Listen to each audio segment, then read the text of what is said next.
like to play basketball? Let's use your head like a ball.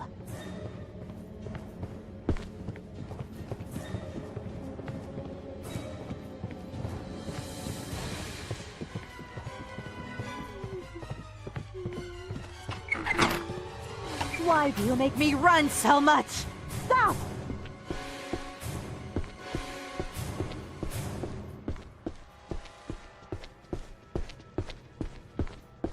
The 6-character long random sequence for this stream is CTW16X.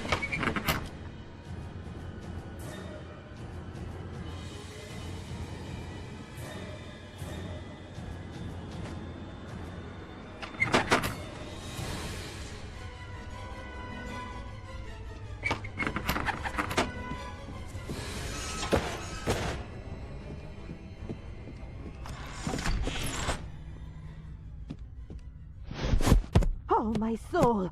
What devilry is afoot?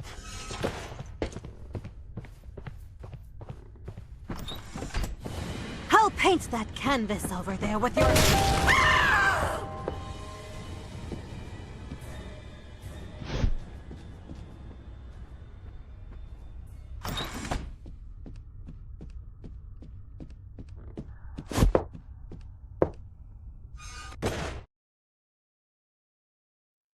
And good evening with that. Right? Much better than yesterday. Much more fluid. Unlike yesterday, the video did play in full.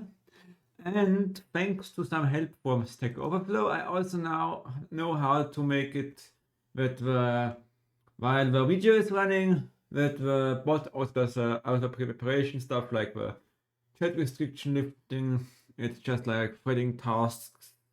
Task 1, which basically is a separate thread that does it.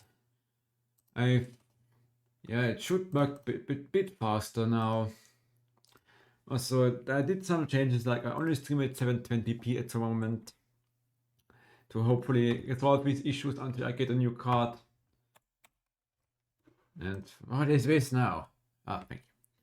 720p 50 stream, and the recording is 1440p 50, so 10 less frames per second, and yeah, lower target usage preset that is less demanding, 10 frames less per second, the stream quality degraded, and these videos, because they weren't smooth, I just took them into DaVinci Resolve, cropped, went down to 900p 50, down from 1440p 60, and yeah, made them and I also made them stretch to a screen. Now let's try this fast food game. If that doesn't work, maybe I could try to, it goes to TU7 and I have TU5 for stream and TU6 for recording. Alright.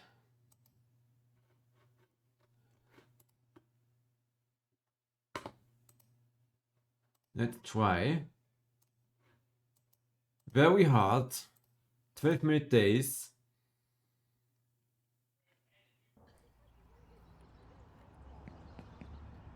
Oh, it drops frames, yeah. But much less frames.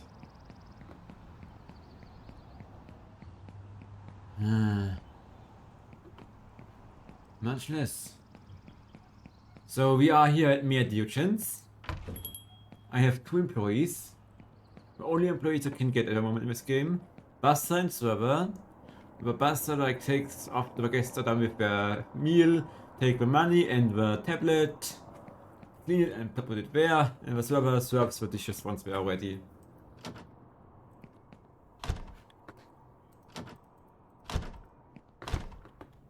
I already have ice cream. Pun not intended. So, and some soft drinks. Oops.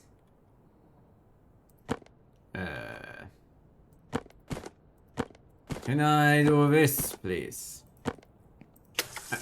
Nope. No.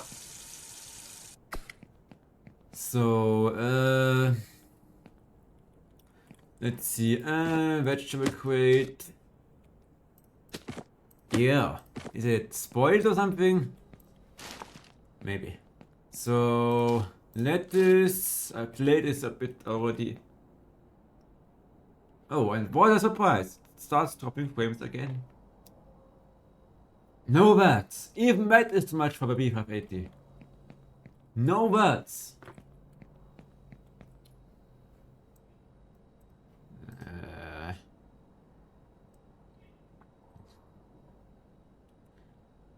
What happens if I do this?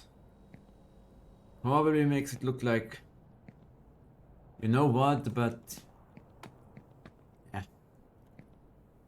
I mean, it's temporary, and the 40, 50, 80 prices doesn't seem too bad. Some people could smoke. Like, if you don't smoke, you couldn't buy, like, smoking is so expensive, like, I don't even know, like, no smoking here. I don't drink alcohol, I don't smoke cigarettes. Use my saving oil. Let's don't get distracted. Mise en place. How it's called. The preparation. So vegetables. But always not too many, because otherwise they will get, everything that is not in the crate or something will get deleted at the end of the day. So yeah. Pickles. I need many of them because they are much more popular. Burger buns, ketchup and mayonnaise. Since I don't have that, I put it there. Empty containers go there. I have 2 of them each. I have some replenishments in there, but if I open them, they are only for the day. Like this stays, but the other one doesn't. So I am at level 11 already.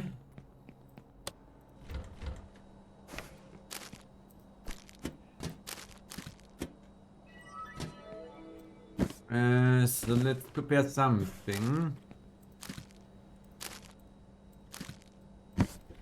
I think that is a good amount. So pickles, lettuce, beef patties, burger buns.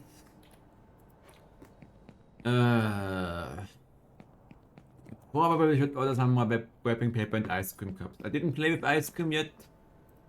I unlocked it, and I thought like maybe I should start playing this game off stream.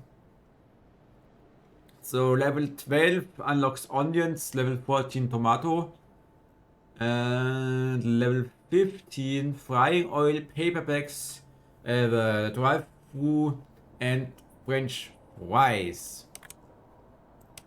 Alright.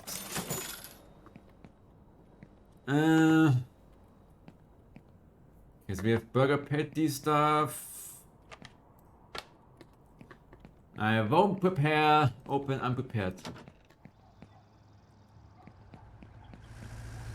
And this is Mr. Delivery. Waste oil barrel. Kind of nice, but you can, I guess you have to use it.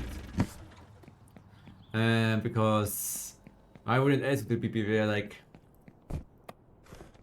the game doesn't allow you to just like, oh, you can toss the waste oil in the garbage. Alright, 40 ice cream cups.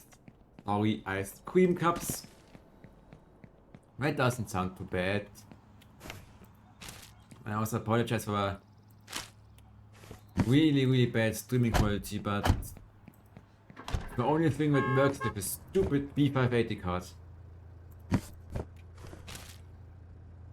Alright, some more wrapping papers. Before I open, I always prepared.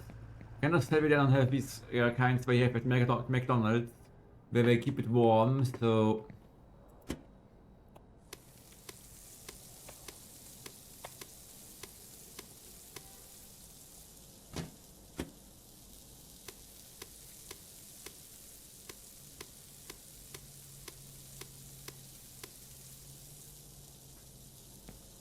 You know what? Let's make a first batch.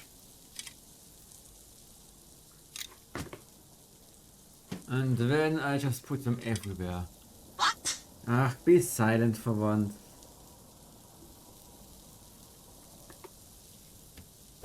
Flip.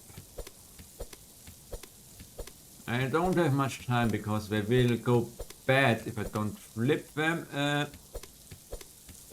little bit too early. And they will stay warm for the rest of the day, so why the hell not? You don't have cheese yet, so we basically have pretty basic burgers here at the moment. 19.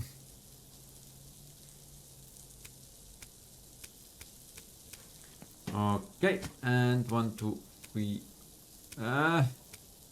They are a little bit underdone, but I think it shouldn't matter too much. Alright, second batch. And it's safe to say that I will need those.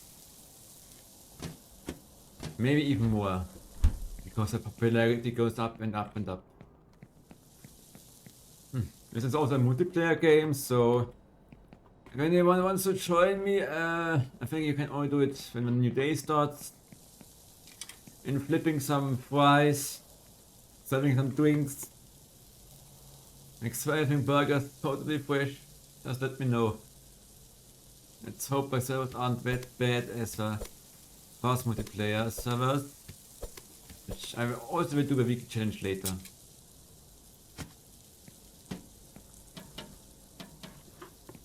Alright. Weird because I have mayonnaise, the rest looks good so far. I have more lettuce, more cucumbers, pickles, a lot of beef to serve, and more than enough burger buns and other stuff, I guess. Good, now let's get this sorted. Ah, delicious. Delicious. Alright, so I guess we can open now. You also like, look at that. But also look at that. You have toilets. And my guests will go to them. Like cheese, chicken, always fresh, tomato, onion, delicious. Quality, farm oat, owned 100% beef, original taste. Well, well, well, we are advertising really, really hard. Hello. Your order is Yuma drink, Yuma strawberry ice cream, and hamburger with 1 ketchup and 2 lettuce. Alright. So this. Hello. Hello. This and this. Server, surface please. Thank you. Alright, you have 1 Yuma. And this. I didn't hear the guest being happy. It doesn't matter really though. And we get many guests in here. Hello. Another ice cream I see. We need splash cola with 2 times ice. Vanilla ice cream. Plus hamburger with 1 times lettuce. 3 lettuce. Hello. Coming. I'm not remembering this being so stressful, and we don't have kitchen employees yet, or yeah, so Yuma berry. Oops. Yuma berry. I can put the ice later. Strawberry. 1, 3, 4. 1, 3. Hello. And 4. Now I also know why you can adjust the difficulty, which I think dictates the amount of customers you get and how patient they are. Because as popularity goes up, you start getting absolute more, really more guests. No. Double hamburger with. Is that two? I definitely clicked twice. If not, blame the game. Right, your double hamburger. And you have Mr. Hoop with 2 times ice. Vanilla ice cream. And a hamburger with 2 lettuce. Hamburger with 2 lettuce. What? Silent! And there you go. Let's see what you want. Splash cola plus vanilla ice cream. I love Hello. an easy order sometimes. And I'm so glad I have a server so I don't have to do this myself. Like, this is a fast food restaurant. Go get your own go get your shit at the, like... I was like, do I need to call the customers out so they get their stuff? No, I have to bring it to them. And I was like, this is a fast food restaurant. Like, I've not been too many fast food restaurants, but when I was, it was like, you go... What?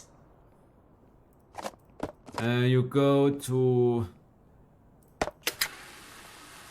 the thing, to the order your thing, and they give you a number or say when it's ready. They don't say like bring it to you. Like maybe if you're really nice or if it's not busy, otherwise you will be called out.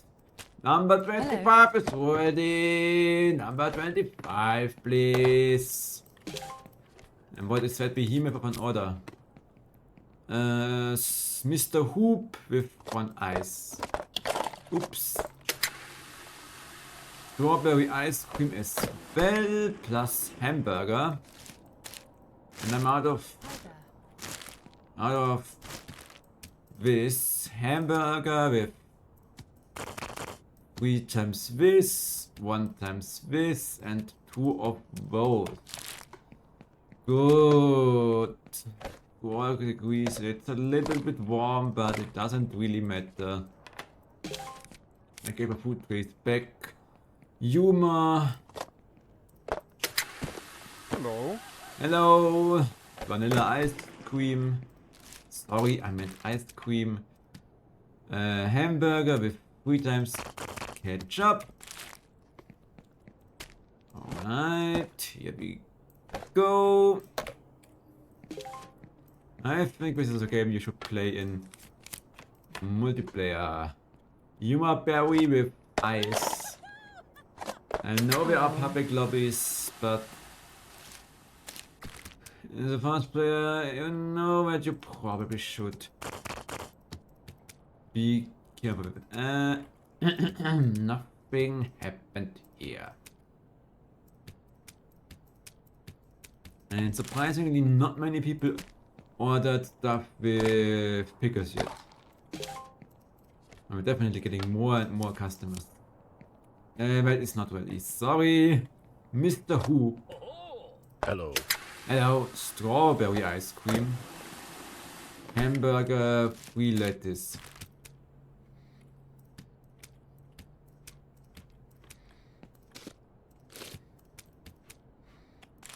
Okay, I'm out of lettuce in my container. This one is ready. And this one is ready as there is. Right. Mr. Hoop. I need 2 times Mr. Hoop. And 2 times strawberry ice cream. Hamburger with ketchup. Hamburger with ketchup twice. Hey. I'm coming.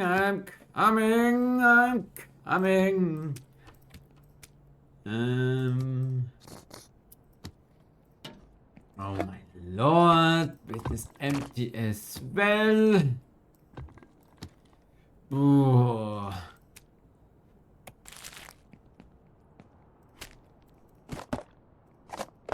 Mr. Hoop. Strawberry Hello. ice cream. I'm sorry, but I think I can take all of these orders. Okay, strawberry ice cream again. Hamburger, no. Level up. From tomorrow on, new ingredient. Also, I might want to consider turning work difficulty down by 1. So it is hard and not very hard anymore, because this is a little bit hard to handle for a single person. Hi there.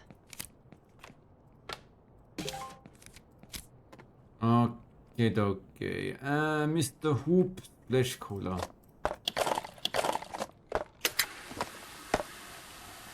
Last strawberry ice cream again. What is this with strawberry people here? Hamburger with 3 times. Mayonnaise is not an instrument, by the way. Okay, table number 8. Table number 8 gets Mr. Hoop and strawberry ice cream. Good. Number 1 gets Mr. Splash Coke or Cola. Splash Cola, vanilla ice cream, and double hamburger with 4 pickles. Probably have to turn down the difficulty. Like, I don't take too many orders at a time. Hello. Hey. Table number 6, hamburger plus humor. Hamburger with pickles twice. That's simple. Number 6. Thanks for the easy order. Mr. Hoop and vanilla ice cream. What is Mr. Hoop? Is it like Fanta? Hamburger with 1 ketchup.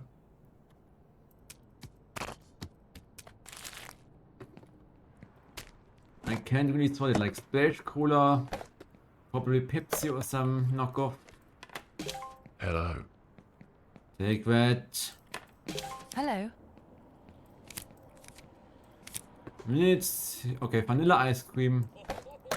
Who wants vanilla ice cream? Table number 3.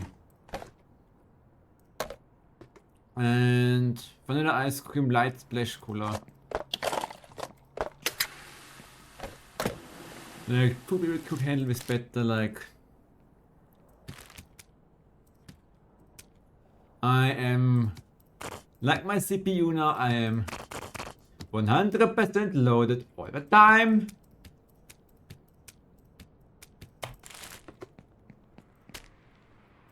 And yeah, my work is piling up.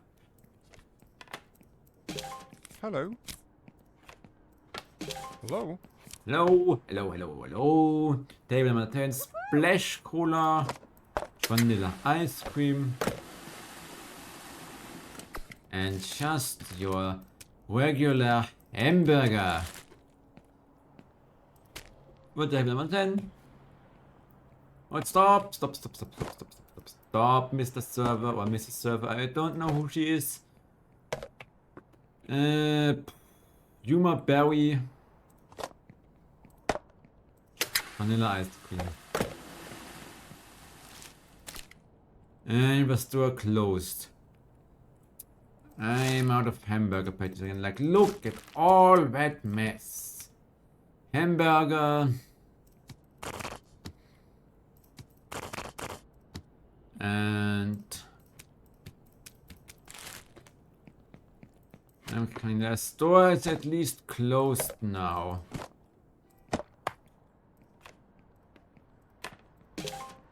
Hi there.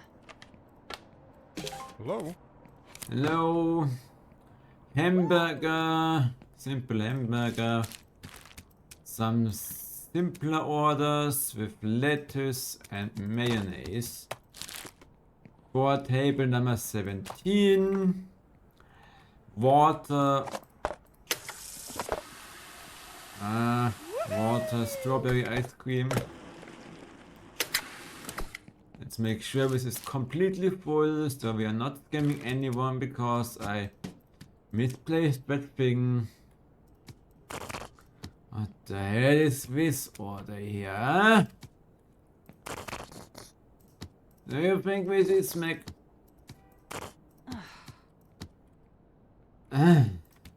Sorry. Do you think this is McDonald's? It's not McDonald's, it's McDonald's. The cheap knockoff from myself. Light splash cooler. And strawberry ice cream. And we take one hamburger. One hamburger with 2 lettuce. 2 lettuce. And 1 mayonnaise. Very good. Very good.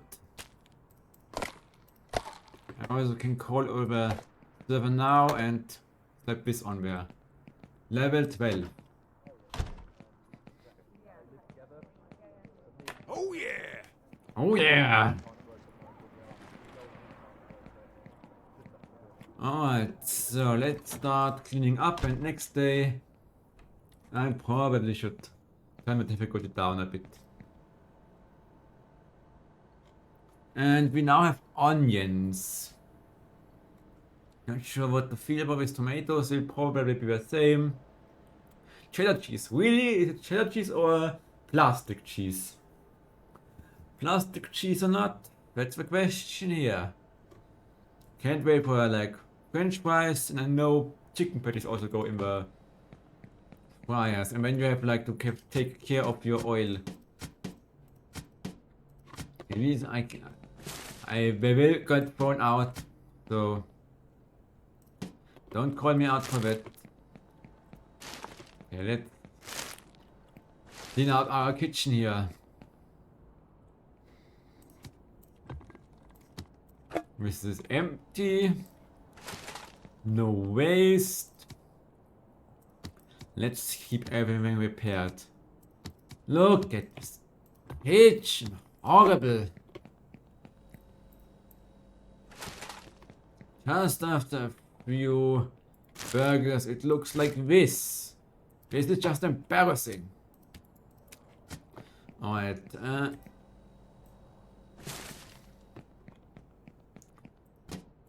I know this makes not much sense to throw it away. Good. This goes here and this gets moved to the right. So many ice cups, so yeah, I guess I need to do something about it. Alright. Let's make sure all the guests truly left. No one is sleeping in my toilet.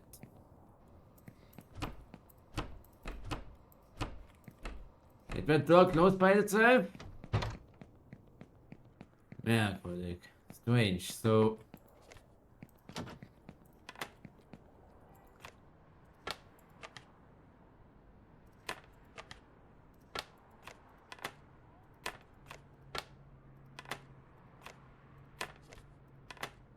Very good.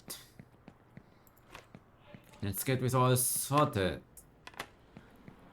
If it's really like, I'm sorry for wait party, but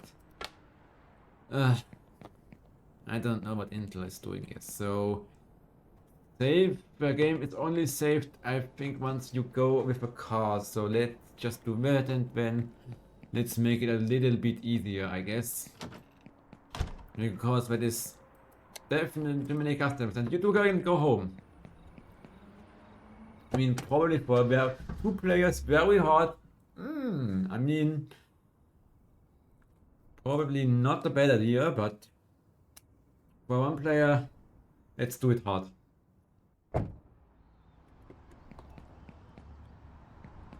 Mehr Diogens. Session. Oh, I don't even have, like, only the time can be. It's temporal super resolution, so it is already using upscaling. Ah, let me just mute you here. This is just. Alright, what's this? Hold on. Wait a second. Is it just me? Or.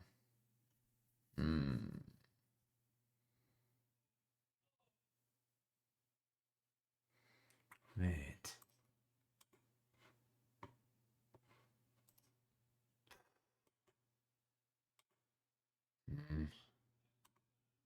Hold on. Okay.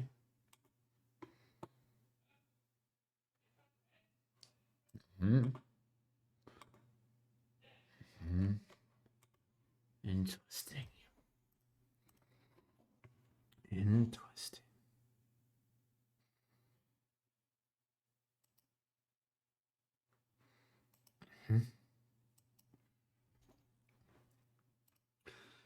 Oh. Why are you overloading?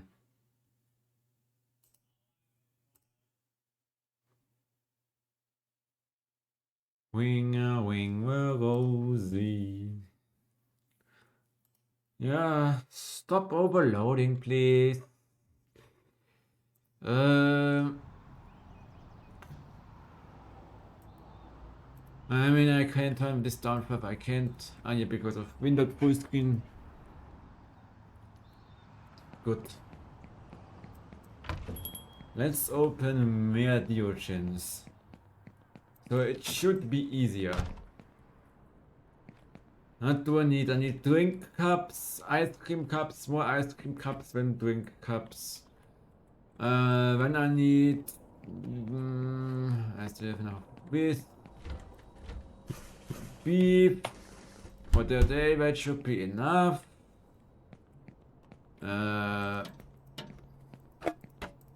Let's see. Let's close it so no Italian guests sees that. Maybe some burger wrapping paper. Still have some of that.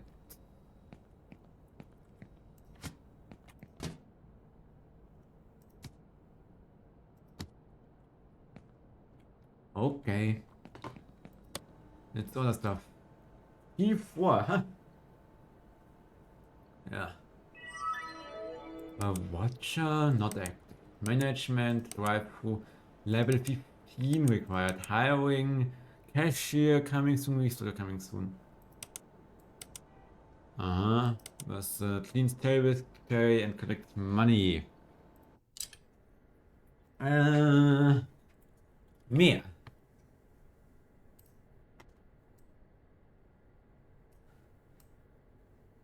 Let's make...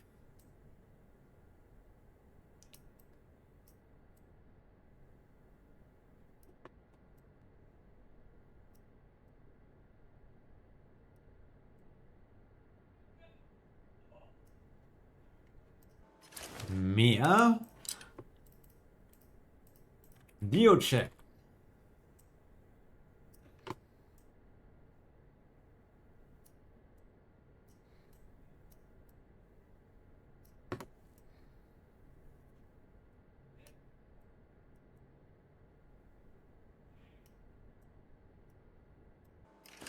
Okay. Now our name is correct. The bastard looks a bit like Mario. It's me, Mario. Alright, enough with the fun. Let's get down to business. I want to unlock at least the frying stuff. Onions 2 times. A few soda cups with... and possibly some beef. no. Beef is fine, but mayonnaise. Alright. Let's prepare our meat.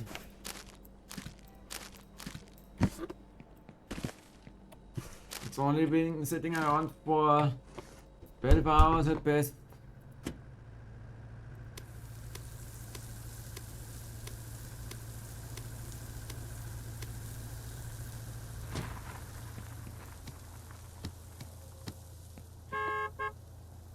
I know, I'm coming out now. First need to get these burgers done, I guess. Come on, go in, go in. Don't take a single oniony. Okay, just in time. A little bit overcooked, but I guess fine otherwise. Okay, onions.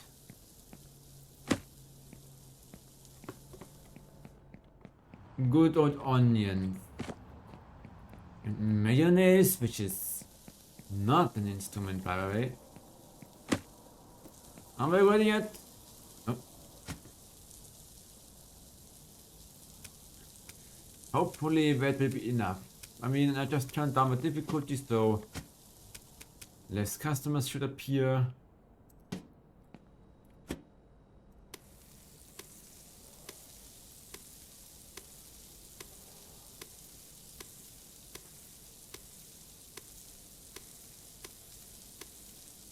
And second batch, I always make like 3 stacks each day. It's ready already.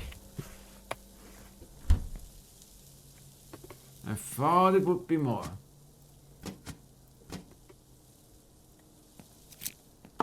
Okay. Onions. Holy macaroni.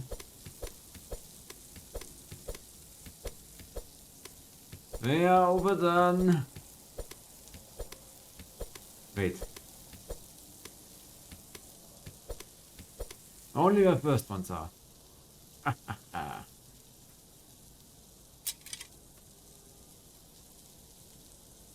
Stupid spatula, that thing is pissing me off.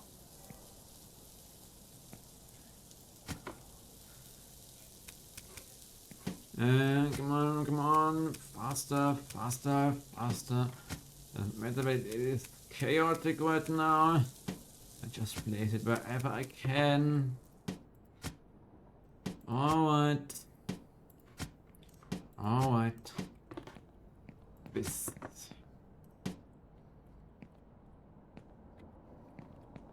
Why are my pickle jars so far away? We don't need to be so far away. So let's unload the delivery guy first. He's waiting here for long enough. And I also left the cooling vein open. Oops. Oops. Let's go some here. Burger wrapping paper.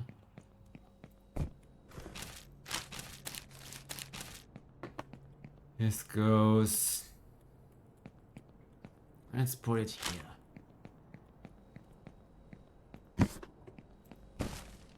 Let's just put it here and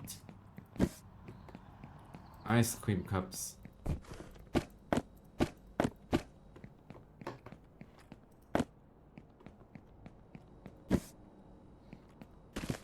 Ten XP per disposed. I like that you get XP when you clean up your store.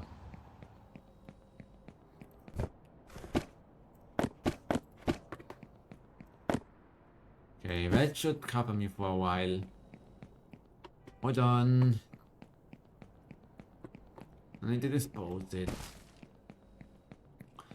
A little bit more. Okay. Bye-bye. Stop honking, please. Stop honking, please. Alright. Nope, I'm not. onions.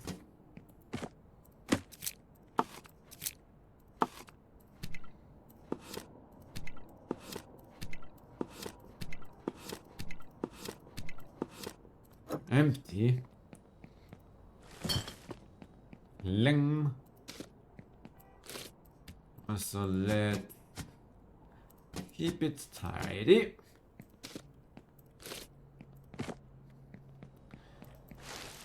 Yeah, the sandwich with rucola today. First time in my life I eat rucola. It's actually not that bad. Alright. Mayor Diogenes is open for business today. Please get me to the next level. Thank you. I want to get the fries. I want to serve low quality French fries to my customers. And I want to use this thing. French fries warmer. Doneness. How can it be done like? I don't know. Also that camera doesn't make sense like. Hello. Oh, hello. Oh Lord, what kind of order is that? Light splash cola. With vanilla ice cream. You want double hamburger with ketchup, mayonnaise, onions, and pickles. Next customer is already here. Still difficult. Hamburger, lettuce, mayonnaise. Hello. Coming right up. Mr. Hoop with one ice. And a strawberry ice cream. Next level. I love it. Table number 17 is ready. Mr. Diogen. Yeah. Yeah. Hello. Alright, splash cola with one. Vanilla ice cream. Hamburger. Three. And three of this. 3 onions and 3 pickles. This reminds me a little bit it reminds me of Subway, like where you can pick what you want, how many, Hello. and let me just say it's stressful. Oh, just a Coke and some strawberry ice cream. And we have a coffee machine, a fryer. All of that is coming up at some point.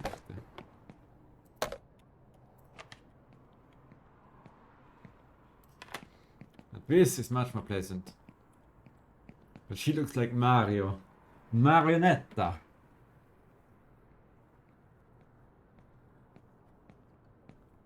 Hello. Hello. You want flesh cooler?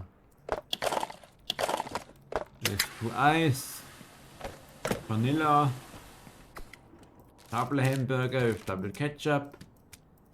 Oh, put it on a shawarma or pizza or leberkässemmel. You're not allowed to. You don't want to fill up a punishment. It's an empty cup. Hello. Hello. Splash cola. Oops. No.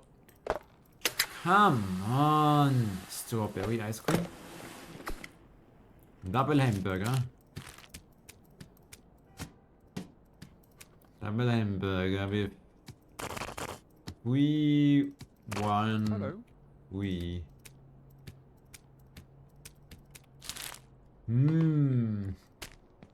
It'll probably cost a lot. At least in today's economy. When you want to have like extra beef or extra anything that's going to cost you extra. Oops, there is not enough ice in the water.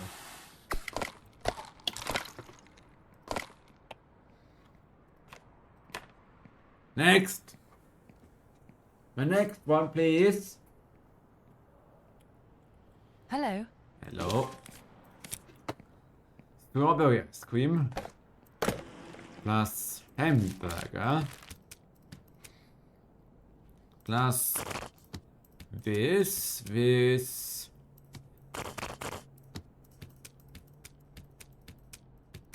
And 4 pickles. Where? Oh, no. Ready now. And I think without a bus and server, this would be the second player could do the bus and server job. And I don't have to pay employees, but I don't have a second player. That one is empty, so put it away.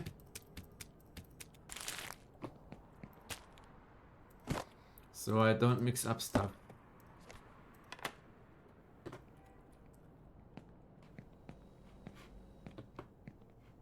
Hi there. Hello. Yuma ice. Strawberry. Hamburger.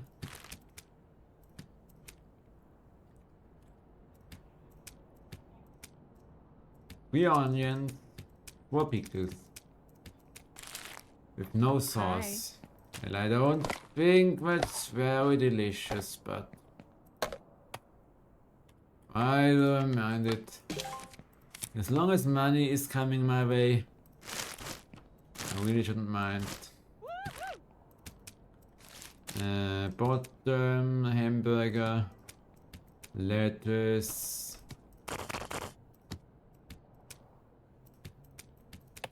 pickles. Good.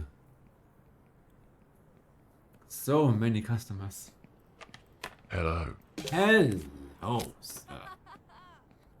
Who's laughing over there? I mean, we talk McDonald's, never fast food. By quality you get it, kind of overpriced today.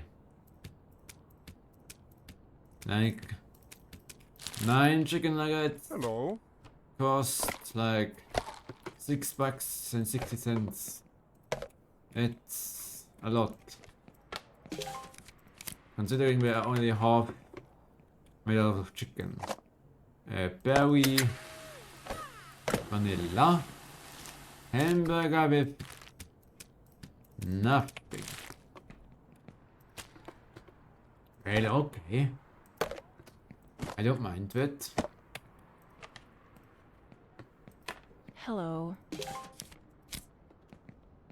Light splash cola, hamburger. Am I running out of patties? Do I need to increase the amount of patties I prepare each day? Because it would take way too long to make a new batch. But I think this game, like, I hope we get an AI kitchen worker so this can be played alone. Hello. So you want a hamburger with nothing. Okay.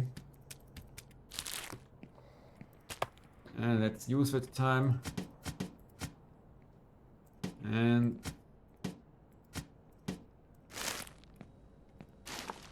clean up a little bit.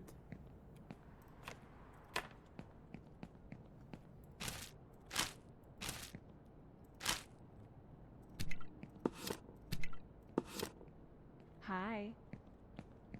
Hey, what can I get for you, Mr. Hoop? Vanilla. Vanilla ice cream, and the ice cream machine is not broken. Hamburger with 1. No sauce. Well, alright. I don't mind that order.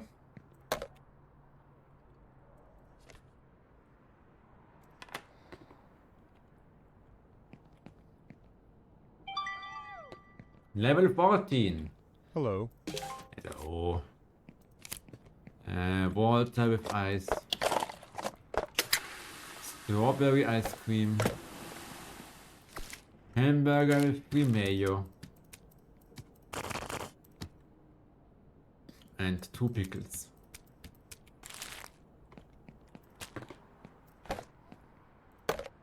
Alright, come on. Hello. You want an ice cream, strawberry. You shall get ice cream with strawberry.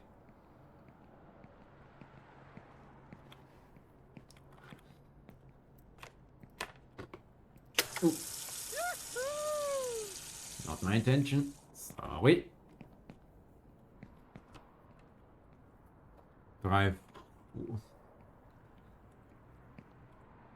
And money collected. 13 bucks or something. And they Hello. only earn 250 an hour, so probably an US based game with that wage like 250 an hour.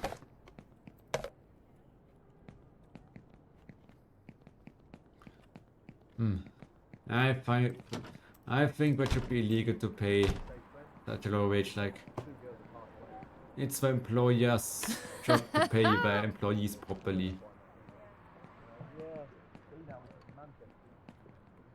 Who's talking so much over there? Hello. Be quiet! Humor berry. Vanilla. Get off the phone already.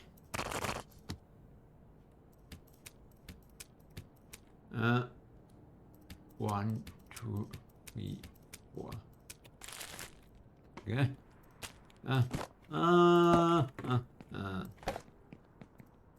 Hello. And you want just a simple ice cream.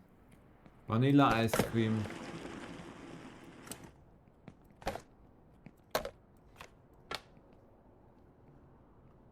The bus and server are constantly busy. Can you take that, please? Yeah, it's called Eugen. Hello? Okay, no more burgers. I certainly can become friends with that. Only serving some refreshment for now. I mean, I have 6 more patties.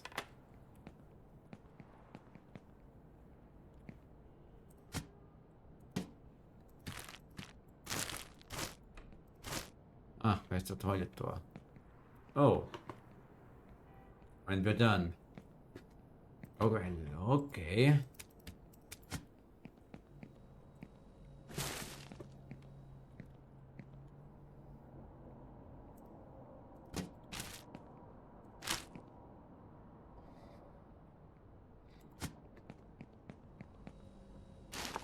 I don't get any XP for that, but I don't have any problem with it. The unlocked tomatoes will simply go up there, I guess.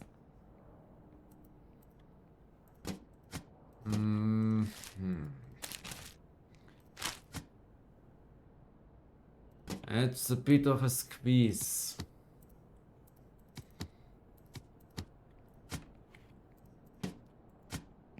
Alright. Didn't sell those today. Didn't sell those today.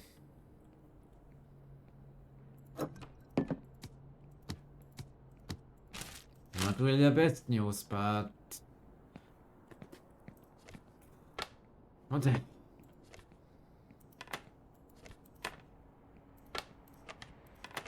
So, food trays. While the last customers are still eating, I'm going to prepare for the next day by bringing the trays, disposing all the leftover food, checking the toilets for any customers that fell asleep there. Don't mind me, ma'am. I just closed down the store and I want to make sure no one is left behind. So I don't lock anyone up. This is our walk-in fridge, by the way. I don't use it. And that is the manager's office. Just kidding, it's a break room. Which I don't use either. First aid kit. Because why not? Alright. The day is over.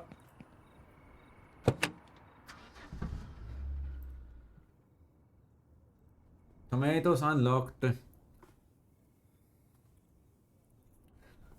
Okay.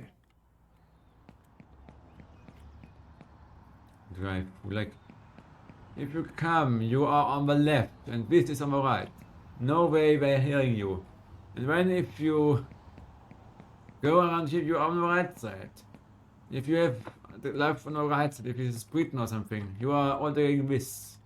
Then you are on this side. I really want to know how it works, but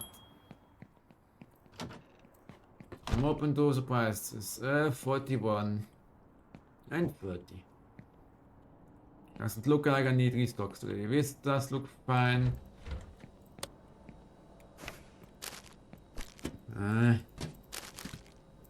But the beef is out. So probably I should order a full batch. And maybe lettuce and pickles. Maybe some lettuce, pickles and perhaps burger wrapping paper. Well, I'm so excited for French fries and takeout.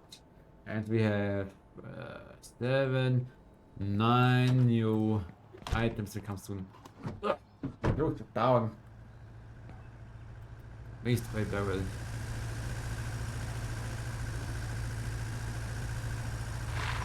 Okay, open up. Stop honking at me. Pickles. Shutting down. Most when you have a power switch like this, not switch it off immediately, but okay. Modern computers do that, but older ones don't. Burger wrapping paper. Combine. And this goes there. Dispose. Tomatoes. Pomodori. Some delicious pomodori. And most importantly, I've got more beef. Good. I mean, a restocker, if I only can make him work on the like mornings, why not?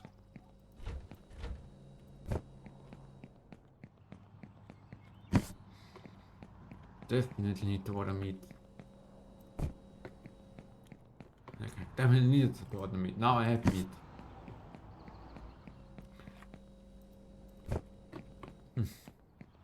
Single-handedly going this kitchen is... Don't want to get...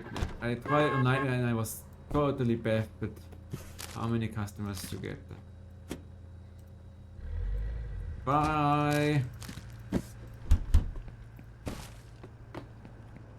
Alright. Big batch first. Now I don't look frozen. We do look so fresh. Even though we are not. Okay.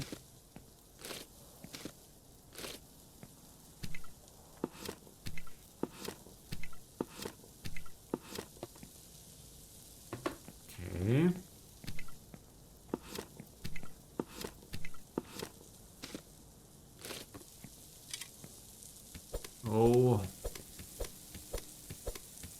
Some might burn. Flipping is really easy.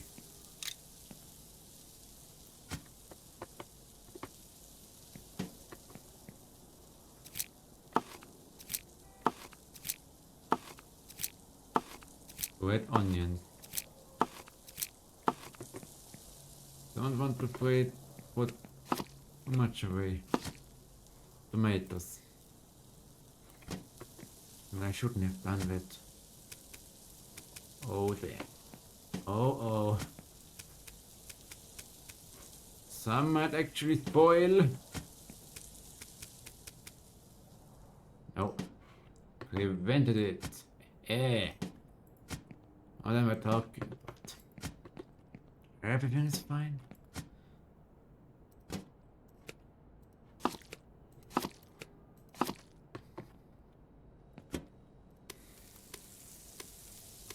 A second batch of beef. I guess with this amount of beef I'm good for now.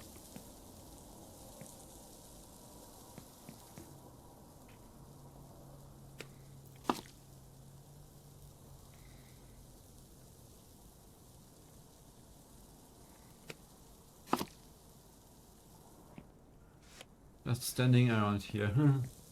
And everything is so cramped here now. Also hilarious how the grill always is on.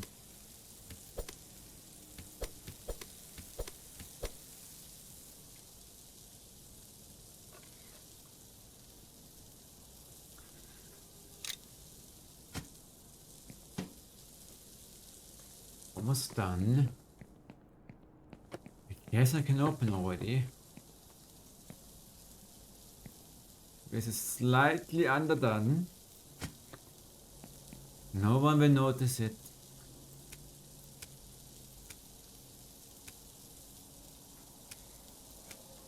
Nice, we're so underdone. Good. Let's open. And then next day we will have drive-through and fries.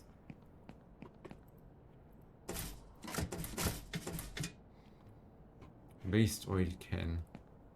Tomatoes.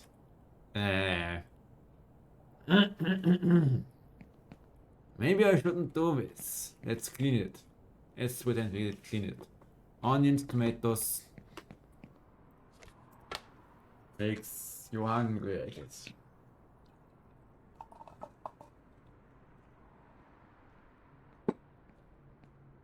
Hello. Hello. What? Night splash color.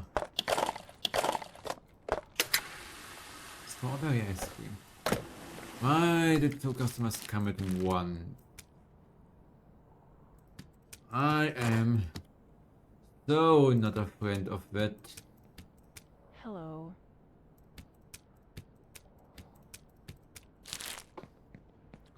Do I have to turn it down further? And I have to. Humor ice.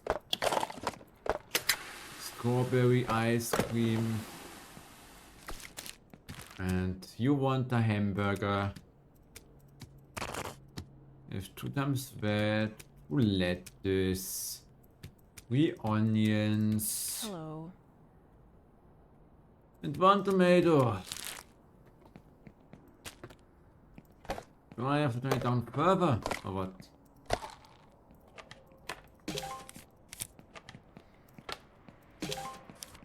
Okay, what do we have here? Humor. No. Splash. Well, I almost made the same order again. Just a normal hamburger with ketchup. And this. Table number 14. Table number 14 is ready. Vanilla. What do we have here? Hamburger.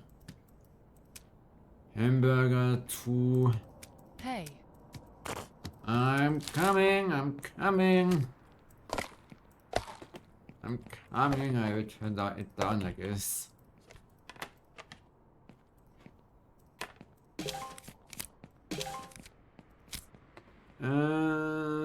Mr. Hoop.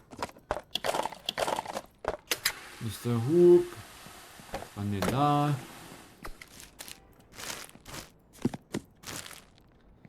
Plus Hey. hamburger with 1 tomato. Such a manageable order for table number 8.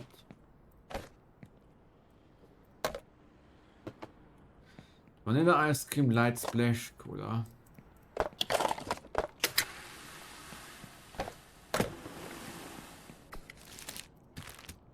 There are too many customers for me to handle alone.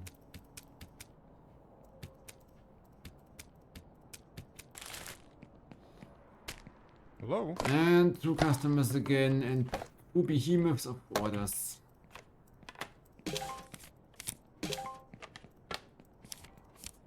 Table number 4, Mr. Hoop. Strawberry. Plus hamburger with not lettuce. And Hello. mayonnaise. Ice cream. Table number 3 gets Yuma berry with ice. Rice, the lemon bear with vanilla ice cream again.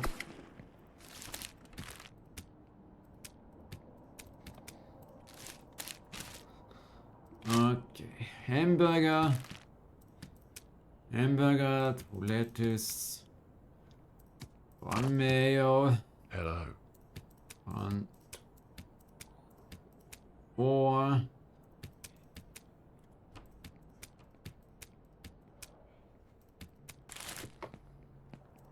And I guess I turn it down to normal then.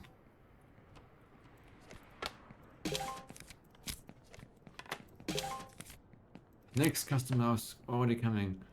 Vanilla ice cream, Mr. Hoop. Hi. Hello, I'm coming.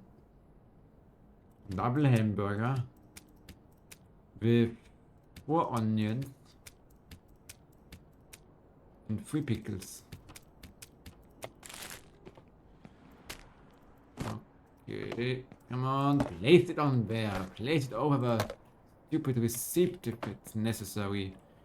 And you just get Yuma berry. Hello. Table number 15 gets a simple hamburger. If nothing else, I mean simple with 3 lettuce, mayonnaise and onions.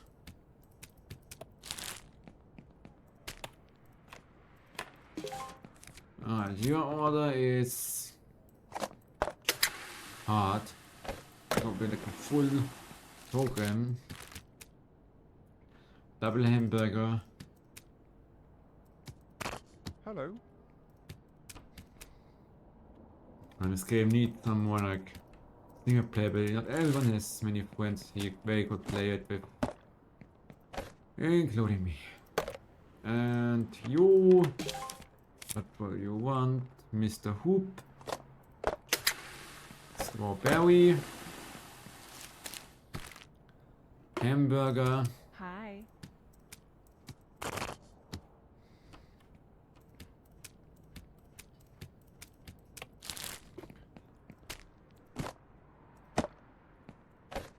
Alright. What do you want? Here, Mr. Hoop with 1 ice. Yes. And I'm almost out of patties at 4 PM already. Hello. Ah.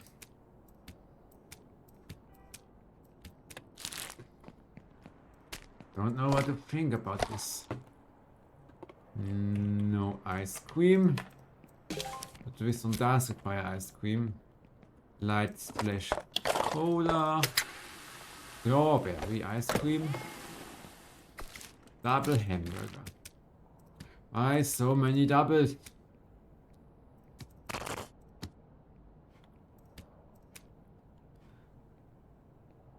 Onions.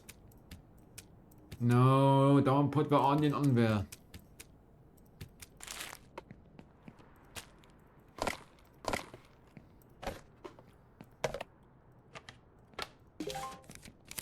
Okay, you want Mr. Hoop. Strawberry.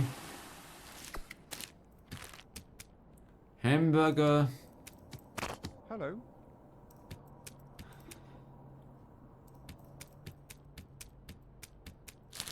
Good. Wrapping paper. This is not a joke anymore. This is now serious fast food. Fast food, not slow food.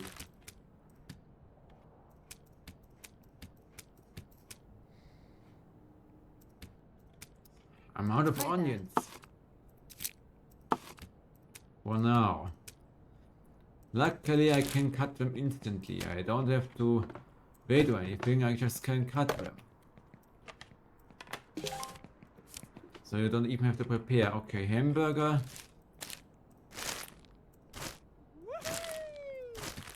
Hamburger with 2 ketchup. Okay, I'm all out of ketchup for a moment. Don't place it like that.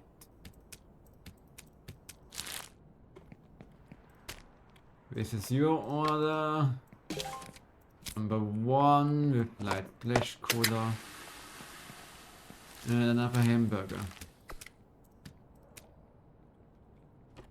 I need to...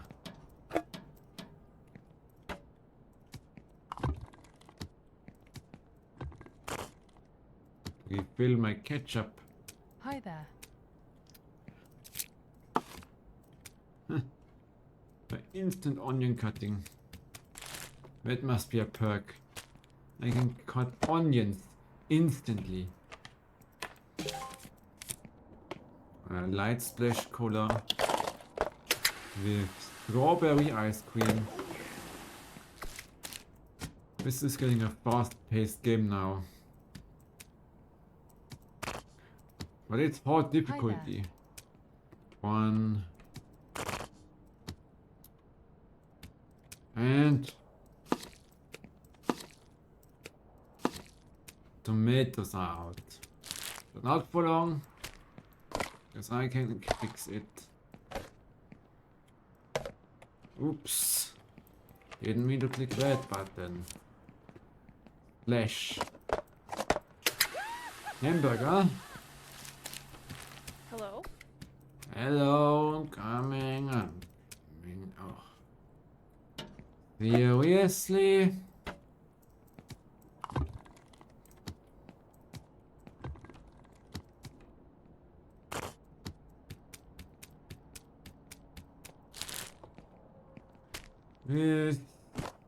This, and there was some Hi. ice cream.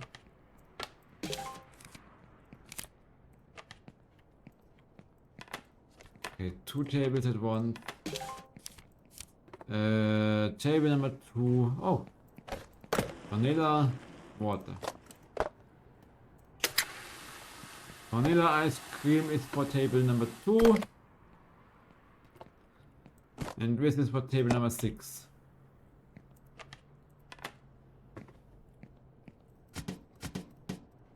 Let me at least sort something in here. Hi there. Hello. Table number 7 gets light splash cola with 1 strawberry ice cream and a hamburger with 3 pickles.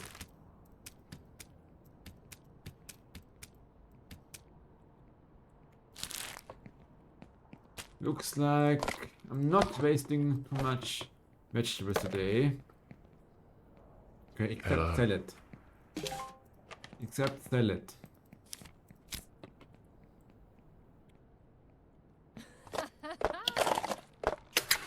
Water. Strawberry. Double hamburger. Ooh, perfecto.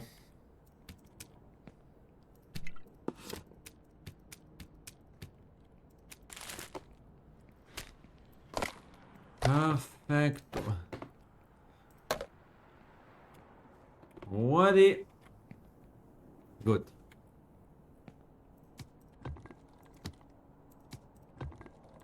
Yep, throwing away a lot, but it would be gone by tomorrow. In fact, doing this way, at least get some XP. Didn't mean to take a single onion here.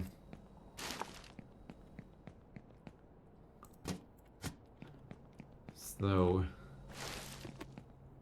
while the last guests are finishing their meal, I clean up the store.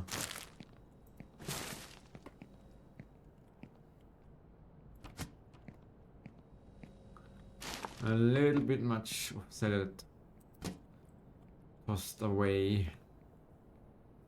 A little bit sad. And okay. Let me take normal.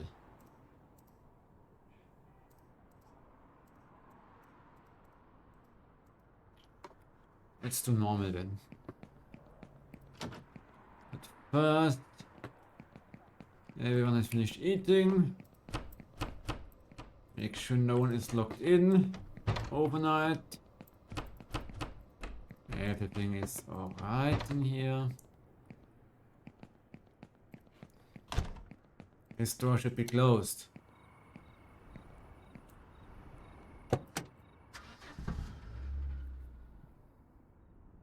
Good. Why don't I order the new stuff then?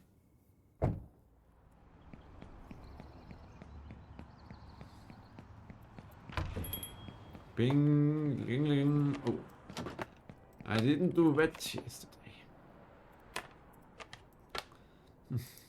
Also funny how you never have to clean these in the kitchen sink or anything. You just take them again and again and again. I don't think that is how it oops works in real life. So let's see. No. Still good here. Maybe some wrapping paper. One of these each. Mayonnaise, ketchup, some wrapping paper. Some buns. Frying oil.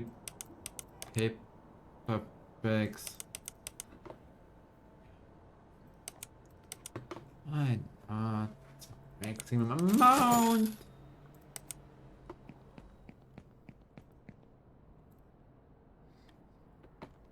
Good.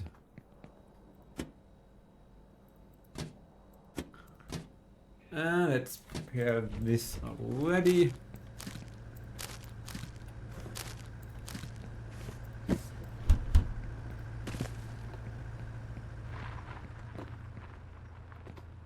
Delivery. Some buns. Upside burger. Because otherwise I would run out midday today.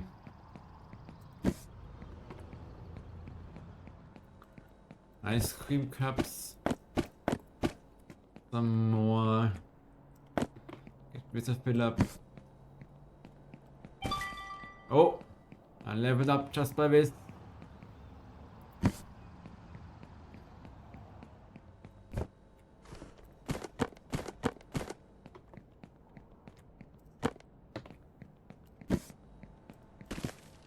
Away with that. Some ketchup, some mayonnaise. Also, I probably should do it like this. So one of my bag doesn't expire. I mean, I don't think it's in the game yet, but I'm pretty confident it will come at some point in the future. Good. You can close this off. Drying oil. Coolness 100%.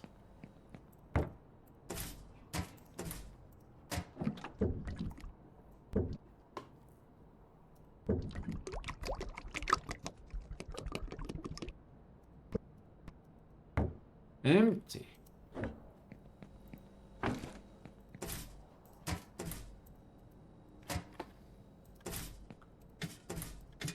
guess this will be enough for now. One fryer should be enough. Because I'm playing on normal mode. Long.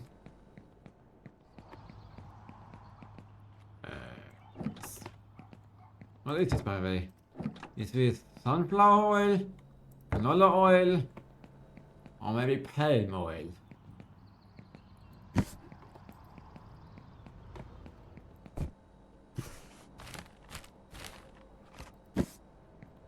Paper bags. Where do I put them? Where do I put them without them bothering me? Why not next to a drive-through window, huh? I guess there will be a perfect place for drive-through bags. Near a drive-through window. Avocado, yeah. Good. So, some burger wrapping. Move. Burger wrapping paper. Move!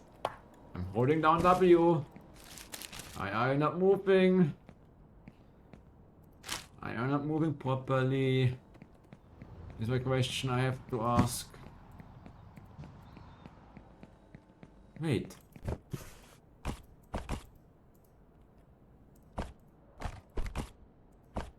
It's too many. It's okay.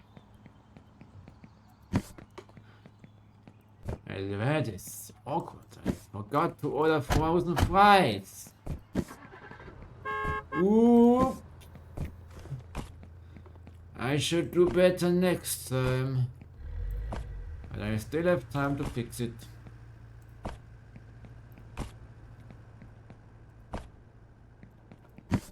I still have time to fix my mistake. I completely forgot.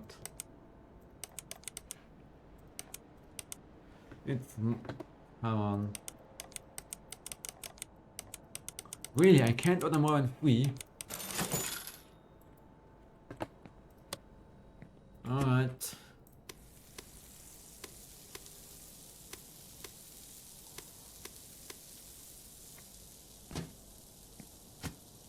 Let's make a first batch.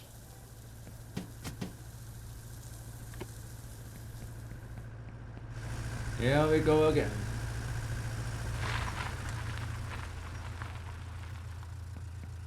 Coming, I need to flip my brother.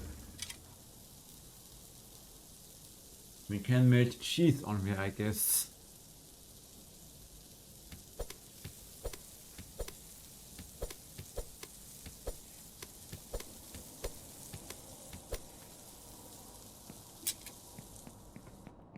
Okay. And some big boxes. Do we fit in my refrigerator?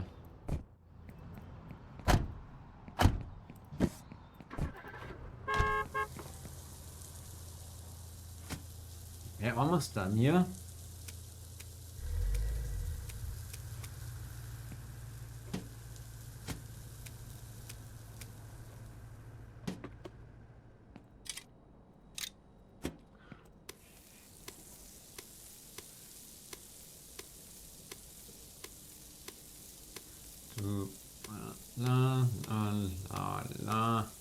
This. Nothing more left.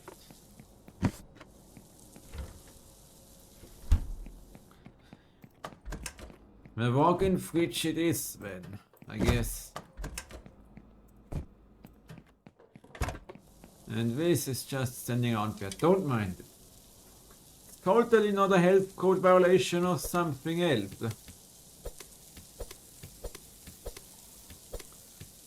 It's totally legal.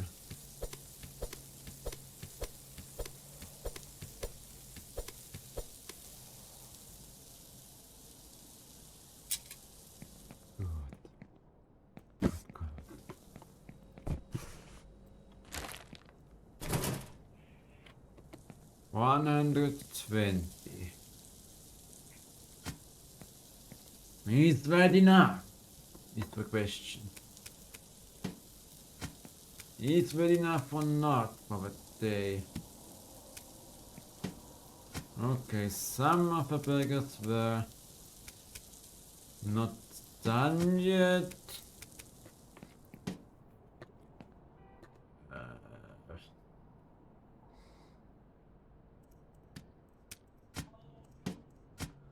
I'm sure it's fine. I'm sure no one is going to complain. Right?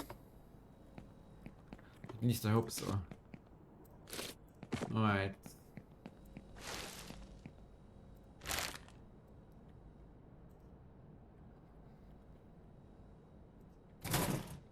Let's make 2 for now. Might be too much.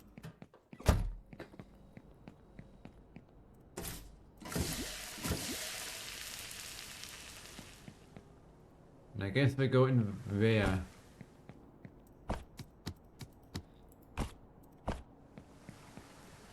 So this needs to be moved to here as well.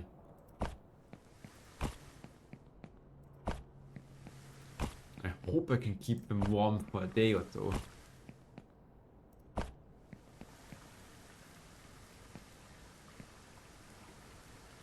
Done is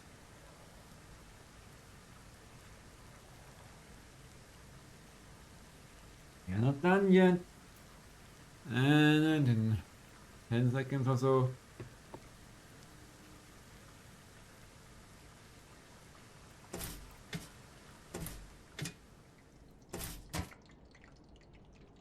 Yeah, a bit. Can you... That's the wrong fire basket. 4 times before it becomes stained.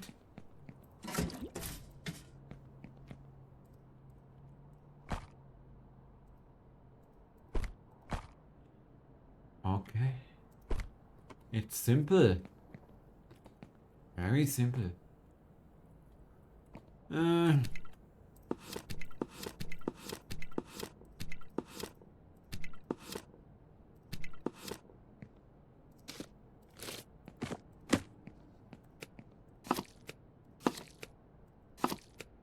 Tomatoes. 1 tomato crate basically lasts forever here. This is empty. Frying oil goes in there. Surely it stays warm until the rest of until the end of the day, and then it's going to be thrown out.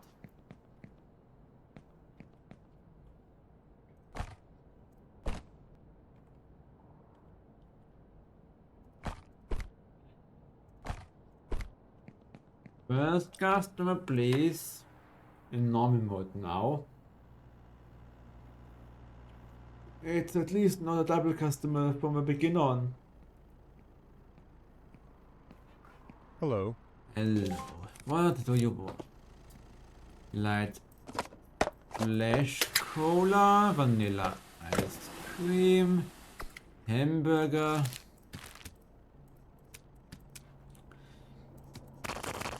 Hamburger with a lot of ingredients. This is normal mode and oh lord, and you want French fries. Is that full? Yep. 20. You get water. Oh.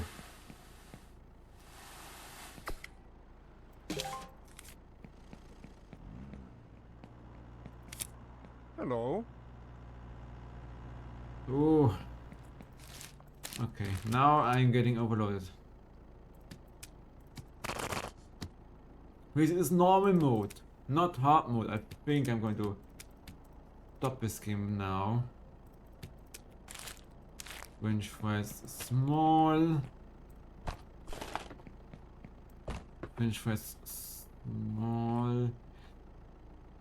Water. Strawberry ice cream. Which I didn't make. Highlands.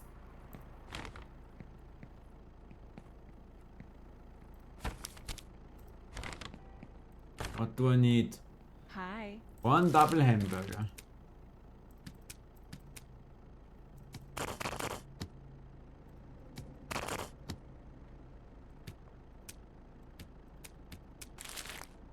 Vanilla ice cream.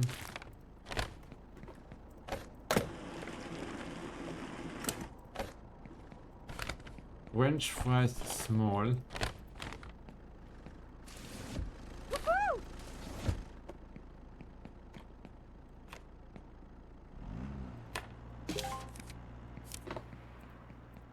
Less Hello. customers.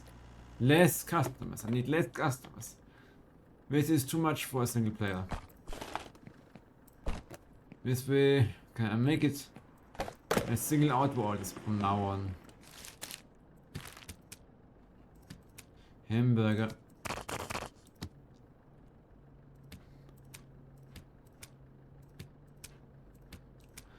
Or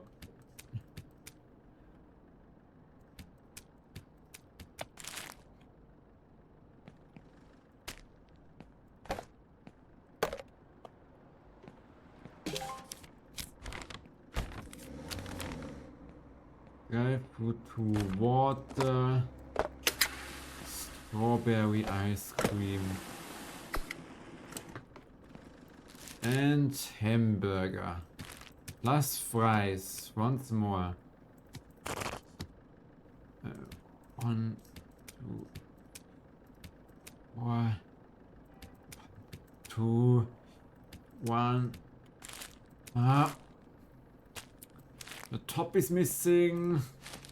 And I can't unwrap it. This is unrealistic. Scrap that burger.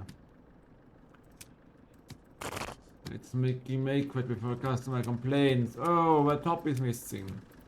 I mean, I will be pissed off too. Let us rewrap it.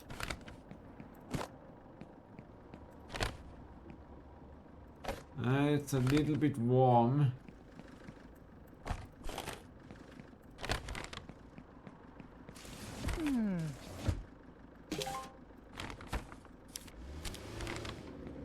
Hey, Yuma. French fries small. Hamburger. Oh my god, this is going too fast. This is easy mode. The least amount of customers. Like, why isn't it kept for a single player? At some reasonable level at least.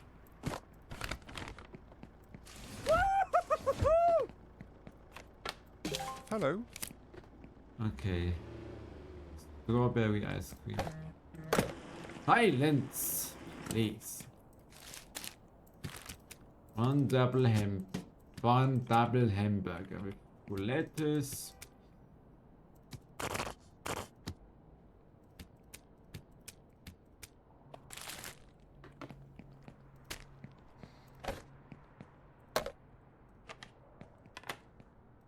Hello? Yuma berry. Vanilla ice cream. This is getting too fast.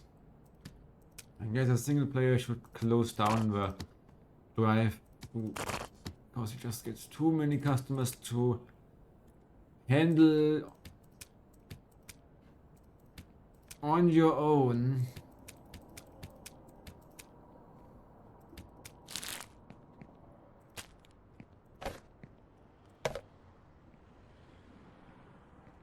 No one ever drive to.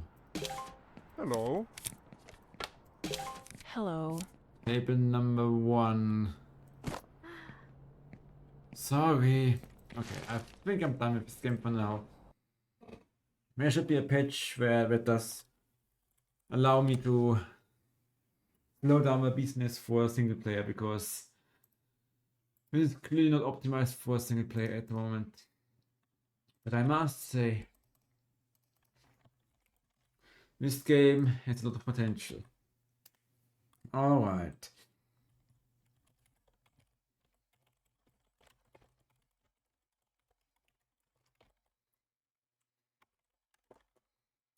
Element.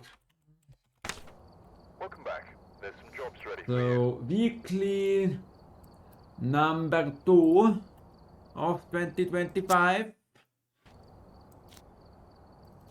Detectives only on Edgefield.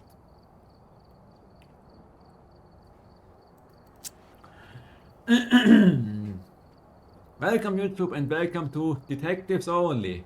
Put your detective skills to a test, with the ghost is giving nothing away. All of this is taking place on Edgefield, and as it already hints, it is zero evidence. And if you take a look at our loadout, Take a look at the equipment and prepare it a is report before starting the investigation. not that great. There have been no reports It's a tier 1 loadout, the full tier 1. the reason that the ghost was summoned here. Take a look.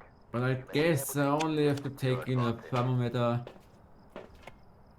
and a smudge stick and maybe some salt for wave test. We do have a fixed Luigi board, since I don't have a filter yet. It's hopefully changes by February when the 50 series is out. So Intel doesn't have any brightness filters. A previous screen of OBS is so sad, not fluid at all. This is only a okay. Where are you? Goodbye.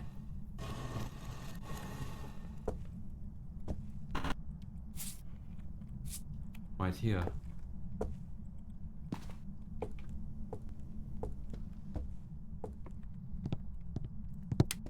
Another wave.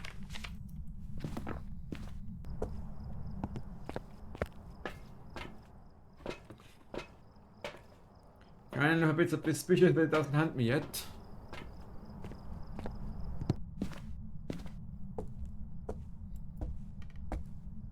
Me. Ja.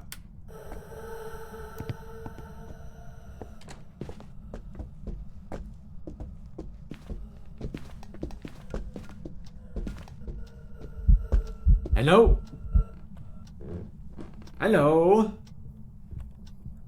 Okay, it's a Scarface lady. I mean, can we change room in here? I think we can, yeah, but I think it's set to medium change. Don't break the lights, you piece. Don't break the lights. Well, where to rule out the mayor? Does it? No, it does not.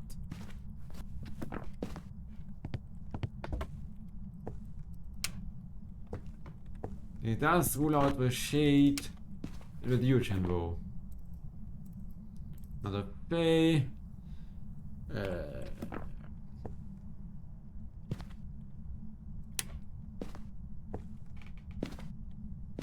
Not the mimic.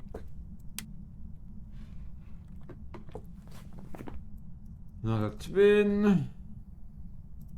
Not this. Hantu.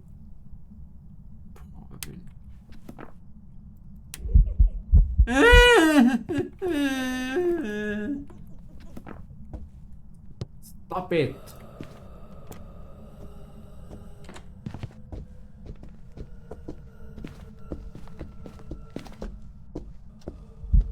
Hey. Am I just imagining things? Or is this a yokai? Hello? Hello? Is this not working? If it has changed again. If my mic is silent again. Oh my god, who does that? Why is it always silent? I can't believe it. I don't know why it does always reset it to a ridiculously low value. Hello? Now it's complete. It's working again. I can set to like 50% volume. And that's not usable.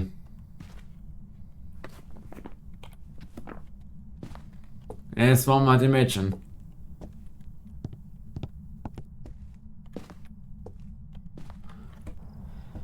And especially so like I can check every time I record something if it has reset. I don't know what adjusts this. It is not me. It is probably my Intel drivers because I only have it since the Intel drivers are installed. Stop that. It's pissing me off. No words. Oh, and they are not placebos. Oh boy. We are at 70. So probably around 70. So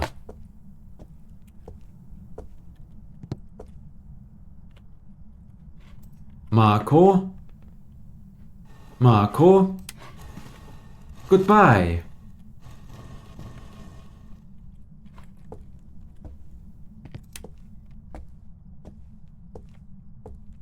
Let's see if ever mehr here.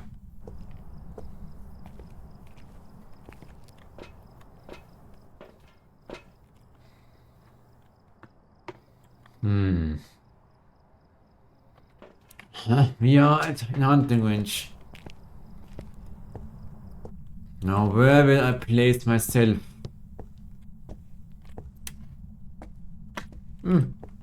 I hear. Why don't I use the time to look up the issue I have?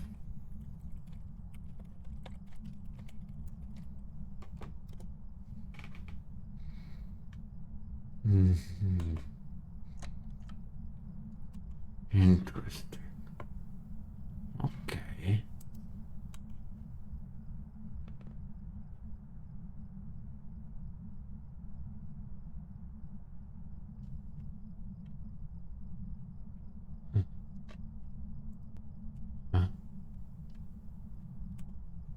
Seems to be a somewhat more common issue.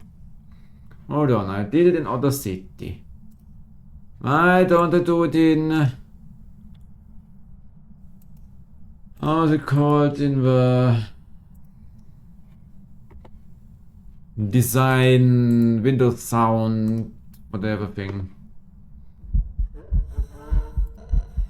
Don't break the lights. Don't break all the lights, you...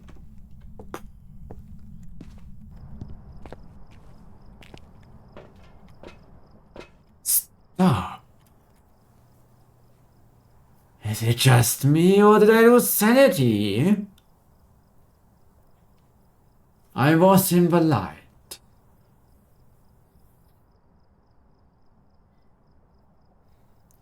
But no ghost went. I mean, I was away from the ghost. I was staying away by the light book, so it can't be that the ghost went drained. Okay. It can't be, I say. It's kinetic, it can be very well. It can be... Oh, excuse me, what's going on? It totally can be, because it's kinetic. Good. 51%.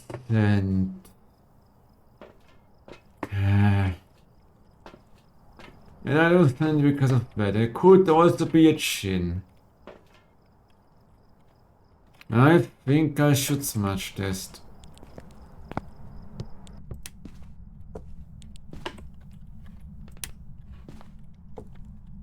it's useless when it runs because it turns off basically. The create gear is not better either.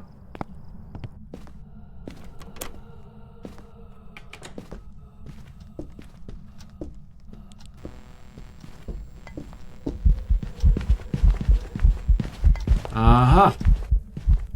Could have saved myself some time here. It's just a gin. So silent when we are on different floors now. I keep thinking we might have overdid it a little.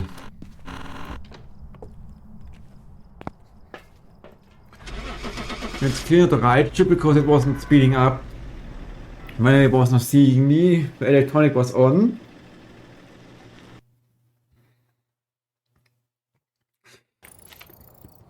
That has to be a chin. I already good at my mimic. But that is how you play no evidence, my ladies and gentlemen. It can be fun. Chin cam is one of the easier ghosts as long as you have a fuse box. That's a big if. Right list.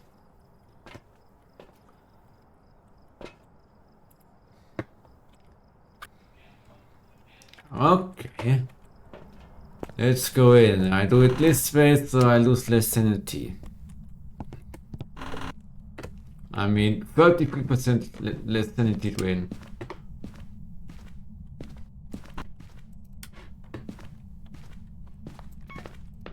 It's not much, but hey, at least it's something.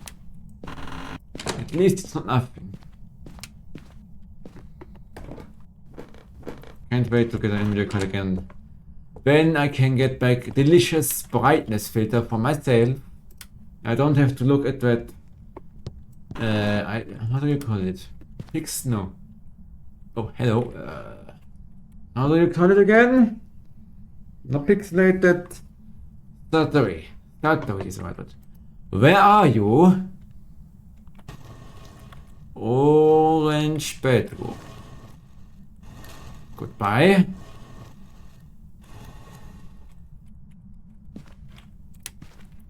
Orange bedroom.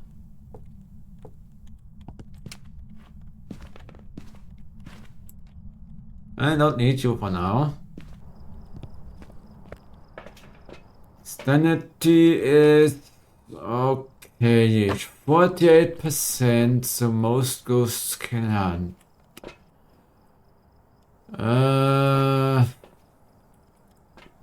Let's take some salt in. It's not a chin this time.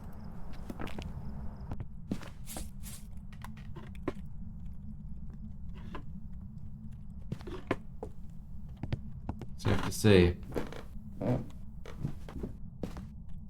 Now I will lose some sanity. Okay.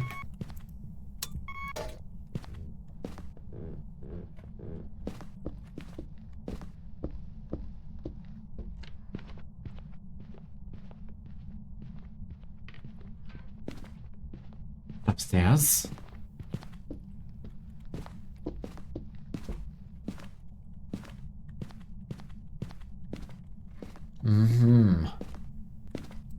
I mean, it could still be a Mia.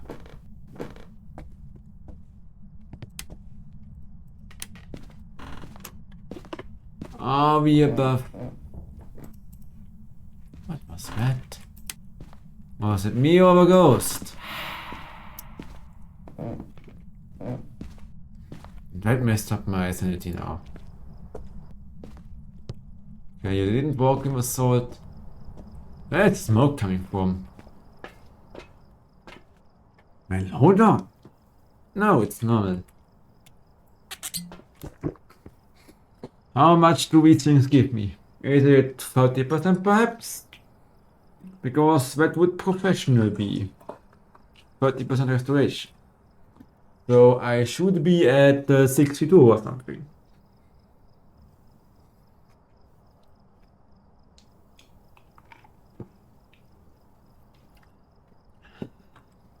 Yes.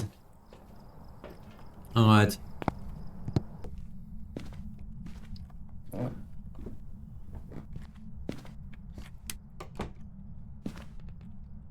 I hear you.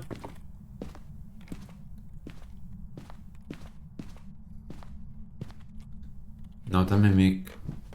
Has it changed room already? One Marco question and then we can test for the answers. Marco! Goodbye. Huh? What's this? I didn't respond so weird. It responded so early. It also reacted twice. What the nonsense. 80. Okay.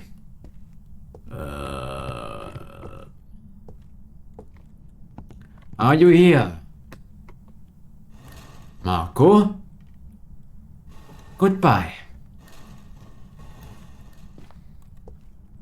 It should be fine again. Should be fine again. So...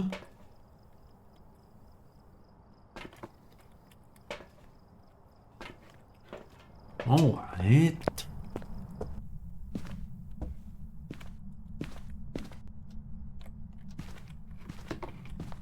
Let's wait here for a minute. Okay. Couldn't rule out really anything except Jin.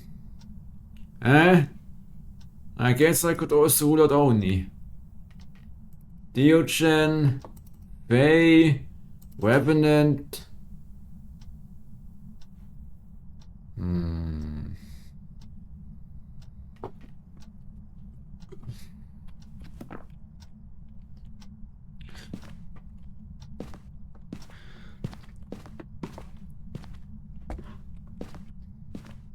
Okay.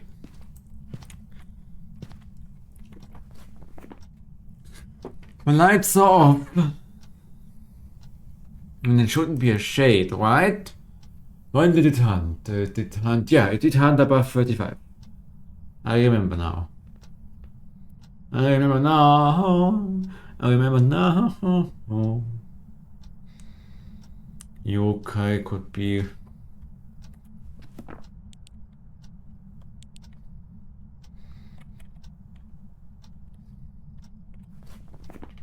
Alright.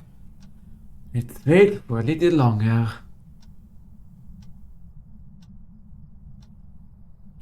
Just a little bit longer.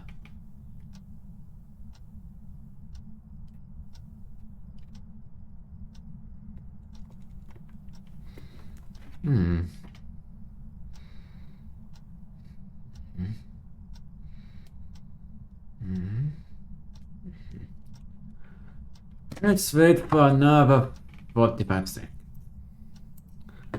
I go check the phone.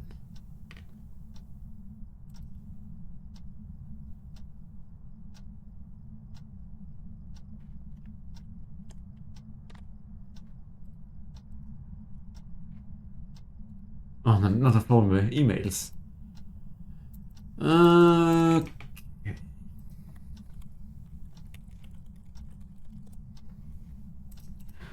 I mean, I'm playing this a little bit slow, yes. I know. I don't need to do it that way. I could play it differently. I could just make it hunt. But then the sneaky ghosts are harder, so... Do I really want that? Guess not.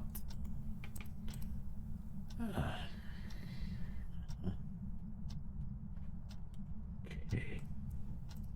Time's up. So safe to say that I for now roll out Onryu, Raichu, Demon and Mia.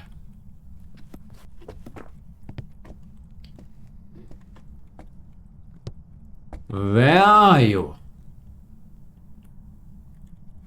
Where are you? Hide and seek.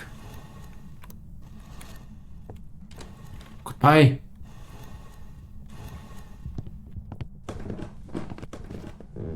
Come here.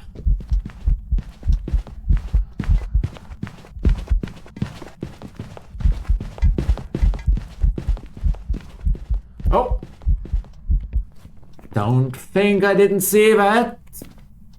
Don't think I didn't see that, Mr. Opake. I saw a naked guy for a second.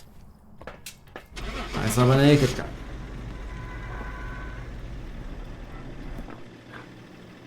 We might not be able to see it because 50 FPS in for recording and like, yeah, 50 FPS recording stream and game because it doesn't have a FPS capper and the Intel one breaks the entire computer. Could be missed like but I'll longer with flickers. And I think it should be fine. Maybe in some edge cases, but edge field. Okay. Enough with the fun. Next game.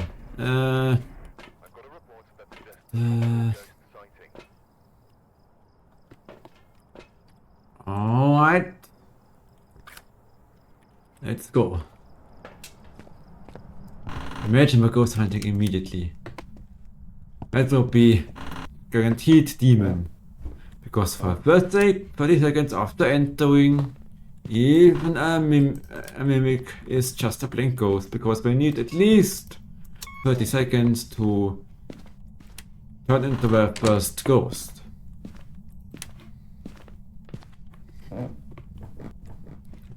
Oh! I know you're nearby. I guess.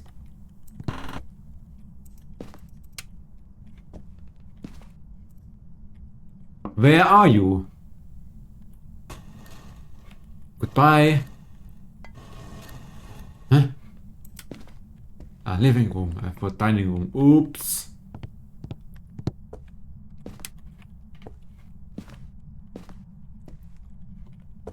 Okay, I don't need you for a second here. And now I can test for some later.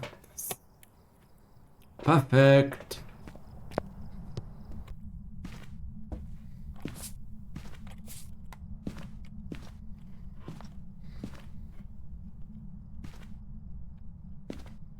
L? What's that? Where is it coming from? These reflections are so weird. Can we still do this? It's a tier 1 fire. We can still do it. Okay.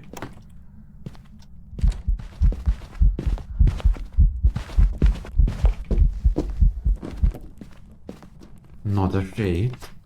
Not a Diogen. And not a Mia. Not a Wave, and I don't think Phantom. Not a Revy Boy, not a Faye. I didn't rule out Raichu there. Oops. Huh?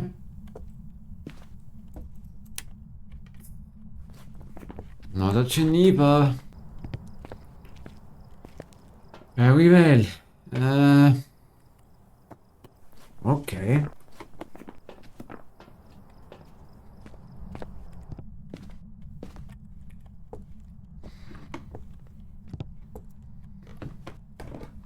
Let's go down.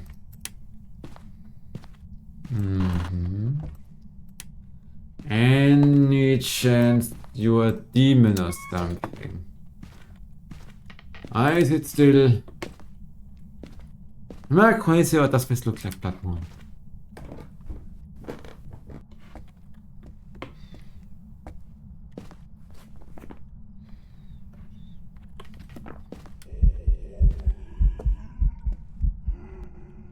Okay. I get it, you're angry. Wait. Okay. Whatever, kinetic. I don't care. Hello, Salt Stepper.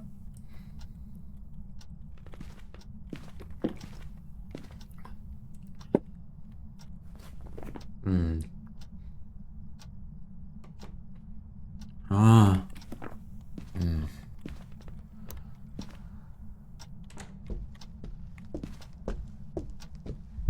Hey!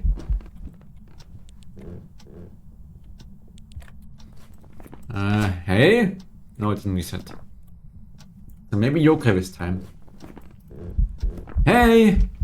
Hey! Hello?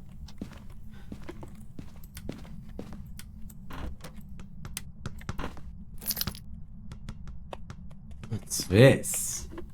Are you upstairs? Have you changed room? As if so, 2 more ghosts can go. Wait. I didn't mean to turn this light on, it's useless. It only costs me stuff. I think safe to say that this is not a hunt twin. Not a twin. Not a mimic. But perhaps... yes, maybe. You're all over the place.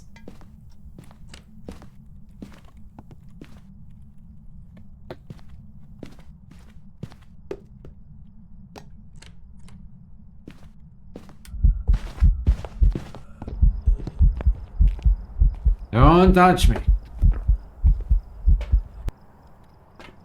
Still could be a boy.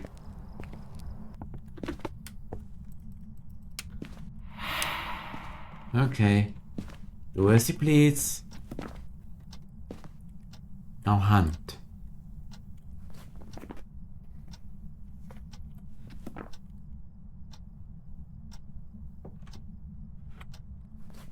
Do I want to pull up Banshee and go you for that one? Oh no. You broke them on purpose.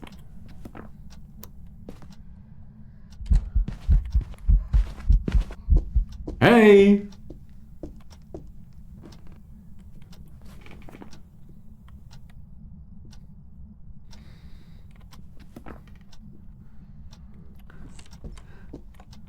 Come on, come here! Hey!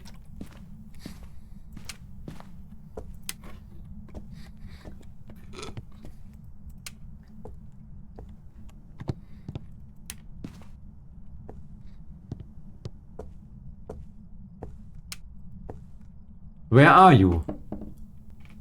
Goodbye. Hide and seek.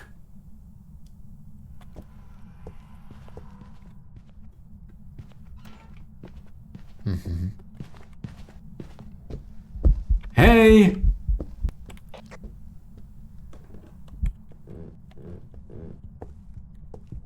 It's a yokai, isn't it?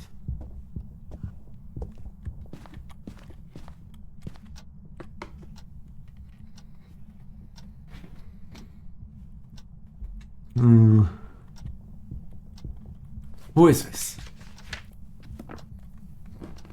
Justin! I'm here! Justin! Okay. I take the yokai. I take it.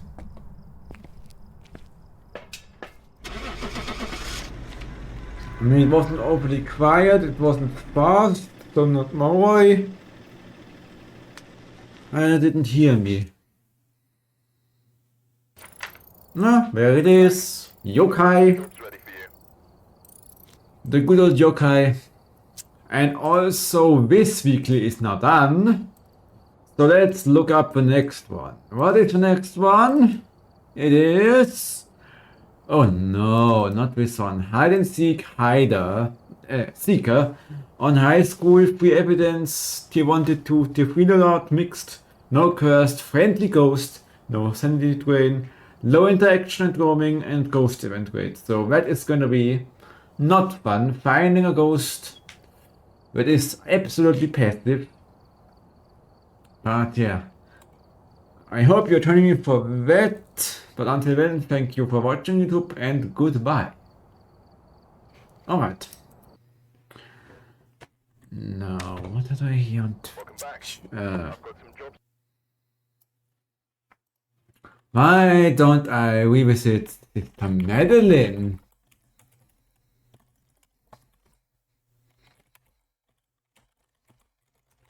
For a bit.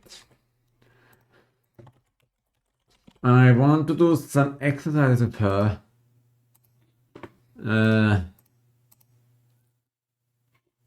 What do I want to do with her though? Maybe playing basketball. Huh?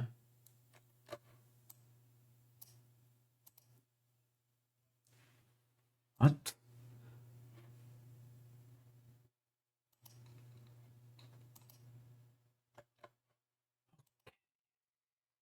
Let's get this game booted up. Which is one of the games where I get lower FPS than before, I guess, because of its CPU issues, because this arcade GPU is so CPU hungry. Like my CPU load is so much higher, because when I stream I always have a task manager on my second monitor to monitor if to make sure decode, encode stuff is not too loaded. But there's still RAM left. Alright, Sister Madeline, here I am. Let's do a Gwen escape. But let's play basketball, score 9 points, make a cat, and make her pray. Please don't overload again.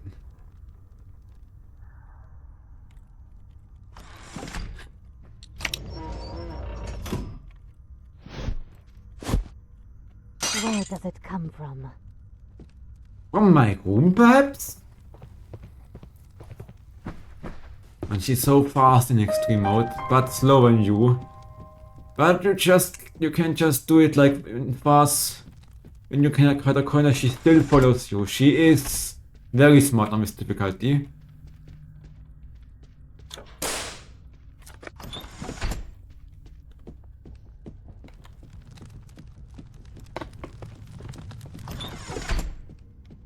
Oh. She is coming. Okay.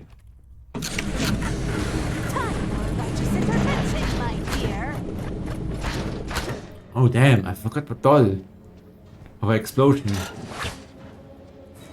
Well, it's alright.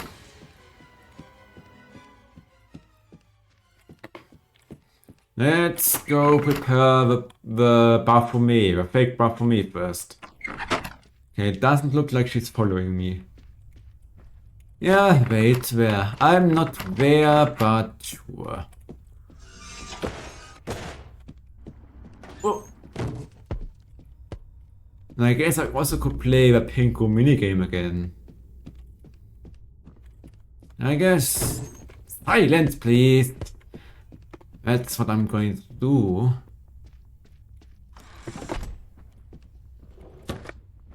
Uh-oh. She's coming.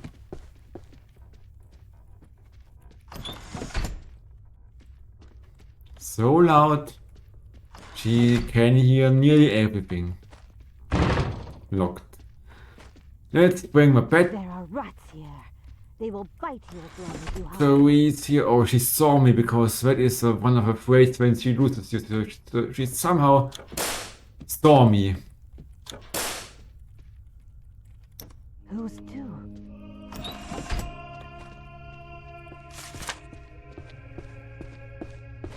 Uh-oh.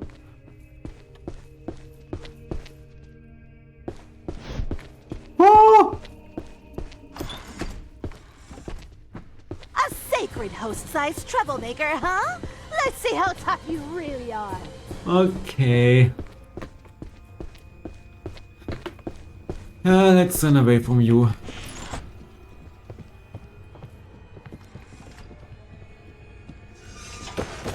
Let's take a long way. I also need to free the chicken. I need a beekeeper's head for that. Yeah, let's do 3 exercises. Make her pray for the first. Play basketball. Pray in your room, or Make or play basketball and score 9 points and play in a pink room and get at least 300 points in a minigame.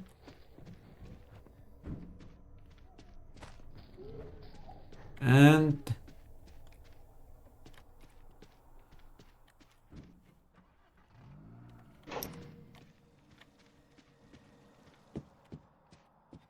her radio was still on, so she's probably going crazy because of her radio, because it constantly makes noise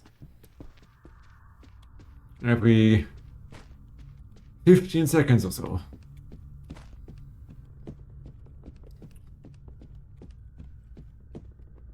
So, after the battery, this is already the second part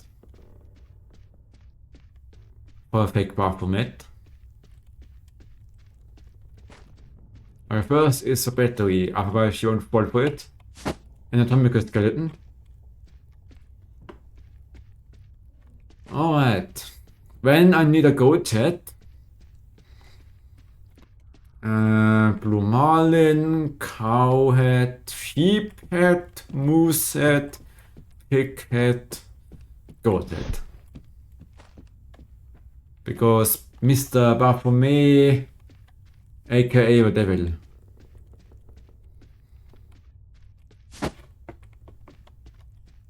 And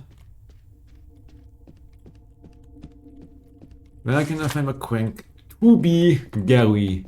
A crank for the last two parts. Gary is number 13.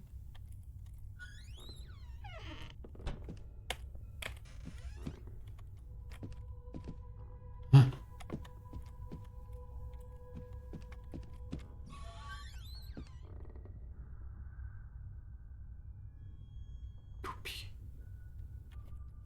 Okay. There are two Garys in this class.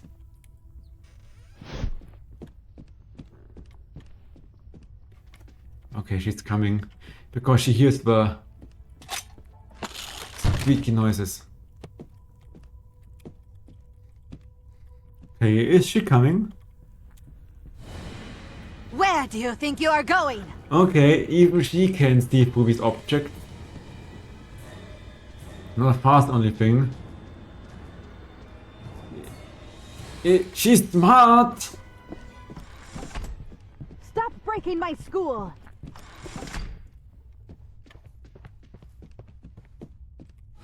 I'll break your brains if you don't stop. Yeah.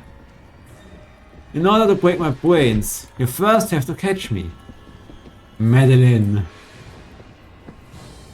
Alright, the first thing we can get for free. I'll bring you back to righteousness, guided by the divine light. Nah. You are completely mental, Sister Madeline. The second one we need a broom for.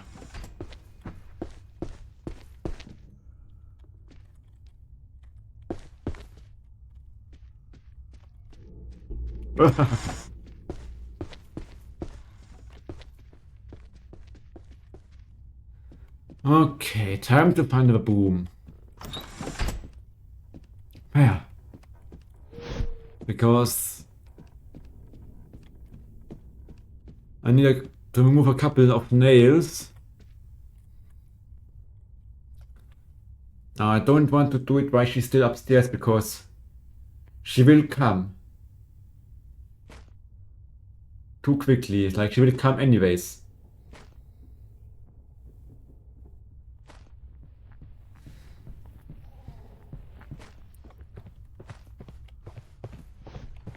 Come in here. Okay. She is leaving. Hiding this game is not necessarily the best thing.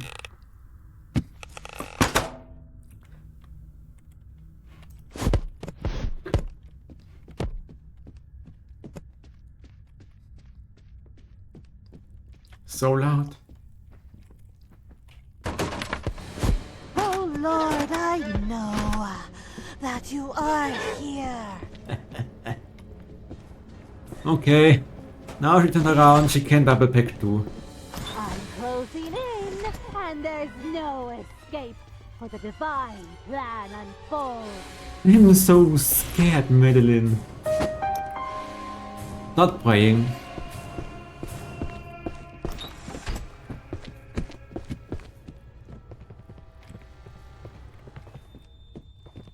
He sees me.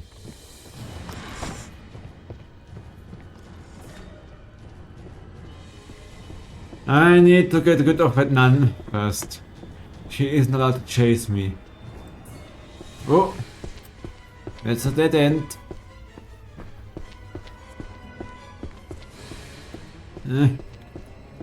She can take corners very sharply.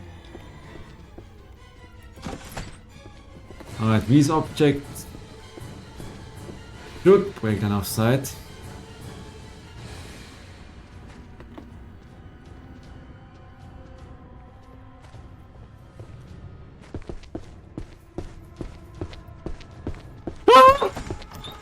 How is it after me? That was close because she turned around. She loves to do this, by the way.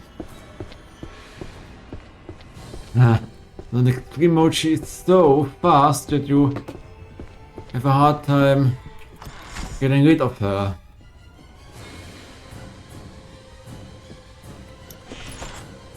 Okay, the radio is off.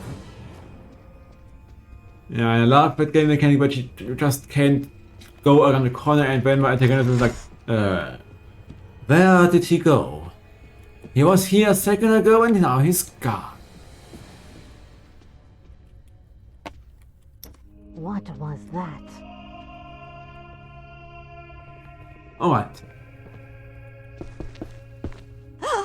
Is that the great Lord Yes. Baphomet? Red key. Oh, great Lord Baphomet, hear me pray. Ending I scene for brought me. This offering as a show of my He prays. devotion and love for you. Please He's completely accept oblivious this here. That symbolizes And my heart, which I is got given her to you key. completely.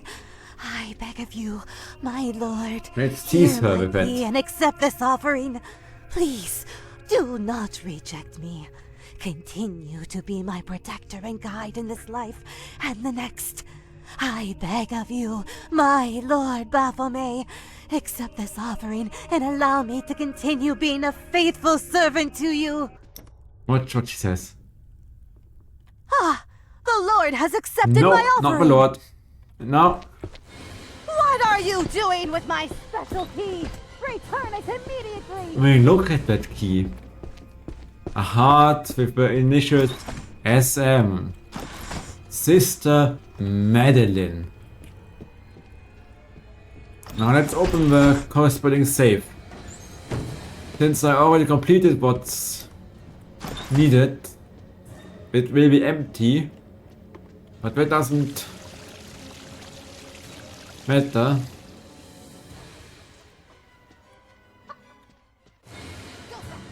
Go back to your room, fool. Yeah, sure. He chases you for so long in the hard difficulties, especially in extreme. Like, extreme is a jump from difficult mode.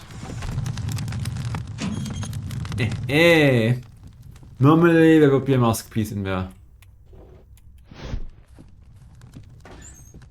Is that? Oops. Let's play basketball now. But Madeline makes sure we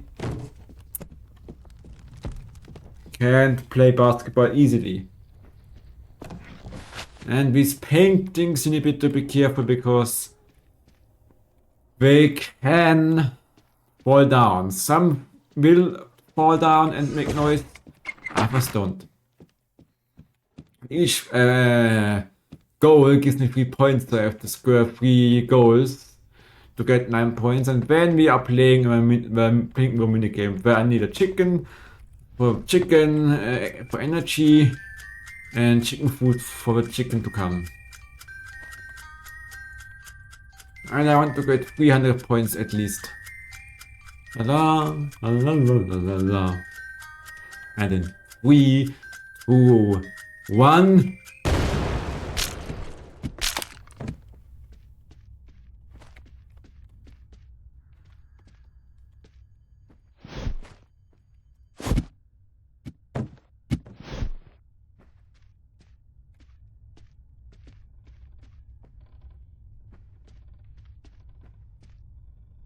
Are you coming, my little?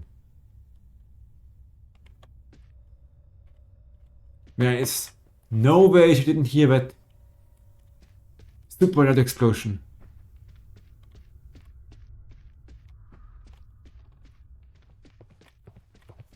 Child, that basketball is school property.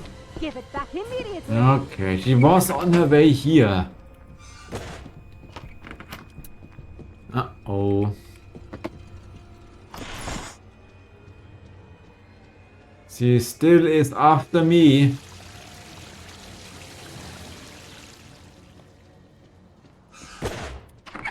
Let's close the doors. Oh, where is he gone? I broke line of sight with him half an hour ago. Baphomet, grant me strength. Why do you run away? I'll catch you next time, you'll see. Okay, she goes up first. Do you want to play basketball? No, she doesn't. Let's use your head like a ball. What a nice offer, Madeline. But no. Let's don't do it. Let's don't. Let's keep everything to its intended purpose. Let's use the head for thinking. And let's use balls to play basketball with, okay?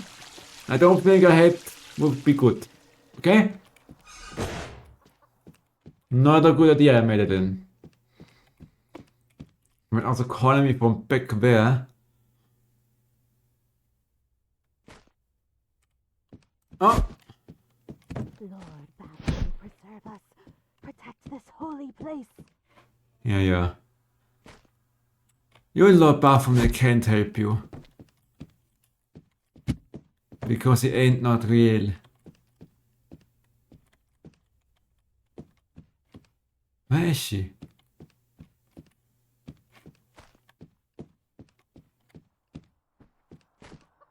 Madeline?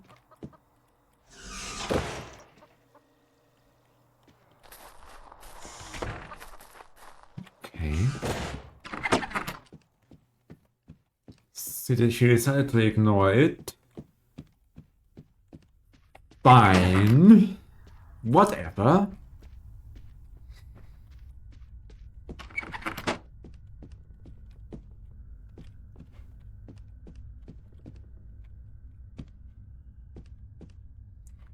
She didn't even open that door. My lord. Damn it. My lord. Okay, so if I want to get to a chicken, this doesn't fall down. Oops. I need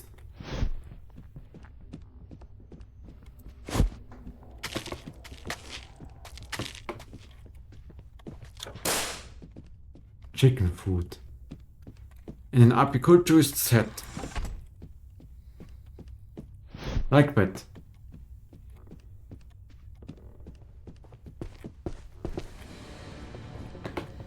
Oh no. Can I loop you in here?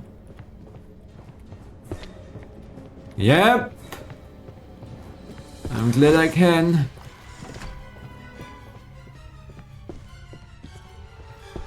Madeline.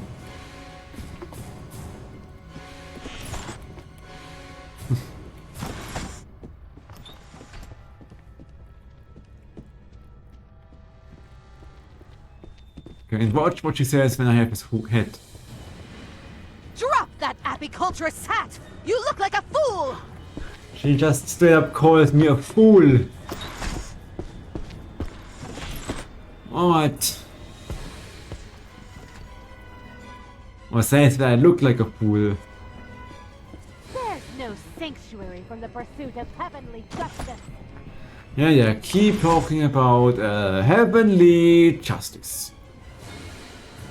For sure someone will care. I don't care.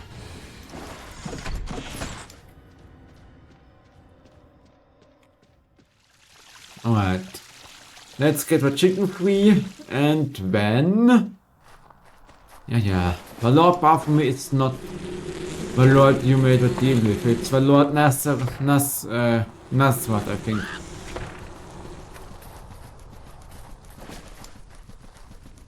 Now to get the chicken free. Wait a second. There's more chicken food here. Why don't I take this one then?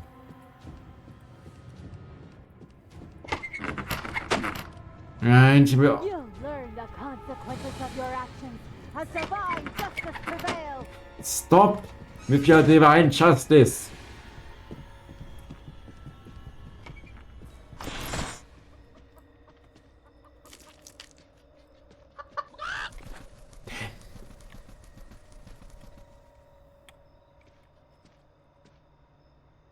Stop hiding and come with me. Let's sing in our Father together.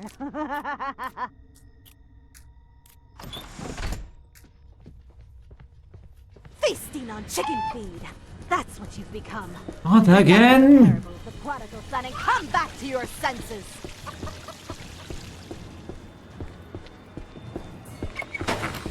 You're not looking at the floor. I know I want to close the green door because each door like costs her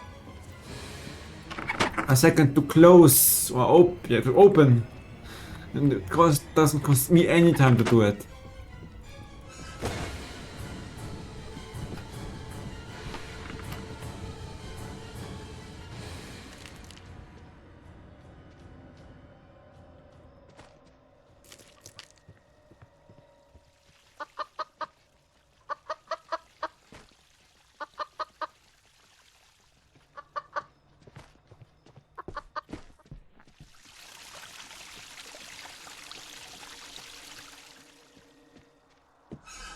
Yeah, she did not see me. Let's make a noise. So she goes in her gym. The voice of thanksgiving will sacrifice to you what I have vowed I will pay. Salvation belongs to the Lord.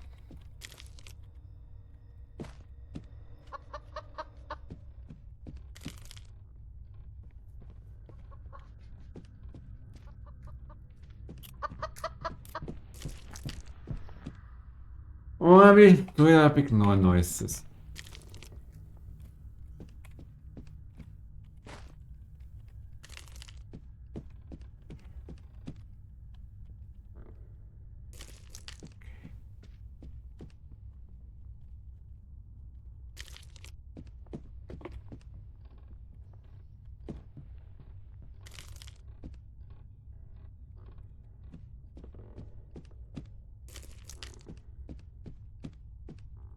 But I, the voice of thanksgiving, will She's sacrifice here. to you what I have vowed I will pay. Salvation belongs to the Lord.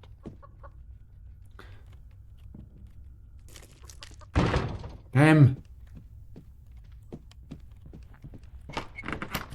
What? Didn't even unlock this yet. I can't enter the playroom. I need to stay ahead of the chicken because otherwise it will run around.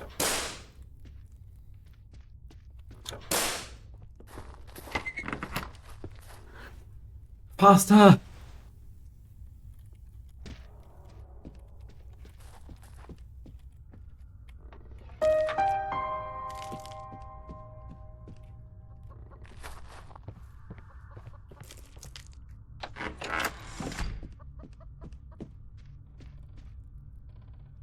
We're at points.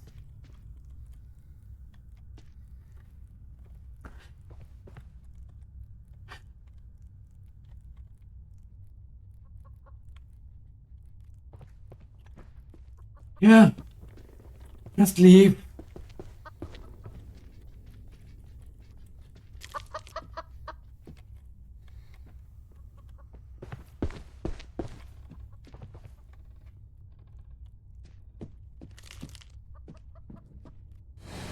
here, brat!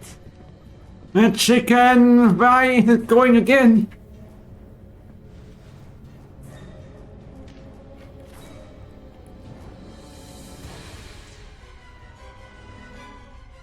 You are making me angry! Come back! She can't climb for no, but she definitely can. Oh.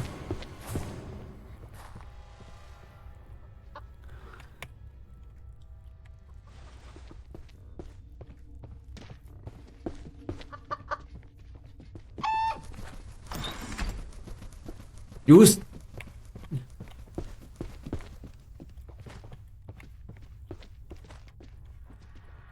Mr. Melon is not inside the pink room.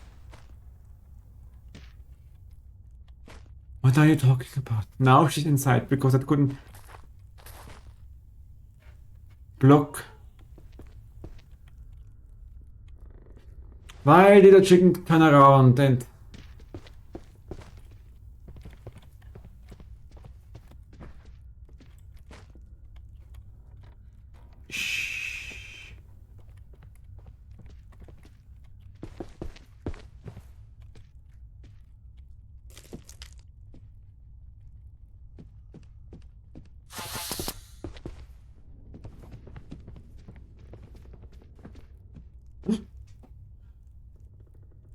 wer ist es denn hier?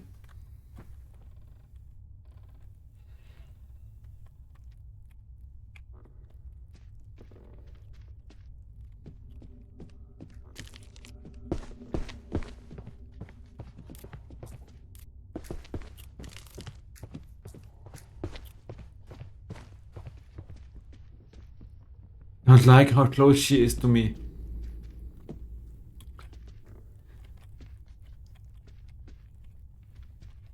Alright. You are not inside.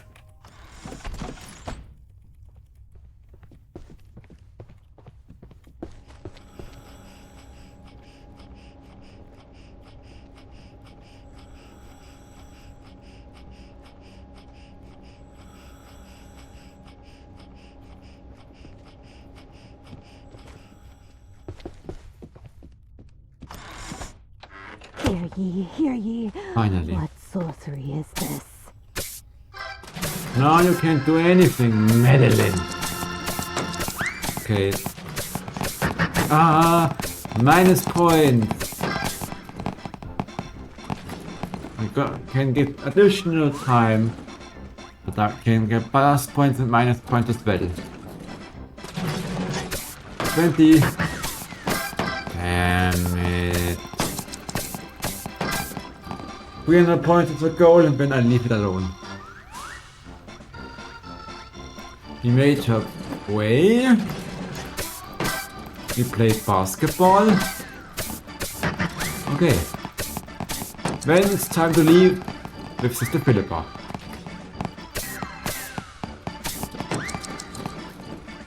After this. Come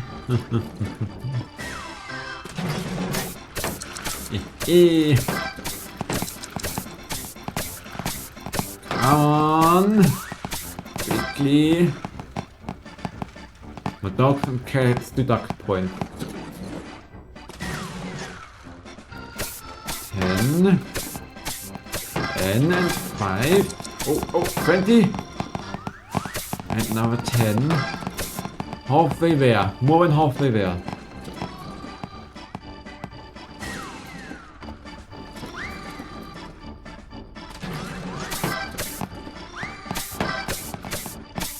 Gotcha!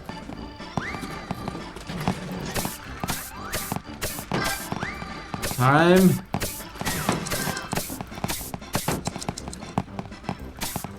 Oh! Plus 2 points after a loss. Plus 2 points. Can happen. Time. 5. No, I didn't get it.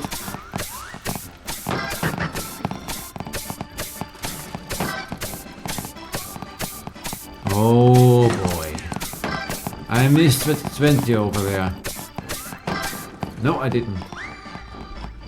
So many tennis balls. I'm where we are. 300 points. Good. Time to get the hell out of here.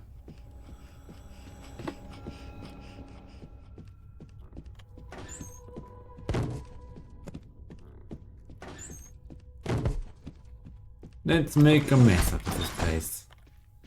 Alright, where is... We need Sister... We escape with Sister Philippa, the evil assistant nun. Doesn't actively attack us, but she's just as evil.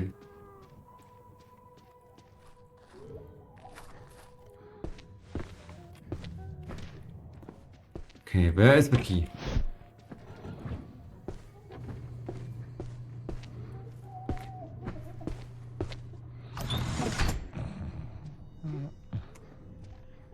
I have time to do this.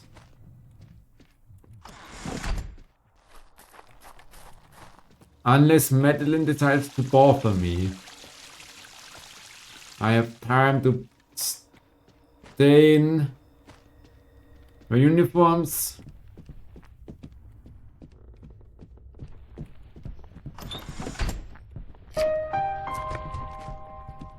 And leave. Uh-oh.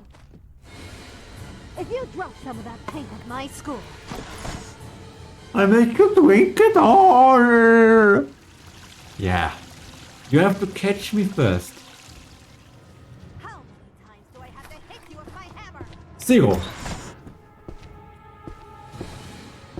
Why do you make me run so much? Stop!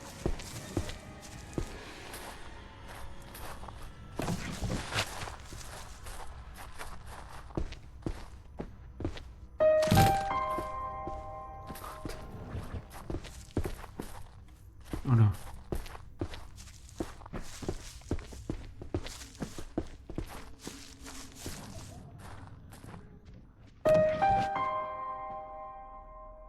Madeline.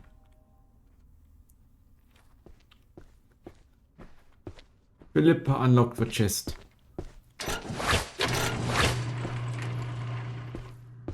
I know you're Right. Let's just go into our little hiding room here. You won't check that, right?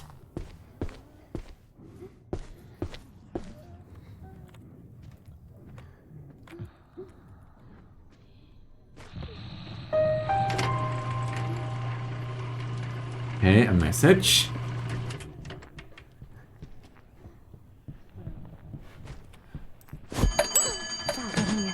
have mercy. Run away! Run away! Madeline comes and Philippa wakes up. But now I have a right out of school. Yeah. Oh, what happened here?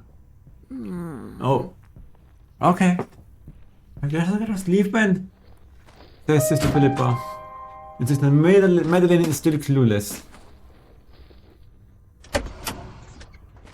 And so is Philippa.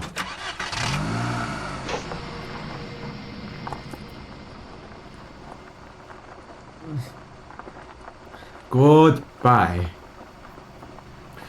Very sad they didn't bring out the... How is it called? Newer update of a crocodile on the PC. It's still a mobile only thing. It's sad they didn't bring this to PC. But it is what it is. Dun, dun, dun.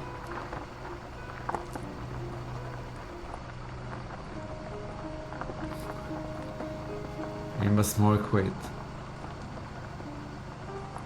Dun, dun.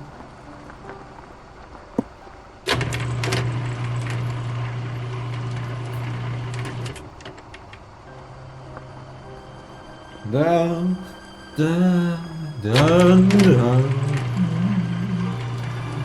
La, la. Mm.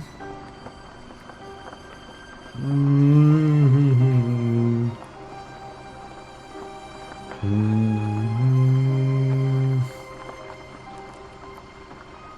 And it's still overload. Despite video decode, only 50% load. Like there's no video encode section in Intel cards. For whatever. Bunker found, yeah. All achievements unlocked. Now on me save. Oh. Good.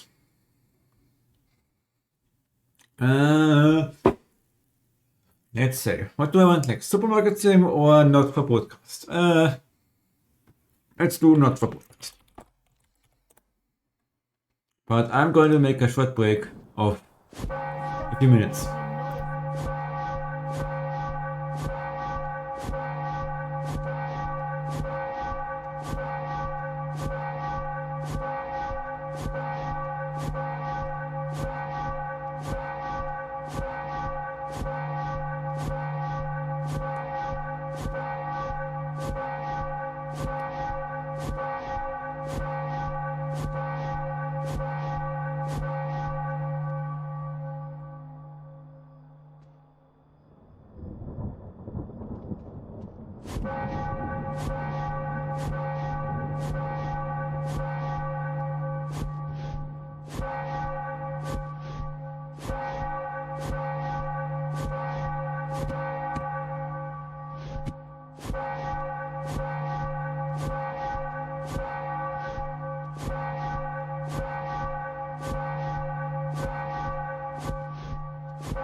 Alright, But now you start to see, yes?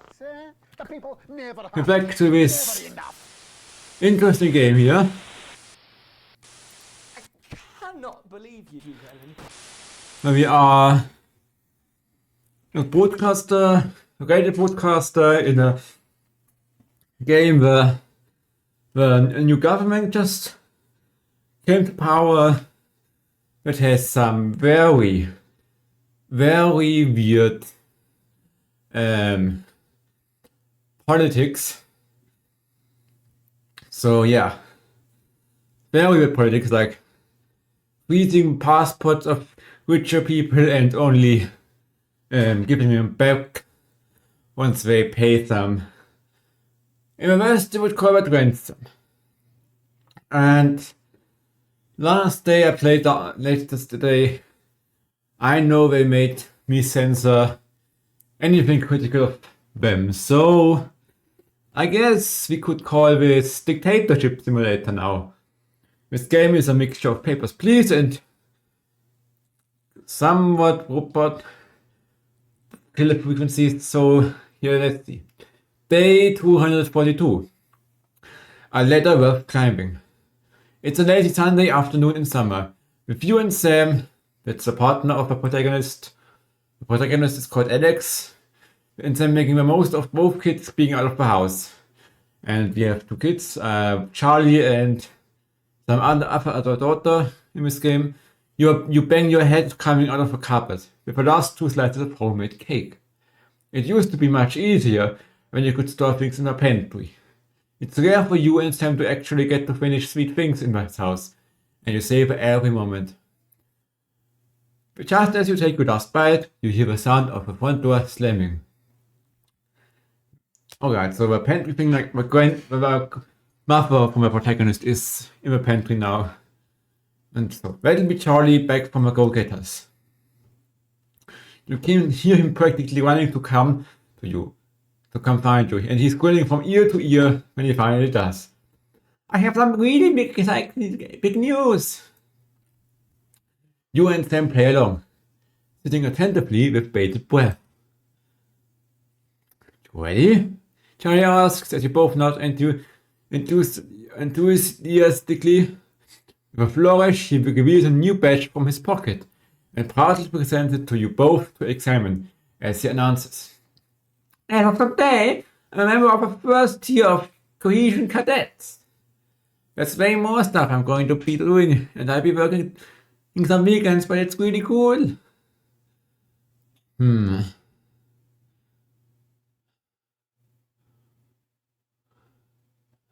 Sam congratulates Charlie as you can't help but frown. This seems a big step for teenagers. I mean, how old is he? Like 14 or 15, 13, I think. That doesn't sound quite right. I don't want to say what this reminds me of. Just don't want to say it. Day 257, a grown-up child. You've always had dinner as a family for the important events, and tonight is no exception. Charlie ostensibly resents not being able to go to his friend's house this evening, but you can tell he's happy to be with you, really. It'll be the last time you're all going to be together for a while. So far you've even managed to avoid fighting with Susie over politics, something Sam is no doubt grateful for. With her exams and your work, you've not seen much of Susie lately. Of course, it's especially nice having your mum here. She and Susie were always close. Seeing your daughter step up and help out with your mother has been heartwarming. So Alex, I believe you had a few words, Sam pointedly asks, nodding towards Susie. Your daughter cocks an eyebrow with a quizzical expression, and you can't help but see a little of yourself in it. Ah yes, of course. What's this about? Susie asks, laughing as she takes a drink of her champagne-adjacent sparkling wine. Sam made a point this afternoon that it was a big day and that you should all just be celebrating her achievement. So, our little Susie. Come on, honey, we're waiting, Sam says softly. You're not going to go off about the government again, are you? You're like a broken record. Susie smiles at you, a twinkle in her eye.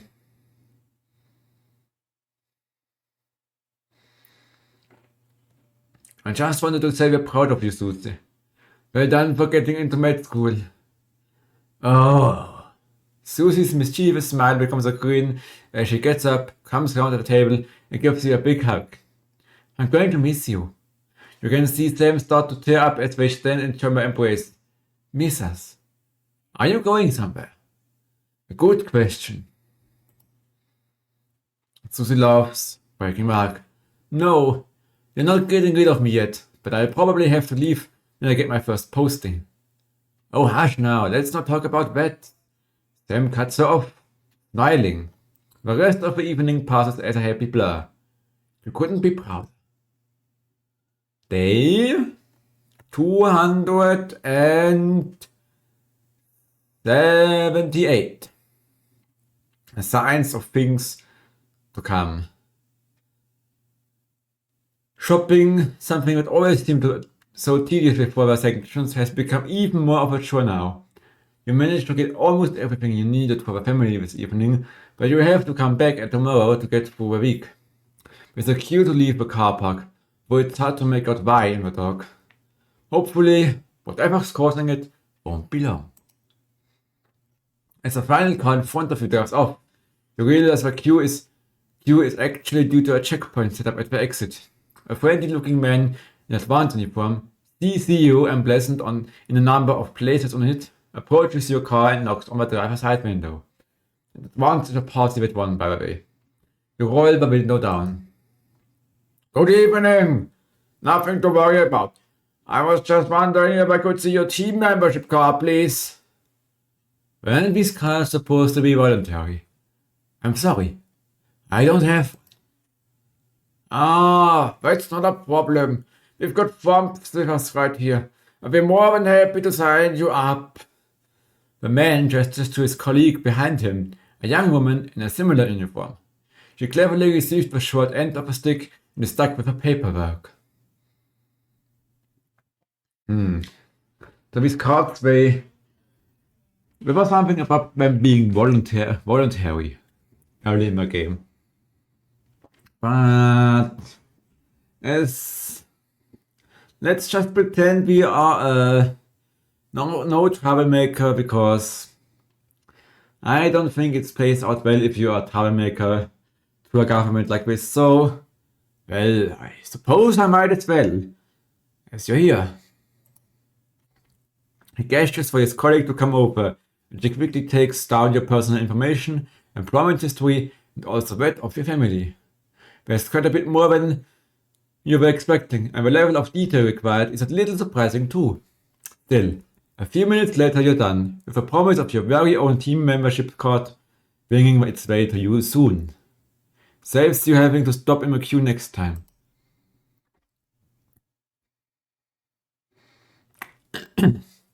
Yep, that's all good, thanks. Don't forget to keep an eye out for the new team lottery, starting up soon. Loads of great benefits to be won. You have a nice day though. The man is all smiles as he pats the bonnet of your car and waves you off. So are these cards mandatory? No, this is much better.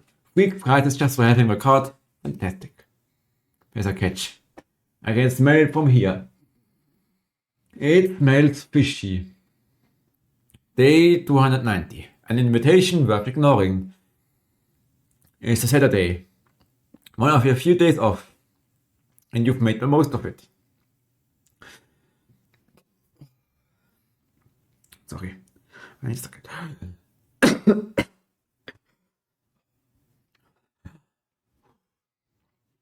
But it's late afternoon draws on.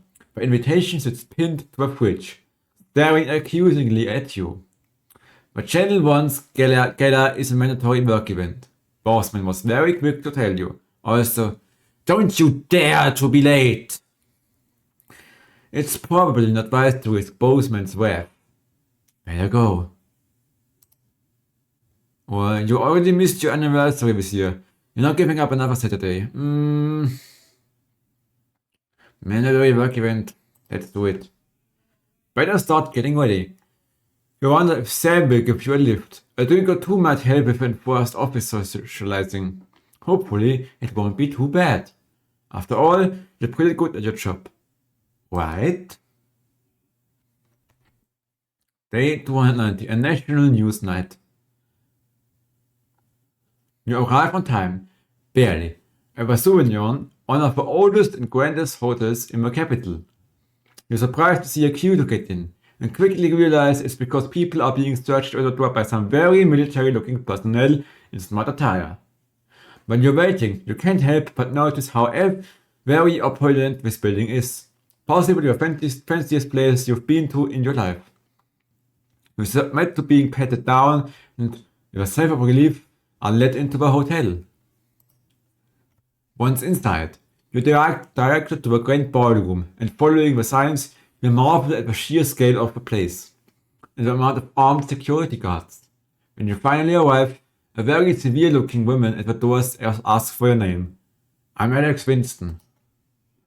She currently checks her list before whispering something to the waiter beside her. You've made it just in time to be seated down before dinner. Please follow Emmanuel here to your table. The waiter smiles at you and opens one of the great double doors, gesturing for you to enter. Immediately, you can see why it's called a grand ballroom. You pause for a second to take it all in. You feel a slight tap on your arm and Emmanuel gestures for you to follow him. He seats you at a table in the central floor area, with a decent view of the stage. Clearly, you're in Boseman's good books at the moment. You are set with some colleagues you've seen around the Channel 1 offices before you, but don't know that well. One of them informs you far too excitedly it's a very corporate evening of awards and speeches. At least the food should be good. Dinner is indeed lovely, and with the help of a no doubt very expensive wine, conversation flows easily enough. In fact, much to your surprise, you're actually presented with an award for Best Newcomer to the Channel 1 family. Well, this was unexpected. As you walk up to collect it, you recognize your presenter as Dr. Adrian Atkinson Blimey of Scissors fame. He thanks Advance for sponsoring this year's gala, before specifically thanking Prime Ministers Julia Salisbury and Peter Clement for being in attendance tonight. As you take to the stage, you see the frontmost central table does indeed see the Prime Ministers, as well as Boseman, Meghan, and some other very well-to-do types that you don't recognize. That explains all the security. As you're handed the award, Dr. Atkinson Blimey asks if you'd like to say a few words.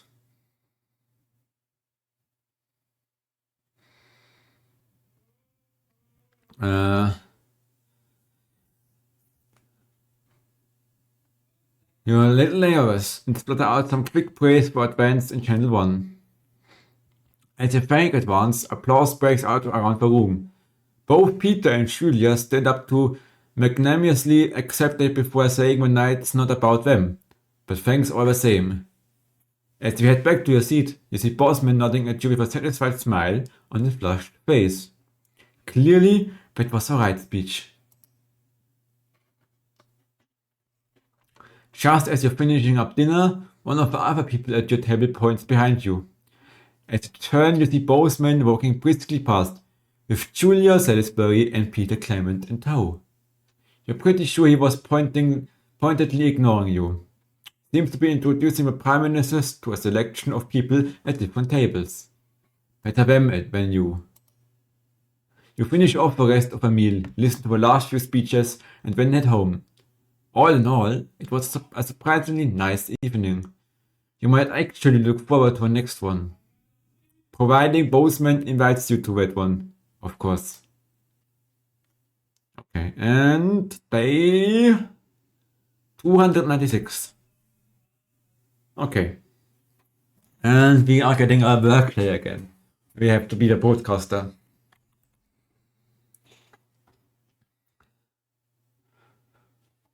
So, alright.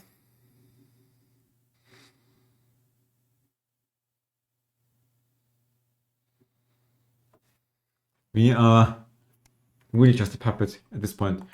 Day 296 by Heatwave.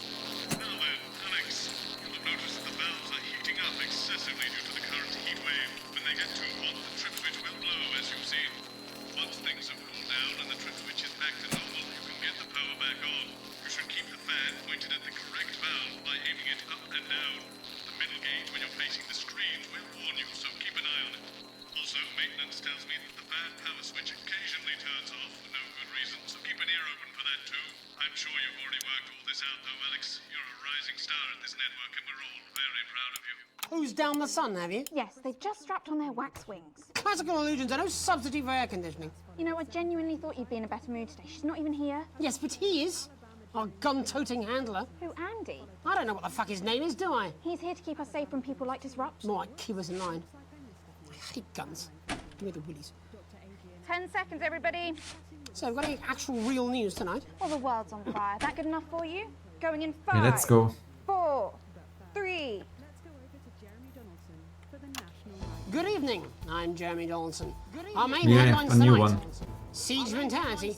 The World Council today established a military blockade to enforce the unjust and punitive sanctions now entering their 10th week. In a statement from team headquarters a short time ago, Prime Minister Julia Salisbury issued a commanding response to this unprovoked escalation. Oui. The World Council should make no mistake. This blockade and the illegal sanctions it seeks to enforce are an act of war and will be treated as such. Any incursion, however slight, into our territory will be met with swift and deadly force.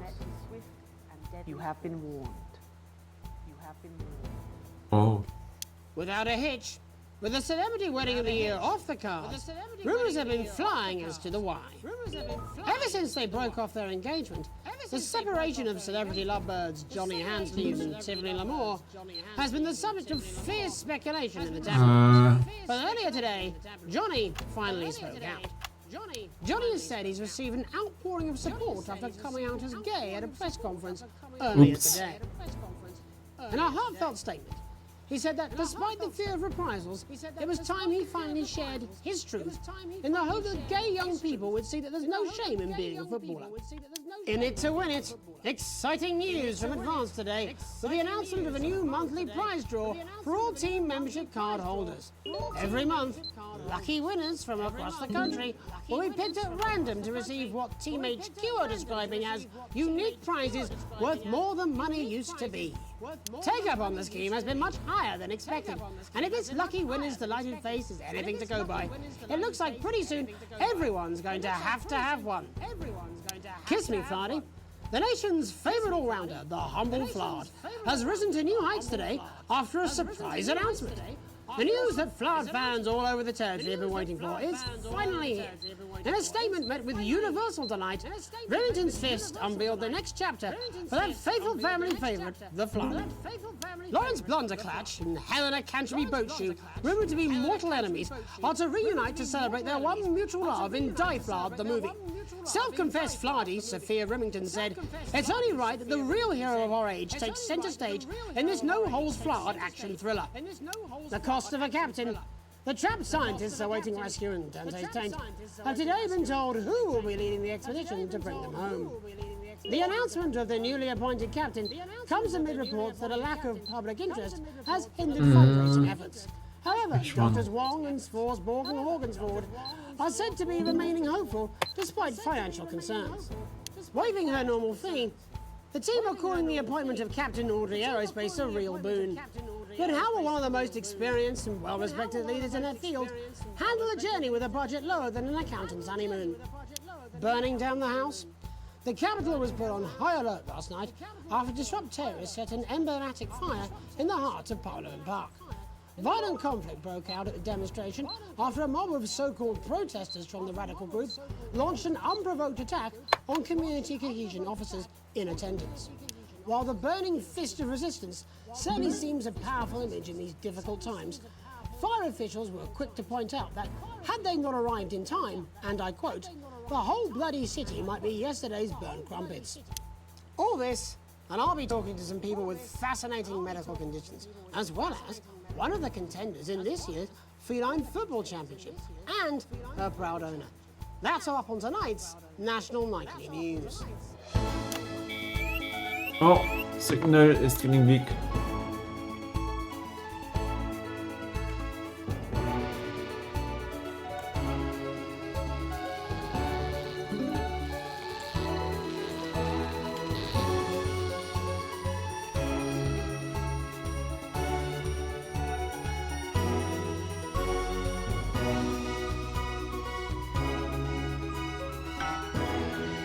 Restored.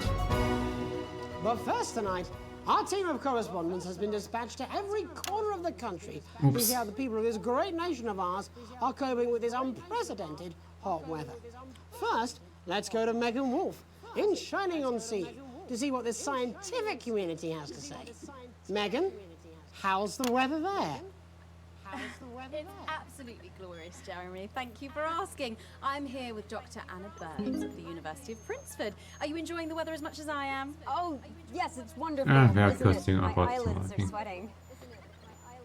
And you're part of a team carrying out a study into just what's causing this unbelievable heat, is that right? Yes, that's correct. Yes, we want to be able to reassure the public once and for all that there's absolutely nothing to worry about and that they can enjoy their sunstroke and fossil fuels in peace. You sound very confident about that. Oh, very much so. I can say without Oh. any hesitation, there's really no cause for any concern here.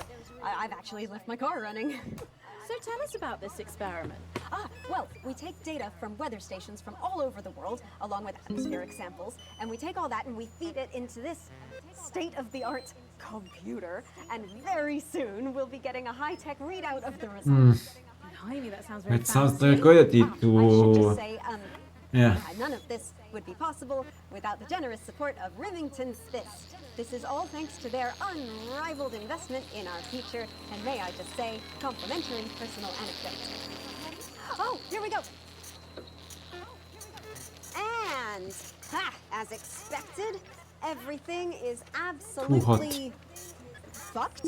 Hang on. This can't be right. Right, but obviously you said a second ago that everything is absolutely fine, so... Well, actually, under concern level, it just says, why, God, why? We should be celebrating these wonderful results, I think. Yeah? We need to evolve gills within 40 years. You look thirsty. Here it just says, shit. Look at you! This is meant to be a celebration! Can't go around looking like that! Shit, There you go, shit, much shit. better. Can I just say thank you again Oh. to Sophia Remington for That's providing not all of good. this. Everyone, we don't Climate have change. long. Time is It's running running out. out, absolutely right. That is all we have time for. Abandon hope and return to the forest. Enjoy that. I'd like to thank Dr. Burns for just one opinion on the climate. The sea will reclaim us all. There you have it, Jeremy. Proof, if proof be need be, that everything is just fine. I'm Megan Wolfe, here with science. Back to you. Megan Wolfe there, attempting to do some actual news. Next, heads over to Robin Short, who's in Scritchford with some of the winners of this week's team membership lottery. Robin? Thanks, Jeremy. I'm here in Scritchford with Gary Failsafe, a janitor at the local school, and Amelia Jackhammer, an aspiring poet. Both of you were drawn at random from those who hold team membership cards to receive this week's amazing prize. How do you feel? Filled with fervent euphoria. Yeah, good, yeah. And all that we had to do was fill in a quick form or two. Wow, that sounds so convenient. But we're all dying to know, what have you won? That's right, Robin. I've won dinner with Julius Salisbury at one of the capital's top restaurants. Ooh, swanky. And I've been invited to Peter Clement's house to help him dredge the gutter in. Huh? That's absolutely terrific. You must both be over the moon. I've written a poem about it. So, can you tell me about the moment when you first heard the news? Well, I was battling against a particularly difficult floater, probably one of the sixth formers, when the headmaster came and found me. I was involved in a similarly brutal conflict with a particularly arduous stanza. So you were both polishing turds? No, I don't like to polish them. I like to keep them intact for my collection. Oh. How unexpected. I don't polish turds, I write poetry. Potato, potato. That guy So, looks like a Gary, janitor already. Peter Clement's going to let me keep the contents of his downpipe. There's no harm in asking, What I are we talking suppose. about? Would you like to hear one? No, thank you. Gary, We will when you hear to signed it, up listen for to it team later in membership, the was it in back hopes rooms, of winning the or lottery, back or were office. there other reasons? I like a flutter, of course, but no, the boss said I had to sign up to keep coming into school. Very sensible. It's important to know who we're trusting around our children. Oh, I have an unpublished book of sonnets about children. Perhaps you'd like to hear one. No! Or an anthology of haikus on the death of innocence. I'd rather hear about Gary's turd collection. Really? I thought you might say that. Oh, Are you all right? yes, it's coming. It's inspiration and it's delicious. Right you are. Today on the show there's no news, just a man who keeps multiple poos. Here, this big one's my favourite. See how it's fibrous, really lovely texture. Would you encourage other people to enter for their chance to win? If it's colour you're looking for, take a gander at old Blue Eyes here. The national news lost its way when it covered some crap on a tray. Some of these are quite rare. Maybe that was unfair. And that's all we have time for today. Back to you, Jeremy. Thanks, Robin. What a lucky pair they are. And finally in this segment, it's over to Patrick Bannon, who's gone to the smelliest town in the country to see how the unprecedented weather is affecting the locals. Patrick? Hello there, Jeremy. Hello, yes. I'm here live in Grizzleford, which has recently voted the smelliest town in the country. And I have to say that, you know, in this heat, the smell really is. I mean, it's something else. Barry Lardons, mate, you've lived here your whole life. How'd you put up with the stink? Well, we're just all very proud of our achievement, to be honest with you. You can tell that, look at him, proud as punch. Do you know what it's like, son? Being the second smelliest town? No, I don't. Living in the shadow of Arseminster. Those smug fucks. But who's laughing now, eh? So what, not me, that's for sure. So what We happened, need to mate? bleep out bad Right, words. the good people from Remington Sweat. Swift came in and Ah, saved the sweat day on with there. their factory. Blue is we need to stand in the government. Yeah, they gave us this big presentation on jobs and growth. But as soon as we heard about the stench, we paid them whatever they wanted to put it here. Does the stink not affect your life in every way, Barry? I mean, perhaps if you're filling in a tax return or completing the physical act of love. It's strong at first, but you get used to it after several weeks of your first bout of sickness. The judges were very impressed. So, what's sickness? Oh, that's nothing to worry about. It takes a few minutes before you develop any symptoms. Now, folk are saying something about the production line and how they dump carcasses directly into the water main, but I think it's probably the few valves on the high street. On the high street? Should I see a doctor? What are the symptoms? Well, the first one is asking stupid questions. Then folk experience a loss of inhibition. Fuck off, do they? When was the last time you brushed your teeth, this stinking old tramp? Next according is a period of randomly bursting into song, followed immediately by delusions of grandeur. Oh, that's not really a problem, little song of my life. Hello, it's sexy Patrick Bannon, and he's wearing sexy shorts now.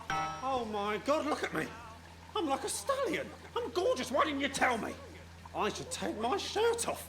You know what? I'll even let you touch me if you want. That will be the bout of undeserved self-confidence. Love the Bannon, feel the Bannon. Oh man, what's the point? And the ennui. Yeah, but All that's and left it's now going to are the need to hallucinations and poop. unconsciousness. No, Dottie, was that you? Why are you made out of elbows? You know I don't eat opinions. Oh, don't worry, folks. Once he wakes up, he'll be just fine. We'll just find a place to stick him where it won't matter how many times he evacuates his bowels. Right, that's all here from Grizzleford, a town that's really making a stink. I'm Barry Lardons. Back to you, Jeremy. Thanks, Barry. With a naval blockade being set up around our coastline as we speak, when we come back, I'll be talking to 3 members of the general public who appear to be here purely for medical reasons. Don't go away. Unless, of course, you've got something better to do. We'll be back after these messages. 1 minute This back. next section features a potentially controversial guest. Advance may request some censorship if he goes too off topic. Got it. You've done a great job so far keeping everyone happy, so let's keep up the good work. And I can't do this anymore. You say this every Friday. I've done something. What do you mean? Jeremy? My mic is still...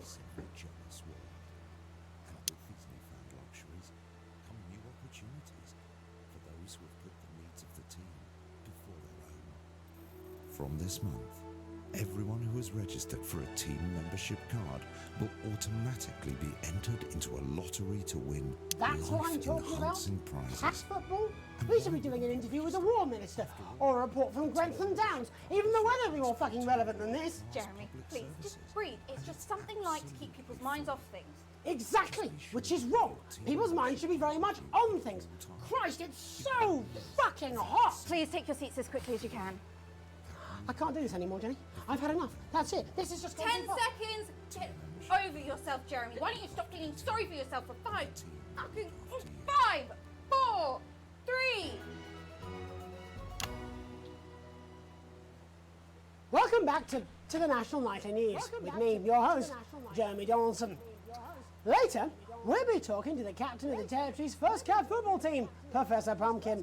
But first, I'm joined by 3 guests with some balmy bodily behaviours. Joining me is a woman who's been hiccuping for over 9 months. Isn't that right, Miss Piercy? Yes, that's right. Yes. Tell us, what brought all this on? Well, it's all a bit of a blur, Jeremy, to be totally Who is frank wrong? with you.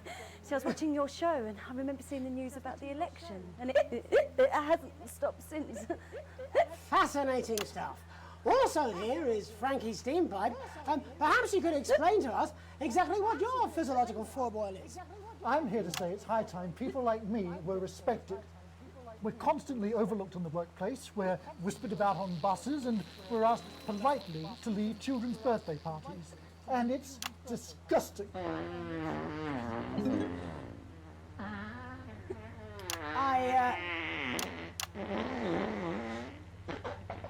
I'm sorry, my bowels have comic timing. And finally, I'm joined by a man who answers every question honestly, even when it isn't aimed at him. How do you cope with that, Mr. Truman? With a combination of booze, self-hatred, and hardcore pornography. Is that right? Not according to my therapist. Well, in that case, let's speak to Rose. Tell me, how does the hiccuping impact you? I get shushed a lot, which is hard. At work, they've asked me to stop answering the phones. It's really affected my confidence. Well, I find it really fucking irritating. Do people tend to believe your story? Fuck no. Actually, I've been surprised at how much support I've received. And Frankie, why have you come here today? Because my wife left me, and I was hoping that the fame would win her back. We've started a group for people with ailments deemed broadly comical by society. It's called Take Us Seriously. That's right. And we bloody well mean it. And who's joined so far? A bunch of fucking losers. It's just us so far. And how much success have you had? Well, we've seen some real positive changes. I don't want to toot my own horn, but it's been a runaway success. Shit all. Not a single person come to our fun run, and all of our leaflets fell in the canal. Well, Miss Piercy, some people are saying your condition was actually caused by the shocking events of that night. What do you think? Come down, Mr. Donaldson, that's absolute rubbish. What it'd be like to have a pair of tits. Could you? I'm sorry, it's very hot. What was I thinking? That you're a team fuck puppet? No. Or a sellout cunt? Apologies. Just a reminder that he can't help it. And hey, if this isn't live television, then what is it? Fuckfest of propaganda masquerading as journalism. Right, Frankie, Rose, tell us, how can the viewers get involved with your cause? Yes, we're holding a sponsored run in Capital Park next weekend. It's called the No Smiles 13 Miles. No, it's called the No Laugh Half. What did I say before the show? That it was the team pulling Jeremy Donaldson's strings. No, I didn't say. Wow, we may have to end that there, unfortunately. What a harmless bit of fun. Steady on! This is exactly what I'm talking about. We demand respect. Yes, well, later, I'll be talking to Security is taking him out due to all the weird words they are talking. Is that really necessary? No, it isn't. Let go. Not you. Unhand him at once. Enough! That's enough! Enough! What are you doing? Try not to piss myself. Alex, cut. Don't you dare! Don't you fucking dare cut to the ads before I tell you to. Now, you in the broadcast centre, Bonesman's little scapegoat, you listen to me. You cut to the ads before I tell you to, and I will kill every single person in this studio. am thinking about what I'm doing. I've been thinking about it for a long time. We all should be. Christ, it's so fucking hot in here. Do you remember when we used to do the real news? Before it was all lottery winners and bloody cat football? We are on the brink of a siege, the likes of which the world hasn't seen in hundreds of years. The enemy is at the gates, and I'm stuck here talking to these three fucking idiots. I think my hiccups have stopped. You three, get the fuck out of my studio. Go on, now, go, before I change my mind. He's not. He's Jenny. desperate. Lock the doors. Lock the doors. Yes, Jeremy. Now. Good. Yes. Now. Right. You in the broadcast centre. Alex, you listen to me. He knows my name. You pay attention.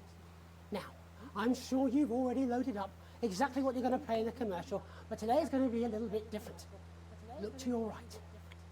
Yes, really. Look to your right. There is a VHS tape, and I want you to load it into one of the machines, and when I say so, and not before, you play it. You've got about 15 seconds, so I wouldn't waste any time. Now, all cameras. I assume you won't be playing that tape. This station does not negotiate with terrorists. I hope I've made myself clear. You seem to know what to do. Every single thing that comes out of this studio is either one-sided or banal. We're going to show the other side for a bit of fucking balance. Like the good old days. Alex, play the fucking tape. No, I don't want to hurt. Well done, Alex. From the station's perspective, you made the right call. I will not hesitate to start by killing this man. Oh, what have I Reset done? the system for the third segment. I imagine the ratings are going to be through the roof. Okay. I was about to play this tape, but Boseman was like, no, you won't.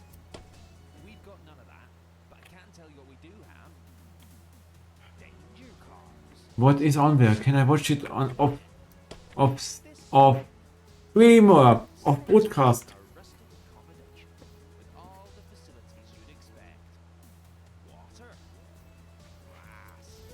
Hey, shoot, don't worry about that. With our fantastic live entertainment, actual He just put out the gun. edible food and air, you're bound to find the What do you mean they didn't play it? Why the fuck didn't they play it? Alex, what the heck is wrong with you?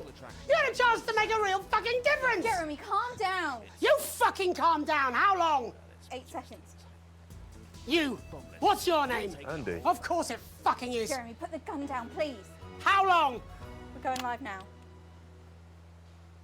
Welcome back to what's left of the National Nightly News. Our main story tonight. There is a fucking massive military blockade being set up around this country. We are surrounded and outgunned, as incidentally am I. Now I have asked for all the security doors to be locked, the studio doors to be locked, but security is on its way. So, I doubt we'll have much time. But while there is, let's try and do the fucking news. Our first guest tonight is Jenny. She works here in production, and earlier today she told me she put forward several news stories. Older viewers will remember those, but they've all been rejected. So tell us, Jenny, what's somehow less important than Barnum and Bailey's Amazing Shit Circus and Commander Pumplenuts, the fucking cat footballer? It's Professor Pumpkin. Really, Jenny? There isn't much time. There isn't much time. Come on, just one real news story. I don't know, I can't think. I'm trying. Christ! You haven't even taken into public ownership yet. I mean, might as well be one from Julia fucking Salisbury's no doubt immaculate kill room. And this gallant knight, in slightly shattered armour, is Andy. He's a CCO. What's that stand for, Andy? Community Cohesion Officer. And what does that mean, Andy? Well, we aim to strive... No, you utter prick! I mean, what does that mean? What is a CCO? What are you? What is a CCO? Community... Policeman!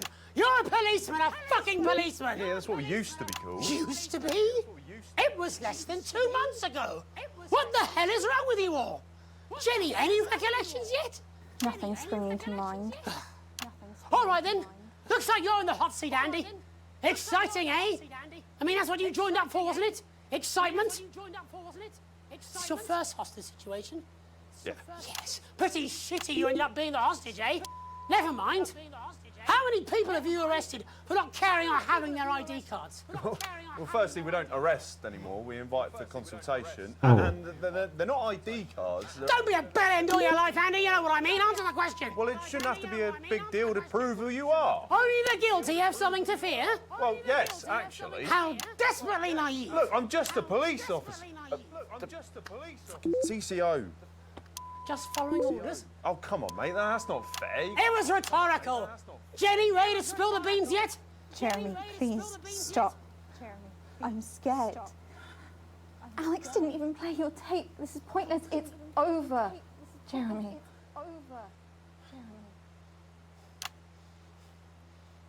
I was going to quit tonight. I had notes. See? I had notes. See? There's a recording. A VHS tape. A message from Disrupt. I haven't heard it, but I know what it's trying to say, and I wanted you at home to hear it. So listen to the other side and make up your own minds.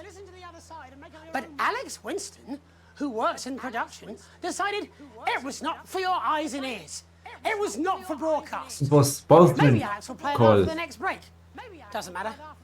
Tomorrow morning it will arrive in every major news broadcaster worldwide. But I wanted you to hear it first. To listen to what Disrupt had to say about this unreported country. Because Disrupt denies. Well, we swapped places while I wasn't looking. They're now the ones investigating, looking for evidence, trying to make the world a better place. And me? I'm in this newsroom interviewing Jeff fucking Algebra. What Disrupt have to say is important. You might not agree with all of it, but you should still hear it and make up your own minds. Are you serious? Disrupt. A credible source. Get more objectivity out of Alan fucking James. Oh my God, are you being deliberately obtuse? Why can't any of you understand there's no such thing as a credible news source anymore? Aaron, shit! Aaron! Oh shit, I'm sorry, I didn't mean to. He's bleeding. It's in his shoulder. First aid! Whoa, we need first aid. He doesn't need first aid, he needs a fucking ambulance. Paramedics. There'll be paramedics for the security. Unlock those doors. No! Don't do that! Jeremy, he's bleeding. He could die. Yes, but if you open the door, that's a How did you think this was going to end? Why are you even here today? Why are you even here today? It's supposed to be your day off! It's supposed to be your day off! My date cancelled. I thought it'd be more fun to be here than moping around at home. Truth be told, I wanted to see you.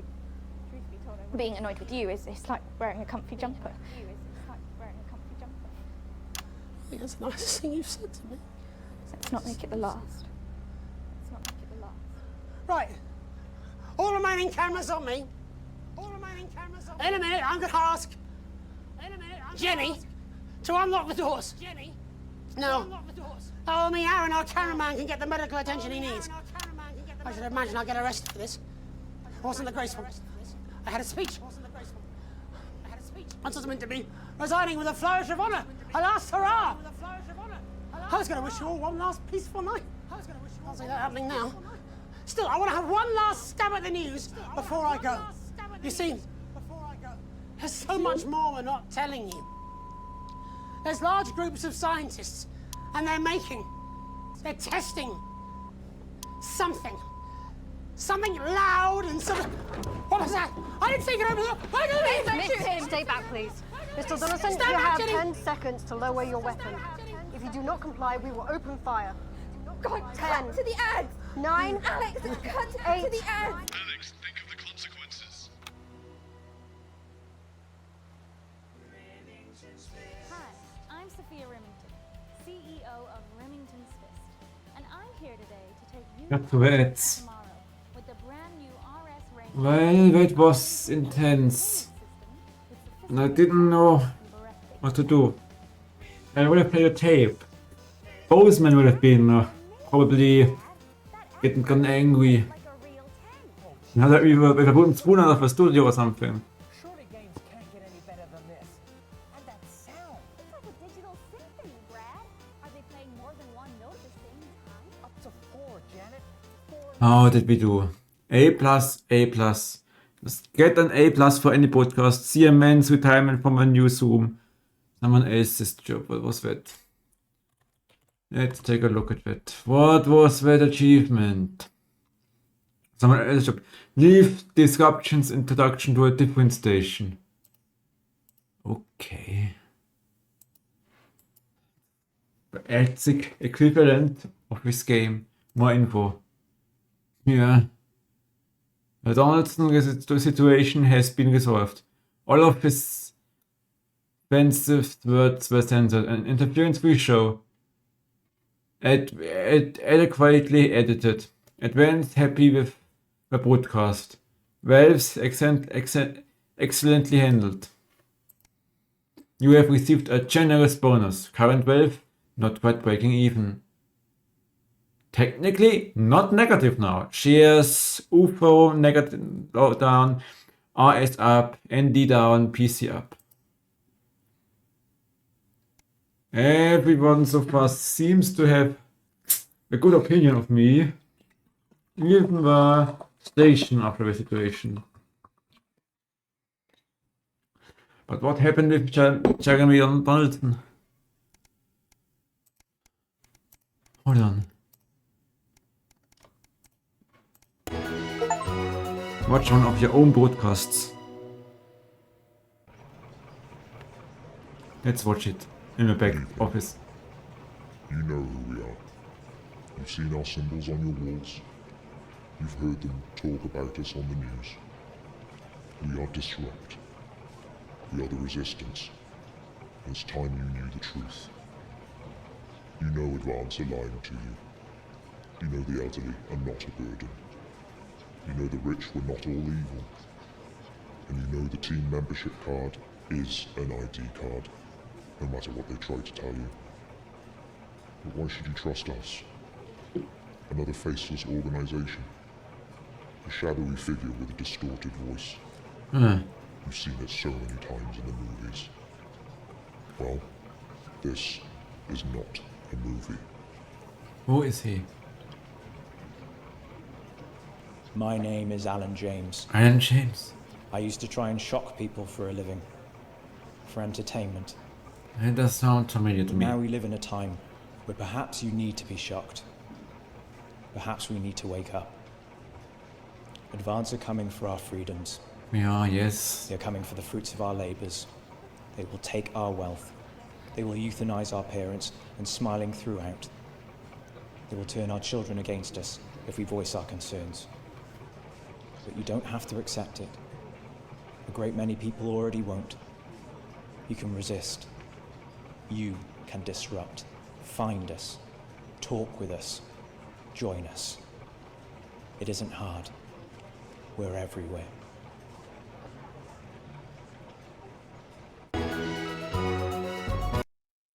Okay. Now let's see what he was talking about when we were... Like, we saw him talking angrily at the studio, but we couldn't hear him. I want to find that back because...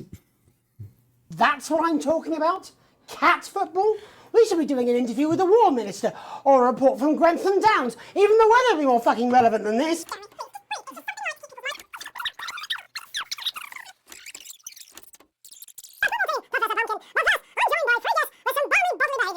Me as a woman who... Jeremy, to be totally frank with you, so I was watching your...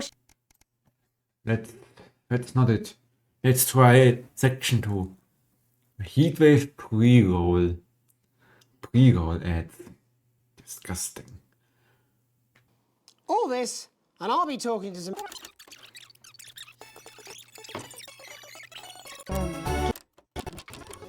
Could you be a little more dismissive in your delivery? How a nuclear reactor might work.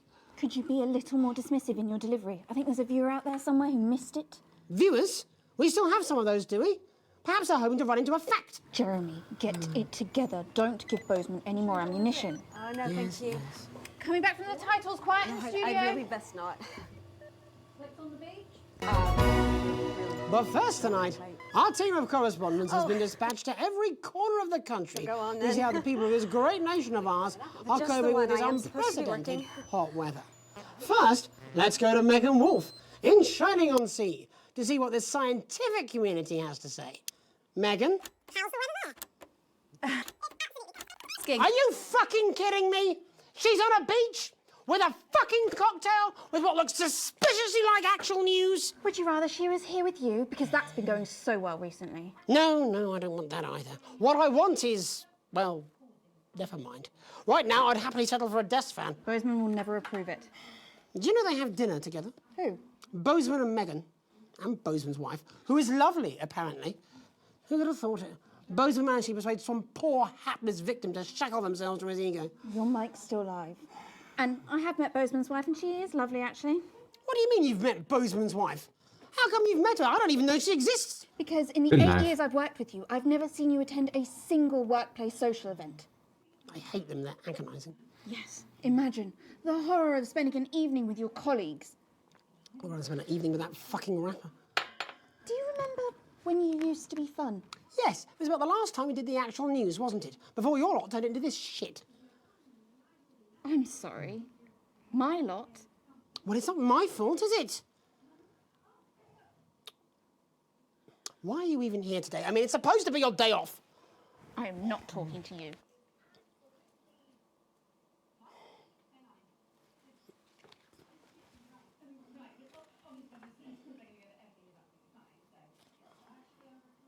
And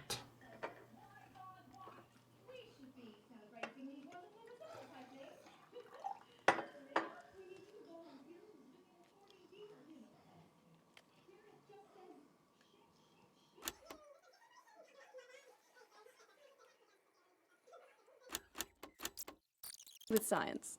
Back to you. Megan Wolf there, attempting to do some... I'm hearing... Has anyone seen Jenny? Jenny? Jenny? Can I get a refill, please? I know you can hear me. Don't you walk away from me. Jenny! it's some piping hot tea we can hear here. Surprisingly, that way let us listen to it. Awesome. I wonder if you can hear what he said during the ad break or something. Or after the SWAT team came in. Don't we have air conditioners in the studio?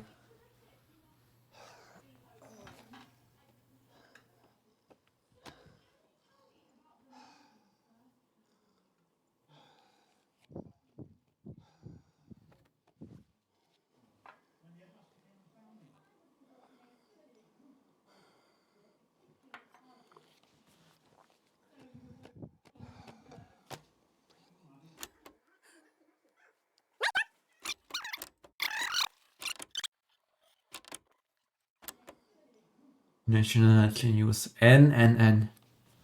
This is getting exciting. Didn't expect him to do something like this. Makeup? Makeup! No, not that. Look, I know it's not your job, but can I get a refill, please? Look, I know it's not your job, and I don't want to come over entitled like a certain co-host of mine, but my throat is dry, and I have to be sat here until the inevitable clusterfuck of an interview that is this, Gary the Shit Collector, comes to an end. So, if you wouldn't mind, please. Well, go on then. Thank you.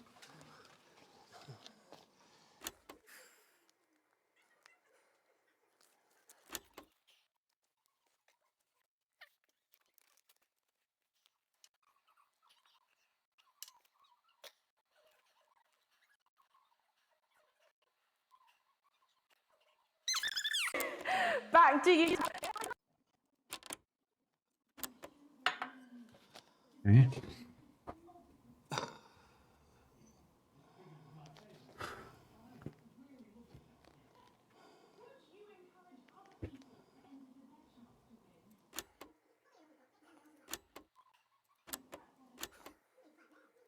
Time for today.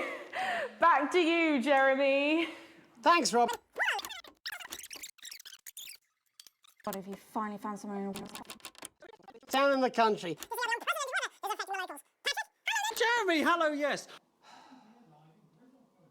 Okay. Poor bastard. My God, have you finally found someone in a worse situation than you? I'm picking up that you might be somewhat annoyed with me. For your information, Jeremy, me and my lot aren't the reason there's no real news left. I put plenty of ideas forward, but they always get squashed up the chain. Fucking Bozeman. No, not Bozeman, further up. Oh, tell me more. I shouldn't have even said that. Oh. Well, well, well, Patrick, who's not looking presentable now, eh? Fucking arsehole. Just don't censor it. You can listen to the uncensored version here.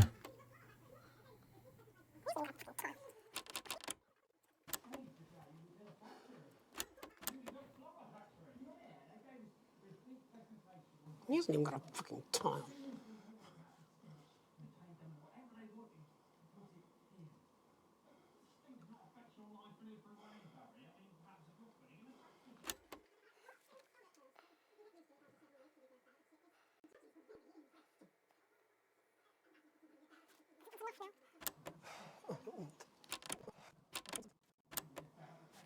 I think that's enough now. He is pissed.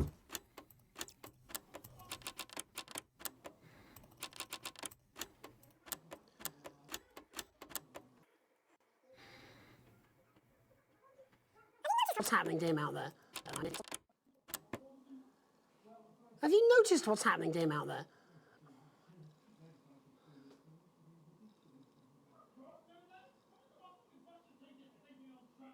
He's just called the guest a stinking old tramp. Are we really going to let this continue?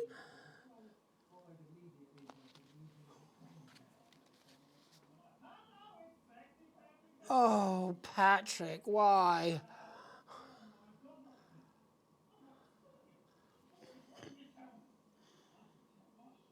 No, you shouldn't. He's taking his shirt off on national news. Shouldn't we cut away?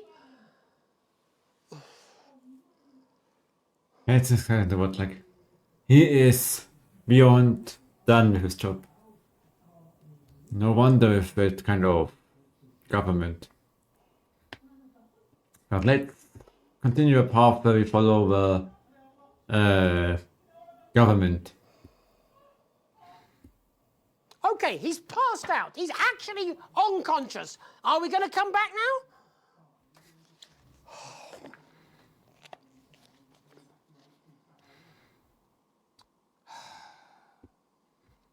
Apparently not.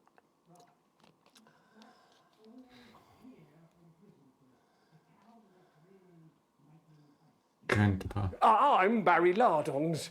Back to you, Jeremy. Thanks, Baron. With a naval blockade being set up around our coastline,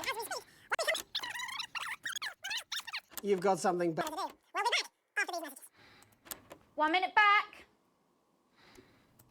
Well, that was stupid, even for you. I don't care. It's done. I am done. It's 200 fucking degrees in here, and I can't do this anymore. You say this every Friday. I've done something. What do you mean? Jeremy? My mic is still live.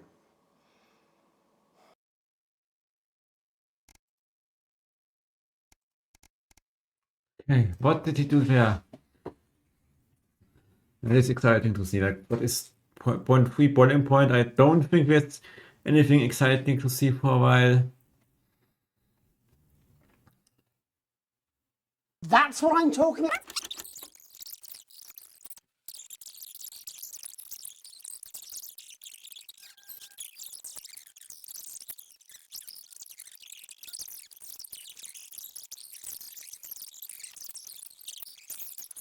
The world class fair of Wow, we may have to end that there, unfortunately. What a harmless bit of fun. Steady on! This is exactly what I'm talking about. We demand respect. Yes, well, later I'll be talking to Professor Pumpkin. A ginger tabby with a world class pair of penalty paws. Is that really necessary? No, it isn't. Let go. Not you. Unhand him at once. Enough! That's enough! Oh. I'm off! What are you doing? Trying not to piss myself. Alex, cut. Don't you dare! Cut Don't you the fucking ads. dare cut to the ads before I tell you to. Now, you in the broadcast centre, Bozeman's little scapegoat, you listen to me. You cut to the ads before I tell you to, and I will kill every single person in this studio. Ich hörte mal die. I am thinking about what I'm doing.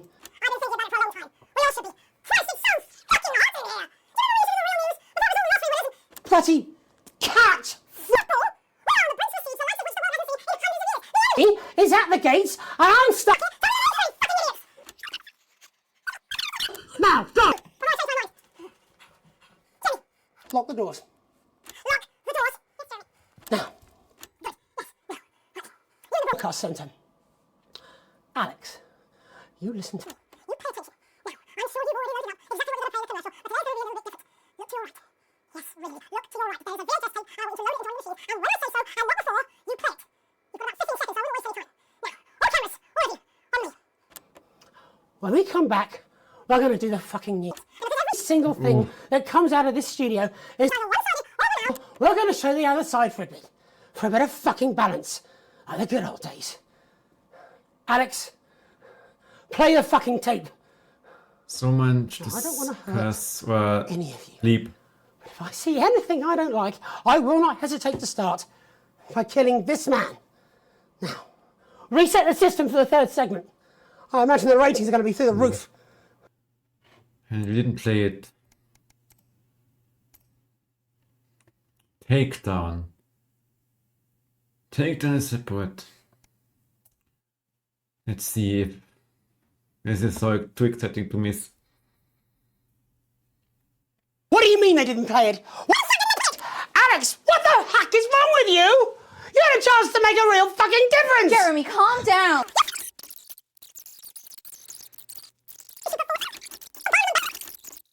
Okay. Anything here that I didn't see?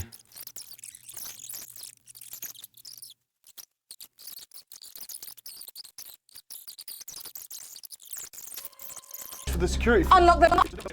What? Understand? There's no such thing as a credible news source anymore! Aaron! Shit! Aaron! Deliberately obtuse. Oh, Why can't any of you understand? There's no such thing as a credible news source anymore! Aaron! Shit! Aaron! It's the cameraman, I guess. Oh shit, I'm sorry, I didn't mean to. He's bleeding. It's in his shoulder. First aid! Whoa, we need first. Yes, but if you. How did you think?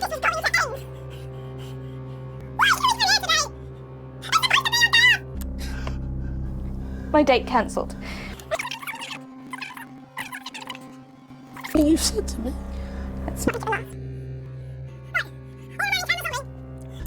In a minute, I'm gonna ask.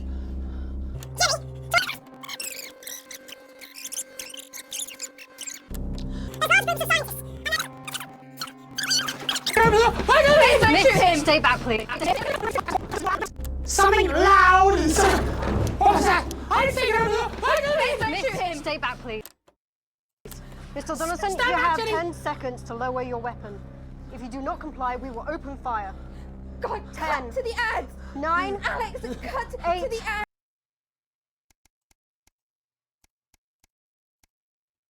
Let's see what happens after that. That is exciting. What happened there, and I can't wait what happens next. What do you mean they didn't play it? Why the fuck didn't they play it?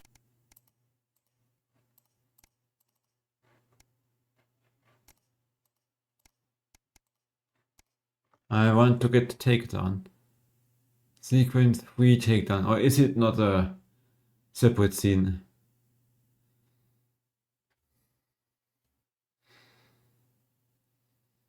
What do you mean they didn't play it? No. Why the Okay, that's okay. The blue wave from sound is show you what the government advises you to censor. Day 297, a tape to remember. You wake up, still partly in shock from what you saw on the news last night. When you had to edit on the news last night. When you came downstairs, you find your family sat in the living room, waiting for you. You take a seat on the sofa between Sam and Susie. Sam swallows, hesitating before starting. We were so worried about you last night, after Jeremy, and thinking it happened. Sam shakes her head. I wonder what they will do with him now. Are you okay? Let's don't say anything that might go against the government. Because otherwise, the protagonist might end up in prison. Lock him up, probably. Can't say I blame them. Sam looks to the kids, then back to you. We saw that you chose not to play that tape. They pause before continuing. And I couldn't help but wonder why.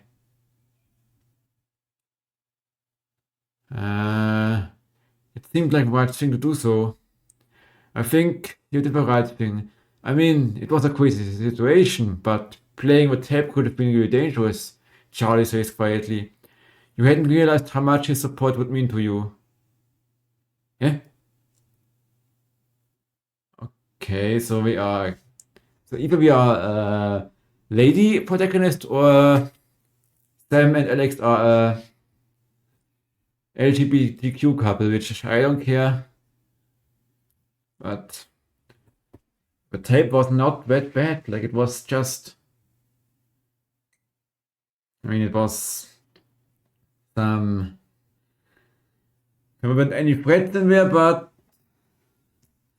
the protagonist would have been locked up probably if... Yeah. Charlie. Oops, my mistake. I'm shut up. Sorry. It's good to have your son on your side. For what it's worth, Alex, I think you were in an impossible situation, and somehow you managed to make the right call. Sam throws their arms around you. Only you were stuck in that studio having to make that choice. No one can criticize what you did, and I'm proud of you. You've never been so grateful to have Sam support you. You take a deep breath and gather your thoughts. It's all a lot to take in. You're not sure you fully processed what happened last night, let alone with what Charlie and Sam think about all. You look to your daughter. You never agree on anything, but even I didn't think you could be so stupid. Susie throws the newspaper onto the coffee table, and Jeremy's face stares up at you from the front page. All you had to do was to play it, and you couldn't even do that right. She gets up and leaves the room, clapping slowly as she goes.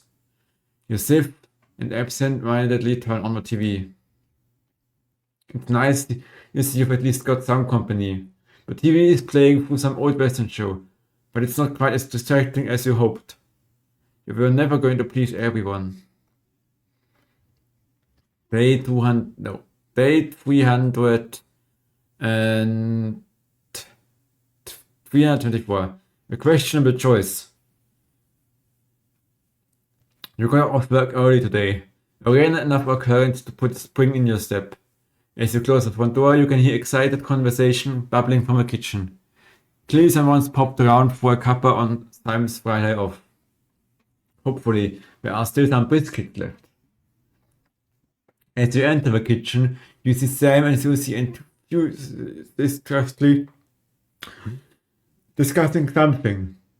Your daughter's still in her scrubs, having clearly come straight from work. I got the posting I was hoping for, she gushes. I'll be doing my placement in the new transition center, really helping people like Grandma.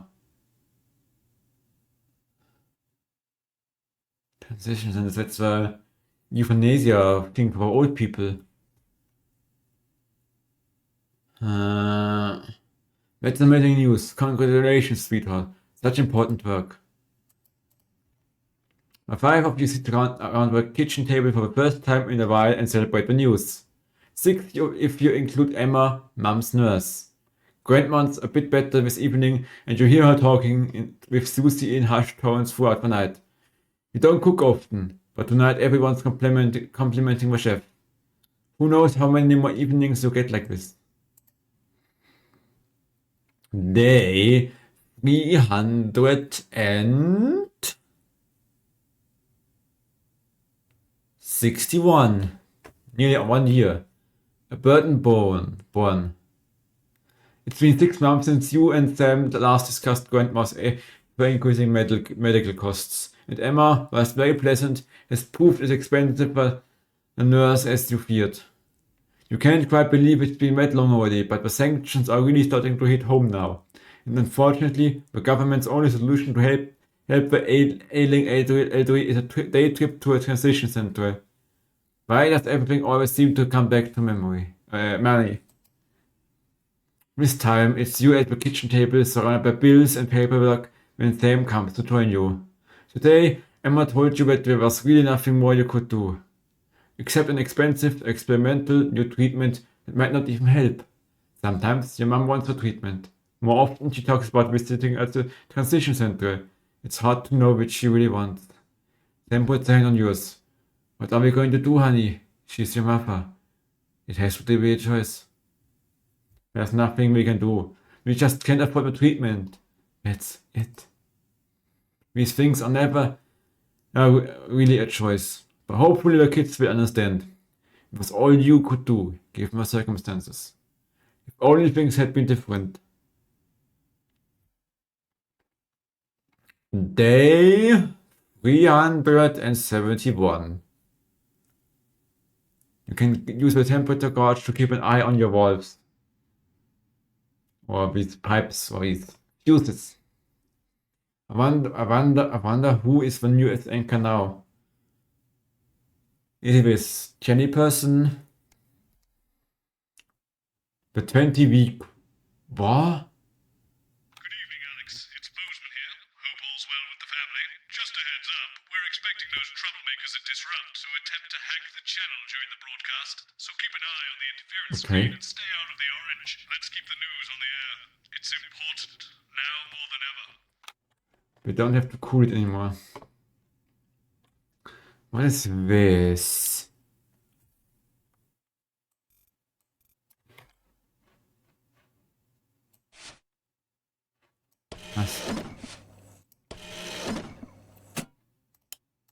The Venice gun. They do know this is the news, don't they? You didn't hear this from me, but...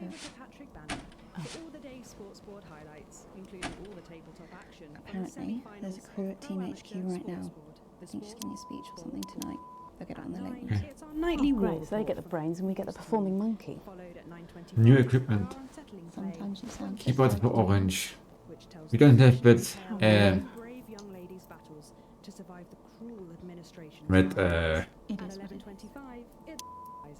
Tonight, Dr. Adrian Atkinson Blimey will be getting his teeth into Fiona from Hamble Bamble. 10 seconds, everybody. On the humble biscuit. And that takes us, after the weather and public information, Going in 5, to our close down. 4, But first 3. tonight, it's time to join Megan and the team for the National Nightly Good News. evening. This is the National Nightly News. Megan I'm is Megan new. Wolf. It's the 140th day of war. Our main headlines tonight. Company of Heroes. Skirmishes on land and sea again today as our armed forces tested the mettle of the World Council's illegal blockade. Advance's strategy of multiple small-scale incursions into the disputed zone is certainly keeping the enemy on high alert, unable to work out where or when the next strike will come. Proud parents throughout the territory find themselves ever more impressed by the bravery and commitment of their incredible children and the job they're doing keeping supply lines open against all possible odds. Don't starve. Advance's food programme moved from strength to strength today as rationing depots were opened in the last remaining unfed areas of the territory. The rationing depots have been constructed in record time, and the government's agricultural coordination strategy has seen shelves restocked with increasing regularity. And judging by the looks on this happy family's faces, it can't come a moment too soon.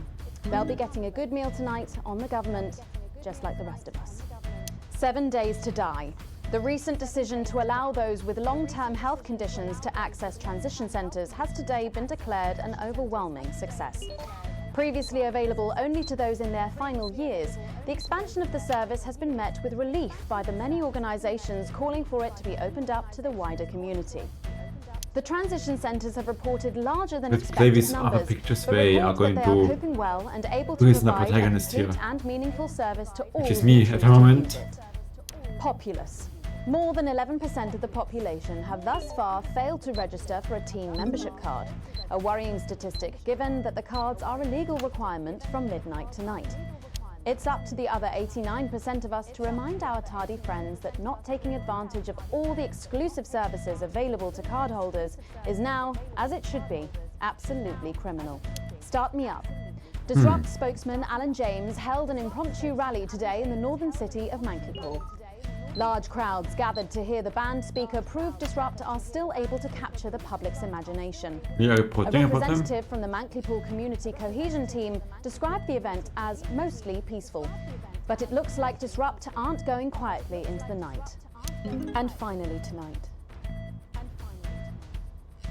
our mutual friend. Bail was denied in the High Court today for shamed former national nightly news anchor Jeremy Donaldson. The presenter will be transferred to new lodgings at Pension Ridge Prison, while the lengthy preparations for his trial, which is still 18 months away, begin. Since being taken into custody 10 weeks ago in this very studio, little has been heard from our former colleague. Despite how things ended, we wish him the best, and we'll be sure to bring you all the details of that court case every night. But first tonight, with the war about to enter its 21st week, I'll be chatting with Peter Clement live in an exclusive team talk from his home in Lanfordshire. Don't go away. You won't want to miss a second of tonight's national nightly news.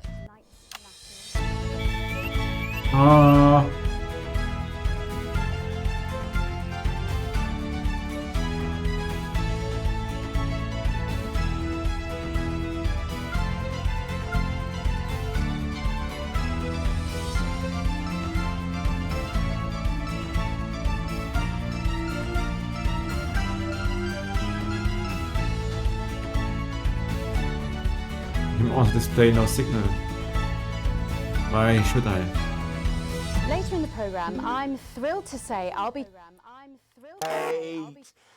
I'll see you at the Peace Summit. We'll get on... of her new single. And then after that, in part 3, we've got something new I promise you won't want to miss. But first tonight, let's check in with Prime Minister Peter Clement, who's coming to us through the magic of television all the way from his home in Lanfordshire. Are you receiving me, Prime Minister? Loud and clear, Miss Wolf. Loud and clear. I don't know what I did to her. Let's start with the obvious. What's that in your hand, Prime Minister? Cheeky cow. But yeah, it's true. 75 days without an alcoholic drink, and I've got to say, I'm beginning to feel the benefits. It certainly looks that way. Well, I made a promise to Mrs. C, and as my old man used to say... a promise is worth keeping? There's something like that, only with assholes. So, I've heard from my sources that you and the illustrious Mrs. C plan to take your winter break somewhere a little different this year. That's right. We're planning a walking holiday right here in the territories, which is different for us. Because, like you, Megan, I've always been a big fan of those warm foreign beaches. Did you make this decision because of the blockade, Prime Minister? Well, no, that's a good question. Well, as you know, while the blockade has effectively restricted the flow of goods into the country, we and our neighbours have continued to allow unimpeded travel for business leaders, ministers and such. So, although me and the missus could theoretically go to that gorgeous beach I just mentioned, it just doesn't smell much like team spirit to me. After all, as my old man used to say, when life gives you shite, make shite pie. It works just as well with lemons and lemonade. I suppose it does. Prime Minister, maintaining a healthy body like yours at a time of national crisis must require some demanding planning. What's your regime and how do you go about it all? Well, the truth be told, it's all down to Claude, my infinitely patient personal trainer. He's a man with a plan. I'm just the prat with the fat. Well, on that very subject, how are you and Mrs. C handling living on rations? Well, let me tell you, Megan, back in the 50s, when I worked for you backstage for your Patrick Brannan's dad, did you know I did that? I think everyone knows that, Prime Minister. Well, what you probably didn't know was that Graham Bannon was a right tightwad, paid the bare bloody minimum and still found every possible excuse he could to dock your pay even further. I remember he once docked me a whole $5 for having an unacceptably smelly lunchbox type bastard. Anyway, what I'm saying is back then I ate a lot less than I am now, even under rationing. We all did. And let's face it, there are still plenty of people in this country who could afford to lose a little bit of weight. What are you implying? No, but seriously, Prime Minister, we know you're very busy, but one final question, if I may. Oh, go on then. When you get home from a long day, your head full of the territory's hopes and fears, what music do you listen to when you work out to take your mind off things? Well, I know I've got a bit of a reputation for being an old fuddy-duddy, but I'd be lying if I didn't say there's something about Little C that just demands one's attention. Well, let's hope you stay watching, Prime Minister, because she is going to be talking and performing live after the break.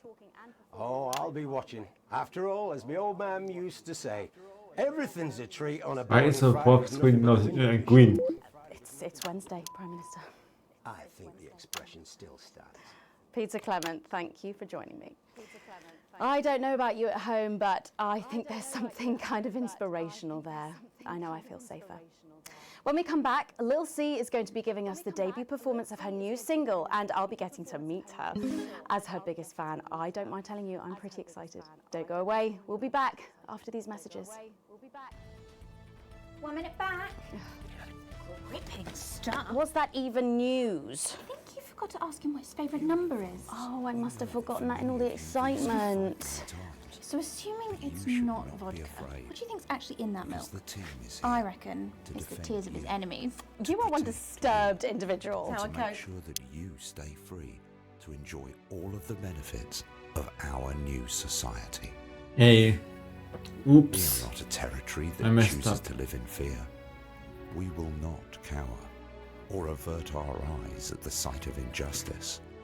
More propaganda playing. You'll no doubt have spotted the updated mixing desk. You'll need the new buttons during the next sections. First, we'll need applause when the guest enters and before her song. Don't worry, I'll walk you through it when we get there. Okay. As a team, we have built world-leading scientific and cultural Thanks, communities. postman.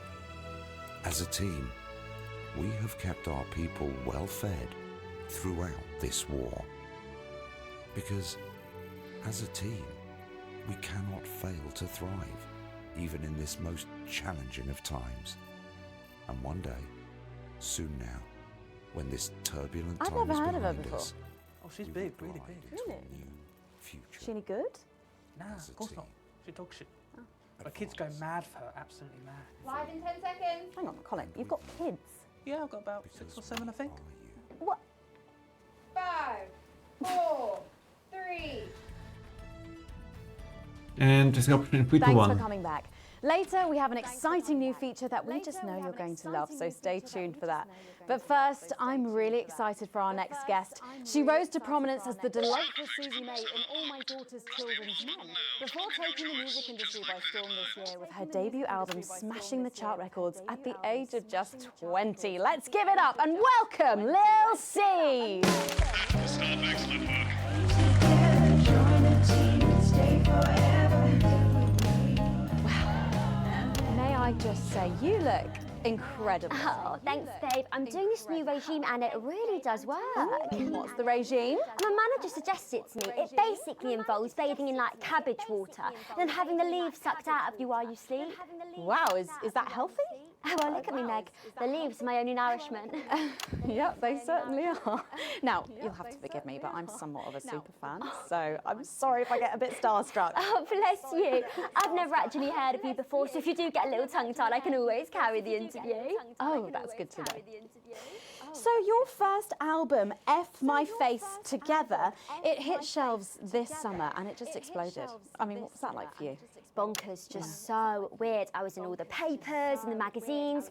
Overnight, I went from that like annoying little girl from that show to that like sexy little girl from that show. Wow, that must have been bizarre. Not really, it was just like any other morning. You know, get up at 5, go on a 4-mile run, have 3 meetings on my cabbage bath, but then only then was my dad actually talking to me. Oh, of course. I mean, the famed country singer, Billy Bob Jean Short. I didn't know you'd been estranged. There's nothing that strange about it, Megan. Okay, yes, he may believe that aliens told him to hate women, but there really isn't anything to prove that he's wrong. So, this newfound explosion into your popularity, I mean, did that change your life? Well, I had to start wearing like nice underwear, you know, for the paparazzi, but as my manager says, best to make the most of it before I'm 30. Is that right? So what's the album about? So I thought it was about like how pretty and great I am, but actually it's about monetizing youth, I think, or about like promoting an unrealistic standard of beauty or something. Your manager again? Yeah, he says insecurity is an opportunity. Oh, do you think he'd be happy with you telling us all this? Telling you all what? It really doesn't matter what I say here. I'll do my dance and then this part will all be forgotten about. Well, yeah, I mean, we're going to see some of those famous dance moves very shortly because you're going to be performing your new single, aren't you? Yeah, it's from my album Put It In My A Together and it's out tomorrow. So soon, after the last one? Oh yeah, I've actually released 2 albums since lunchtime and a clothing line during this interview. See, this is called Cry for Help and it's going to be in all the best high street and retailer shops and it's out now. So girlies, you know what to do. Scream and cry until somebody gets it for you. Ooh. There she goes. Blimey. All these projects, they're keeping you very busy, aren't they? It must be tough. Yeah, it can get tough and I hate it sometimes and I hate myself. I just want to like cry into a bath of root veg. But then I think thousands of girls would do anything to be me, so I must be quite lucky. Well, you know you don't have to do this though, don't you? Yeah, I do think that sometimes. Most nights between like my 4th vodka and the 8th time a stranger slaps me around the arse. I think things could have been different, like better. But I don't know. I love doing autographs and having somebody dress me and tell me what to wear. Hi. Did you always want to do music? Well, ever since I was a little girl, I did. I'd sit in front of the radio, and as soon as my favourite girl group would come on, I'd press record on my Hey, I cassette, give you and then my respect dad now. would come in and tell me to turn it off and to go back upstairs and start practicing again. Sorry, is your dad your manager? Yeah, which can be tough. And sometimes when it gets really hard, he'll say, "Make Quagler proud, and you might just survive childbirth." Well, you know what? Despite anything, you'll make me proud. Oh, if only your opinion was as valuable as his. And on that problematic note, you're going to be singing your song for us soon, aren't you? Tell me about it. Tell me about it. So it's called These Babies Gonna Bring You Home, and I actually got sent the lyrics in the car on the way up here. But you know what? It's actually all right. And don't worry, all my work is team approved. Hopefully. All right then. Well, you can go and get ready for that. We'll see you in a little bit. It was a very specific type of pleasure to chat to her, and I just can't wait to hear this. Oh, so here is Lil C with an exclusive first performance of her new track, These Babies Gonna Bring You Home. Take it away. It's the Force's favorite, the Queen of Teams, here to break in your blockades, Lil C.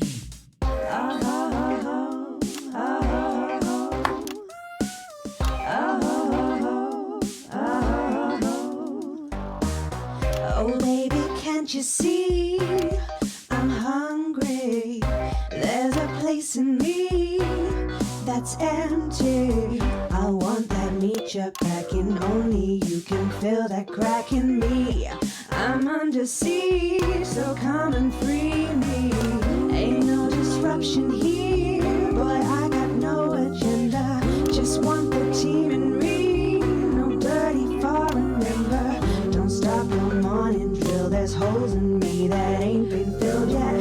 I only scream this loud when you do your country proud. I ain't no Vickers, but I come and skirmish on my border. Quick before I get much older, tie me down and pull me like an enemy soldier. An enemy soldier.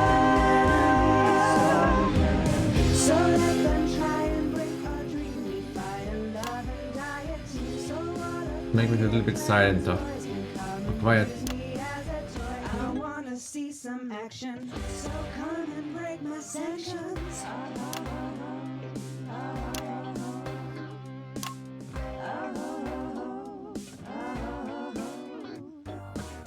I've been this wild and free since Mama burdened me. She was only 53, but gave to save her family. There's no one judging me if I'm the one that's in your fantasy. Don't die alone, these babies gonna bring you home. I ain't no Vickers, but I come and skirmish on my border. Quick before I get much older, tie me down and pull me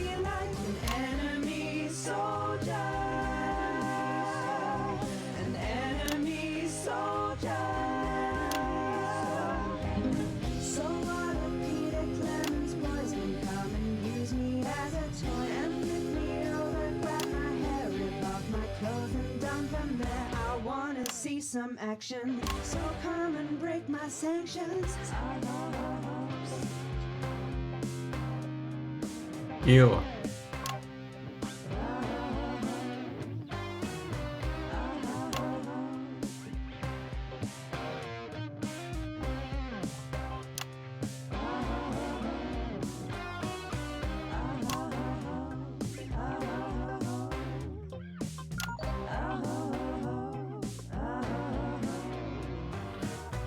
Okay, it's coming in 27 seconds.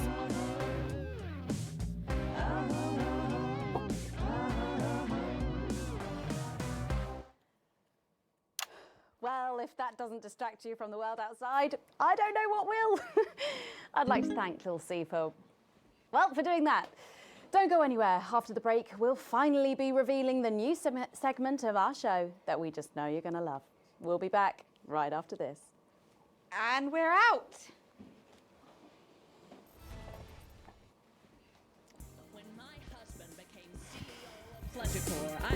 Can I just say, thank you so much for letting me do this. It really means a lot to me, you know. Yeah. To be able to promote myself on such a mainstream platform like the news. Well, don't worry about it. And you know what? Good luck for the future. Take care of yourself. This industry can be crazy sometimes. Watch out for that father of yours. Oh, no. I manage myself. It's just, you know, for the public to have that certain perspective. You know, it's like... Oh, right. And Michael? Michael? What about Billy Bob Jean Short? Oh, my dad. He's such a sweetheart. We both had the same agents, you know, like it just made sense. Both of us for our image together. Wow. And Michael, I want to see the revenue share for the clothing line and get me a G&T before my meeting with the lube guys. If they say for your pleasure, I'm going to stop needing it. Hey. This next section will need you to use all 4 of the sound effects to help things along. Try and pick the most appropriate one at each given moment. Well, the actors can't hear what you're doing, so they'll be trusting you to make the right choices. We're exactly 12, as it said in your rider. Do I look like the sort of person who counts things? No, not anymore. I'm better than that now. I'll tell you what, just keep adding flowers until it feels like 12. Got it? Absolutely, right away. 10 seconds. As the cruise now mainly takes place around Phasmophobia. 5, 4, 3. Thanks for joining us for part 3. We've been teasing you about our new feature all night, and now the wait is finally over. I can reveal that every night on the show will be treated to an episode of an informative and hilarious new segment called The Notice Board. It stars some top talent and we're very excited about it. But before we see it, let's have a quick chat with the writer, director and phenomenon, may I say, Jeff Algebra, guys. Actually, I've dropped the algebra. I go by Jeff DePlume now. How'd you like that? Well, yeah, very fancy. I suppose you need a new name now that you're a successful artiste. Well, exactly. I'm earning enough to pay taxes now. Oh. It's shit. And how does Angela feel about all this? Who? Your wife. Ah! Oh, God, no.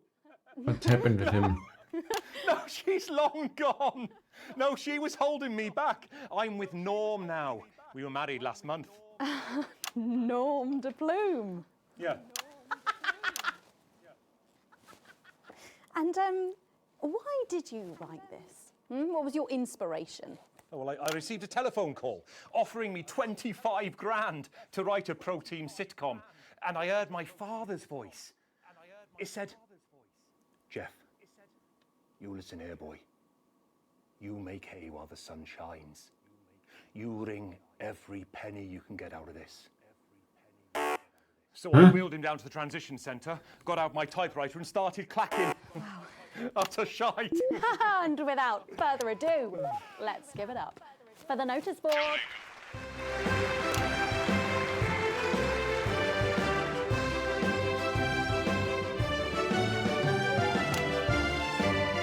Excellent, you're a natural. Keep it up.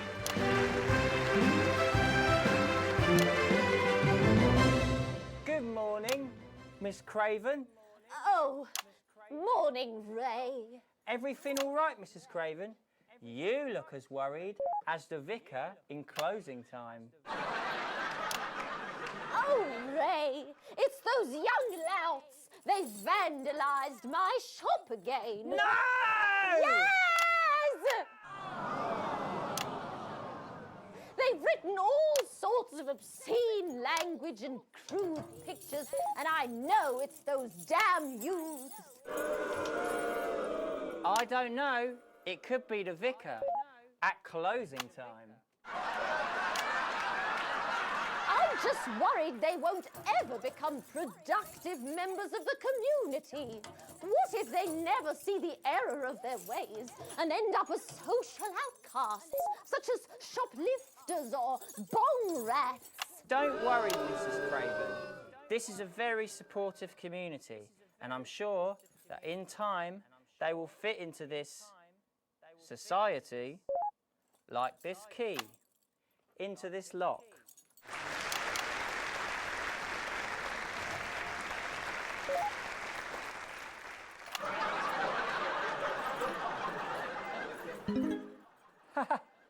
See? Works like a charm. What a lovely way to put it, Ray. Man. Just like that, we can unlock their future. Yes, yes.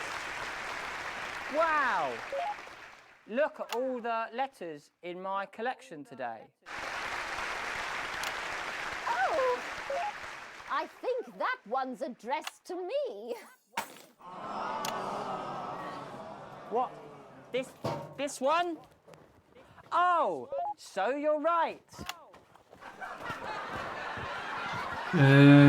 What is he doing now? What's going on right here? Here it is.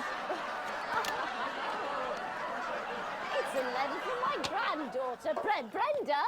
She says she got an A on her maths exam because one of her friends has been helping her. She was always a team player, was our Brenda. What's up, losers?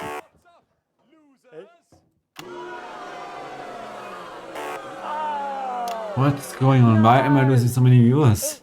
Brad, he's the coolest guy in the village. That's right. I just got here on my motorbike. Oh, clear off, Brad. We don't want any of your ilk around here. What? Rad dudes? No, ruffians. Have you come to tag the notice board with your gang signs? No way. I've actually come to pin my resume on that notice board. I'm looking to do some tutoring after school. What did you say? Tutoring? That's right. Maths is very important. Would you mind, Ray? Not at all. And he has his hand still stuck in there. Mr. Bean, what are you doing here? So you, a young person, have been spending your time helping others and not just urinating on churches or huffing glue? Hey, I haven't huffed glue for months. Well, blow me down! You know what? We misjudged you based on how young and cool you are and not on your actions. No doy. So it wasn't you who vandalized my shop last night or called me a rancid old crone from the back of a chopper? No way. It can't have been me. I was too busy helping my friend Brenda with her maths homework. Could you speak up there? I thought for a minute there that you said Brenda. I did, you daft old sow. Did you hear that, Ray? Oh, yes, what a wonderful surprise. Yeah, it's feeling difficult now. As a man. A little bit Put at her least. there, Ray. Oh, what the heck? Give us a hug. Huh? What's going on? Earthquake?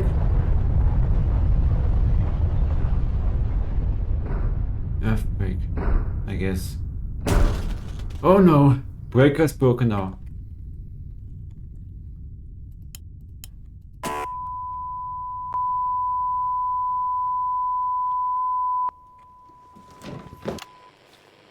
Sorry to interrupt the first groundbreaking episode of the notice board, but we're receiving some breaking news. I'm being told we're picking up reports from across the continent of what appear to be... Oh God, what appear to be nuclear explosions in 4 major foreign cities. Initial estimates put the death toll into the millions. What happened? I'm being told that we're experiencing some power fluctuations as a result, so apologies to any interruption to the broadcast for you at home. And now I am told that we are going live to team headquarters for an emergency broadcast from Prime Minister Julia Salisbury. What have we done now? Moment. Yes, let's go to that now. Good evening, citizens and leaders of the world. Minutes ago, operatives working for Advance detonated nuclear explosives simultaneously in 4 major cities across the continent. These monsters. We have similar devices in 58 other urban centres and will not hesitate to detonate them if our conditions are not met in full and without delay. The people of our territory will no longer tolerate your illegal and genocidal blockade. You are to remove it immediately. We will accept nothing less than your unconditional surrender. Your territories will be taken under our control. We will install replacement governments to ensure that your citizens become part of the new future. Your borders are now our borders. It's rough. Your people are our people. They will finally be fed. They will finally be and educated and healed. What happened there? But for your privileged few, the moment that they feared is now upon them. Allow me to be crystal clear. If you fire a single shot at our territory or harm a single one of our citizens, we will not hesitate to detonate further devices. You will not find them, though no doubt you are already searching for them.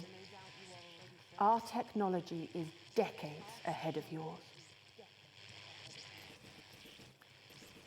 We will expect your complete acceptance of our terms by midnight tonight. Thank you. Thank you. Well, okay, so there you have it. Advance making a brave move that looks likely to end the war in this, its 20th week. There's a lot to take in here, and I know you, like me, will be wondering if this is too much. If we've gone too far. Yes. But I'm thinking of our sick and ill, denied their medicines, the children with no food on their plates, and the body bags returning from the front line. And I ask myself if without some big, bold gesture it would ever stop, and I do not think it ever would. We elected Advance to make this country better for us all, and it was working. Left was the million Then the cities. rest of the world looked at us and they said this cannot Whoa, be it seen to game. succeed. Didn't expect this from a Their game. warships and their tanks and their planes Doesn't have just to like make this. sure that we were That's a enslaved good, to suffer. like, To make respecting sure your no one pickups, anywhere please. would ever attempt this I like this again. game so far. To my mind, our government have Hopefully taken this the only stays path available to them. a game and A difficult never comes decision into reality. there, but one that ultimately we can respect. Hopefully. Because it is designed to keep us safe. And while this is unquestionably a dark night, it may indeed presage the dawn of a new future. My name's Megan Wolfe. Let's make tomorrow better. And we're out. Make of no sports first show Do you ever get success. the feeling that you're making history? Broadcast complete. Complete a broadcast on date 371. Let's make tomorrow better. A plus. Yeah. All offenses were censored. Interference free exceedingly poor edit. Disrupt effectively silenced. Okay. You have received a small bonus. Current wealth, technically not negative. stays the same.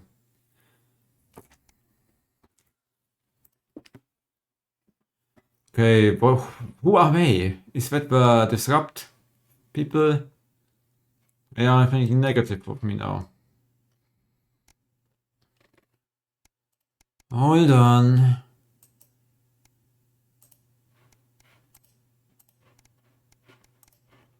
I want to see what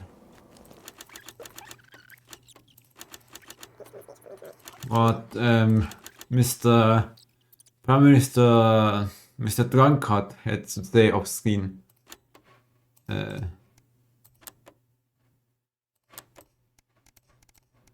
Play.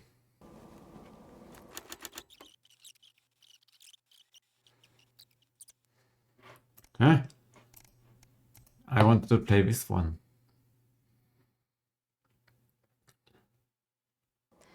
But first,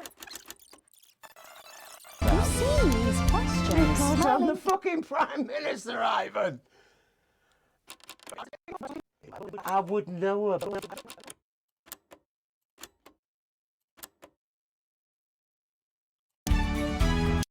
Just listen, Ivan. I don't care what your people are telling you. If something were happening, I promise you I would know about it. Because I'm the fucking Prime Minister, Ivan! And the size of my penis is really not relevant here. Julia and I have no secrets from each other. None. And the all-young man who thinks he's in a horror movie when you're in a rom-com. Relax, mate. I'll see you at the Peace Summit. We'll get all this sorted out and you'll be back at the Grange before you know it. 10 seconds, Prime Minister. Right you are. Gotta go, Ivan. Love to the mistresses. Continue. Tommy Harris cares way too much about getting loves. I wonder. Day 371, a proportionate response.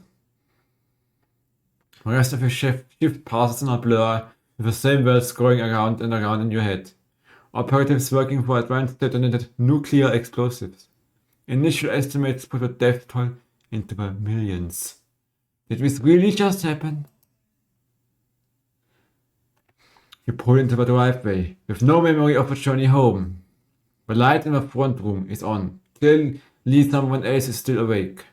The door creaks open into the living room, and you find them sitting on the sofa, staring at the TV. The screen is off, and they are clearly lost in thought. You take a seat beside them, and put a reassuring hand on their shoulder. They don't look at you, but do reach up to take your hand in theirs. Now you're closer.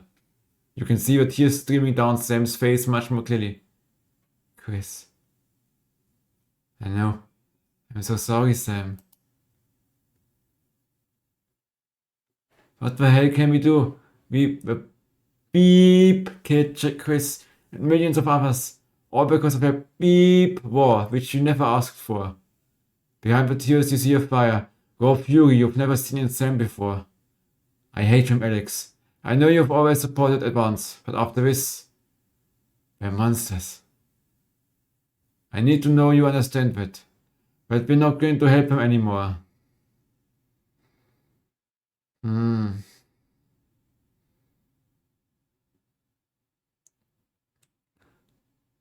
don't. Oh. Okay, so.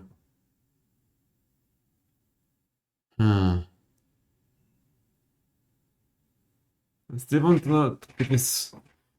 I don't think it's that simple. The country is suffering. This war has to end. No, Alex. It's not good enough. Advance has crossed the line and we can't let it stand anymore.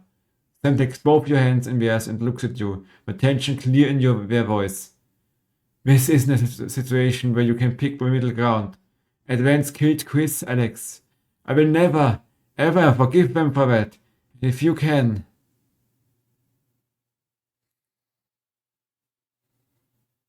Sam, please. It's not all black and white. Before your hands back at you. You know what? I just go. I don't care where. I can't even look at you right now. We turn away without another word. You drive around for what could be minutes, hours. Days. You're not sure. But as daylight rears its ugly head, you finally decide to head home. You hope Sam's ready to talk. You need to find each other to get through this. Day 380. A final farewell. The last week has passed in a blur. A rush of things to do, but all immediately forgotten. Your memory clouded by a dark fog. 9 days since the so-called Liberation Night and the beginning of Advance's new future. You weren't the first ones at the church today. You were staggered by the number of people who have come to mourn with you.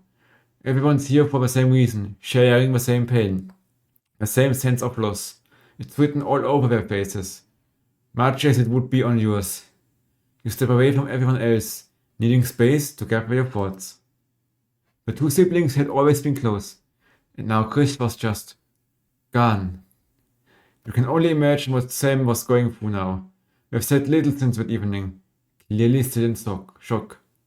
And some small piece of you can't help but wonder, are you partly to blame? Not that you can change any of it now. All you can do is to be there for Sam, and when you walk over and squeeze their hand, they squeeze tightly back. There hadn't even been a coffin to bury. Day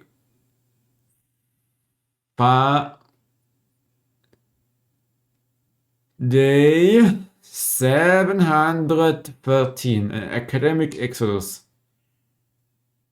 It's a seemingly ordinary morning, but as you get into work, you find a small crowd gathered in the break room.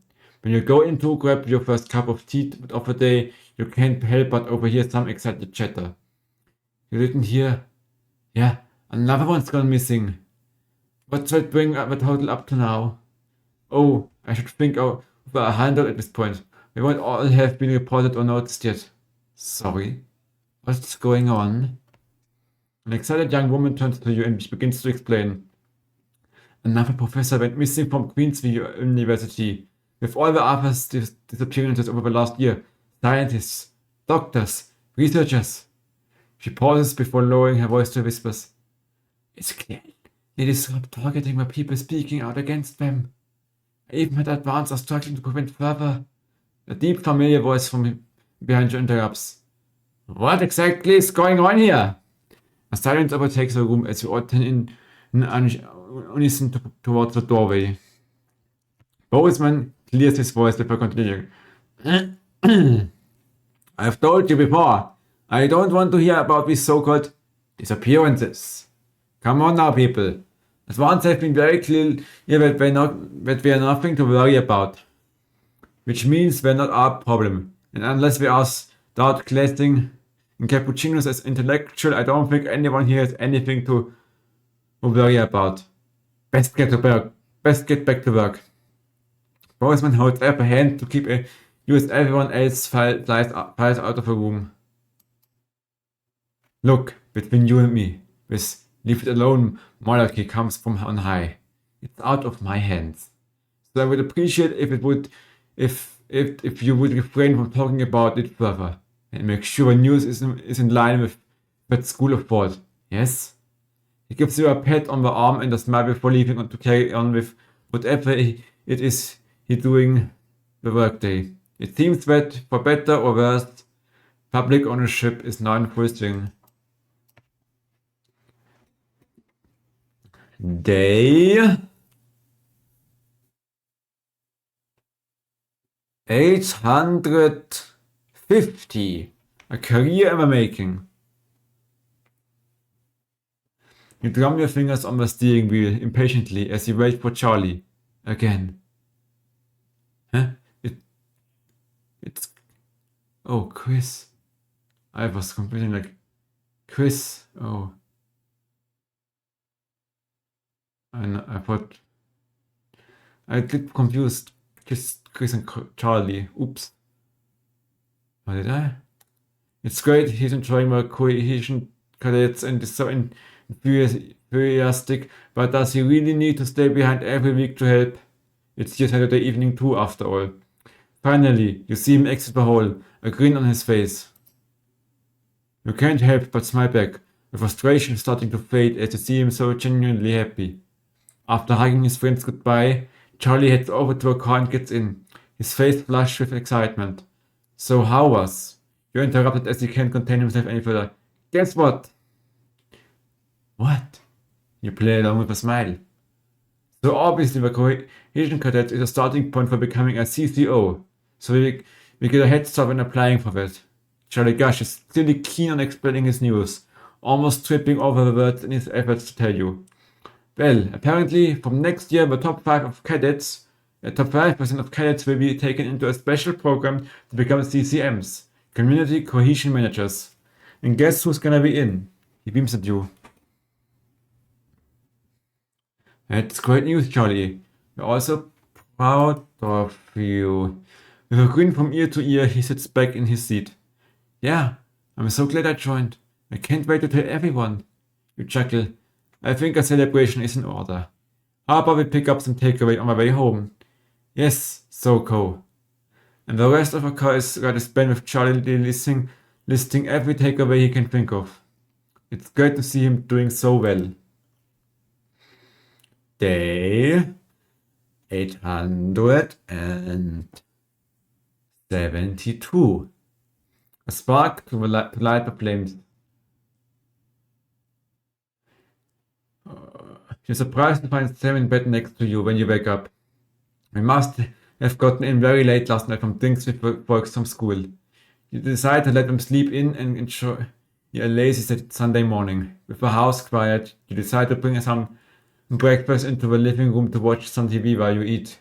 This is news, breaking news. Reports are coming in from across the country that large swathes of farmland went up in flames last night, as part of what the authorities are calling a heinous and well-planned act of terrorism by the group known as Disrupt.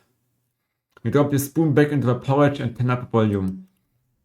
In addition to food stores, which government sources have said will put a strain on universal menu centers countrywide, a number of CCO and civic buildings were targeted in the last night's attack.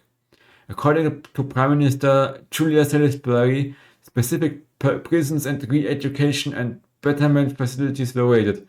In a small selection of problematic and potentially dangerous individuals were forcibly extracted from lawful custody. You hold your breath, waiting to hear if anyone got hurt. Fortunately, the CCOs were all well prepared for an event like this, and Disrupt appeared to be disorganized in comparison. While there were a limited number of fatalities, these were entirely comprised of Disrupt terrorists, with only 3 CCOs reported injured in various conflicts across the country. A significant amount of Disrupt activists were arrested and incarcerated, awaiting transfer to a betterment center. More on this story as it develops. You go turn off the TV. You're interrupted by Charlie walking into the living room, bleary-eyed and with a piece of toast. Anything interesting going on? He gestures to the TV. Mutely, you leave the news on as they cycle through the story again. Charlie watches it in a hushed silence. By the end of the broadcast, we're dubbing it The Night of Fire. Everything is going to be okay, right? Yeah, it's all going to be fine, but... Day 912.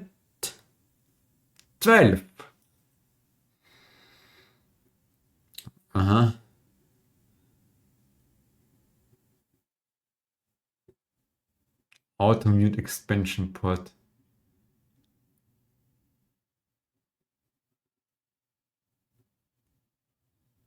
Temperature medium, high low. By the way, what happened with Jeremy Donaldson? A year and a half since Liberation Night. Can you hear me? Alex? This is Alan James. The revolution starts tonight, Alex, and to be frank, we need your help.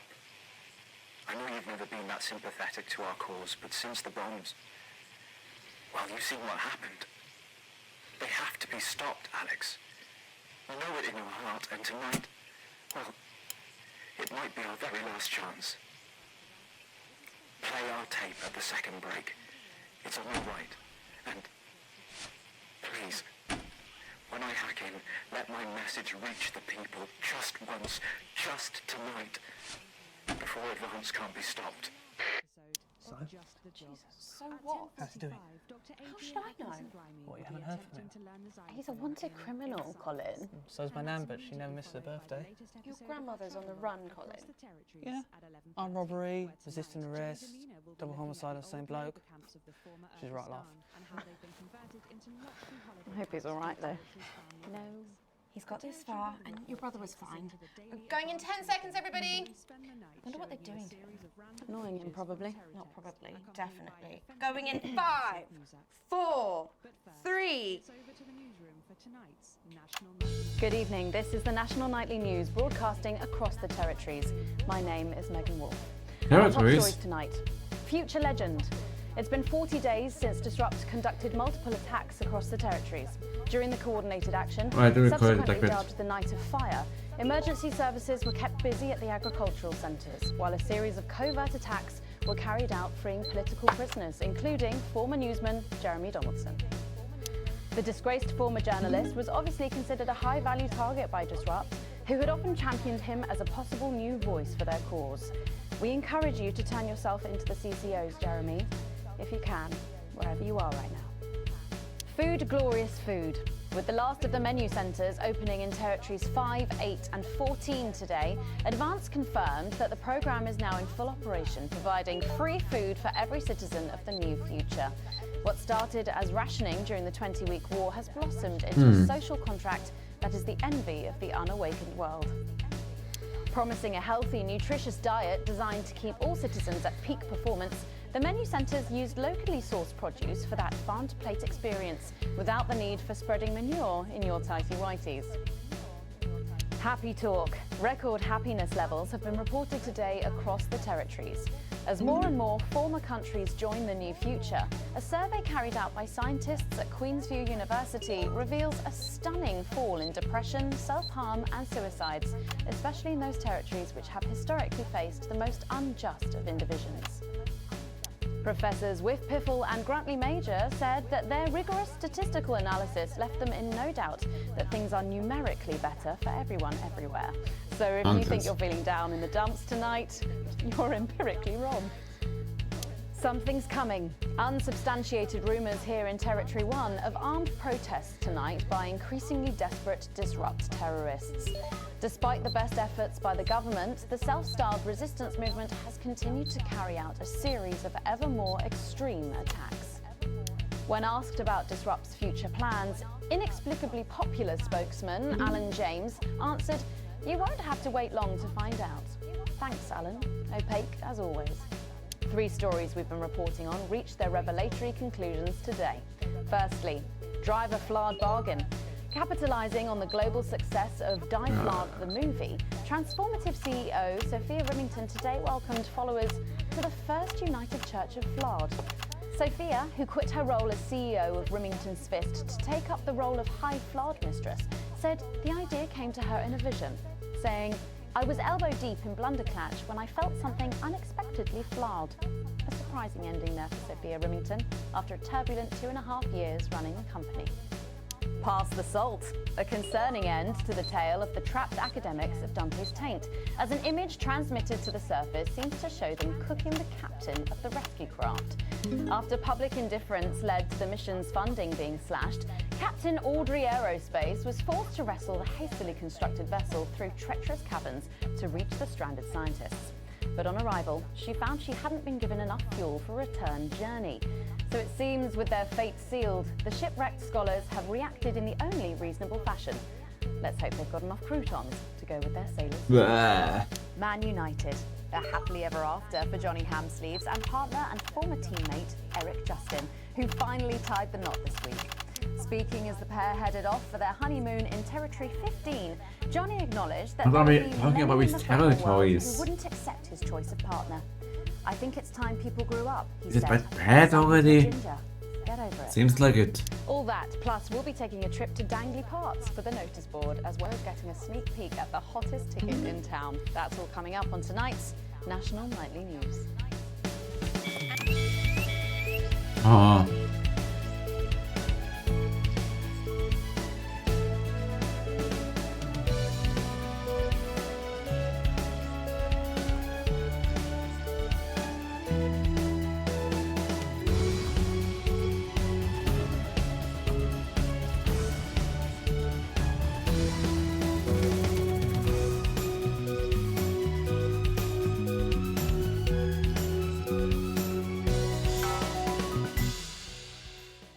But first, 500 days after the loss of a fine leader and a great man, the start of tonight's programme is dedicated to remembering and celebrating the life of Peter Clement. Patrick Bannon is live from Parliament Park, where Julia Salisbury will be breaking ground on what will soon be a memorial garden in Peter's honour. Patrick. Listening to that old bitch lying through her teeth about missing that poor bastard. Patrick. I don't know what I'm going to do. We're live. Because I'm not being funny. Things were better with Peter, weren't they? Patrick. They were, and I don't mind saying it. They were, because he held her back. But now there's no stopping her. Hello, Patrick, we're Of live. course, can't say that, can I, Francis? No, not with public ownership. No, with public ownership, you can't say anything these days. There. No, she's lost it, mate. She's completely off the rocker. I heard from an aide that... Hello, Megan, you join me here live from the what? Hello, Megan, you join me here live from the what? And... Seems like we've lost some signal there for a moment. Well, we will be going live to that groundbreaking ceremony just as soon as we can get Patrick back. Meanwhile, let me just say... I think someone just got eaten by the government.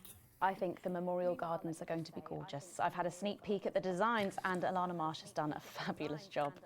Oh, okay, all right, it seems like we have got the signal back. We can now go live to Patrick Bannon in Parliament Park. Patrick.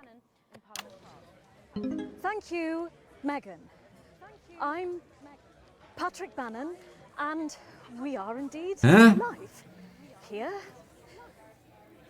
Apologies for the technical difficulties there, but any moment now, Julia Salisbury will step out on stage behind me. Alex, Bozeman here. The boys in editing have just informed me that the eulogy footage isn't fully cut together yet. You're going to have to do it on the fly.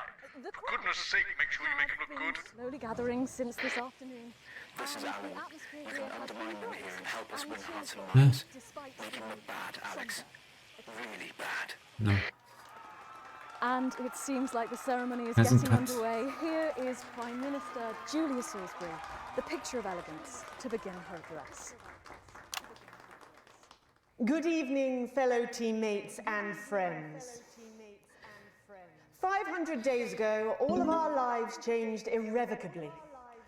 Still reeling from the triumphs and tribulations of Liberation Night, another great loss befell the people of these newly united territories. The loss of a leader, a statesman, a dear friend, and a hero. Peter Gordon Clement. Peter's death at the age of just 62, of course, announced by the team on the 24th of December, just 6 weeks after Liberation Night. Born to a working-class family on a housing estate in Rotherham, Peter first trained as a carpenter before getting his start on television, first moving and building scenery, and then developing into the personality that we all knew and loved so much. Just the Job first hit our screens over 25 years ago, running for 11 series, winning multiple awards, and charming audiences up and down the country. Peter taught us, all of us, not to be content with the way things are, not to accept inequities, no matter how small. But he also taught us what it took to fight them.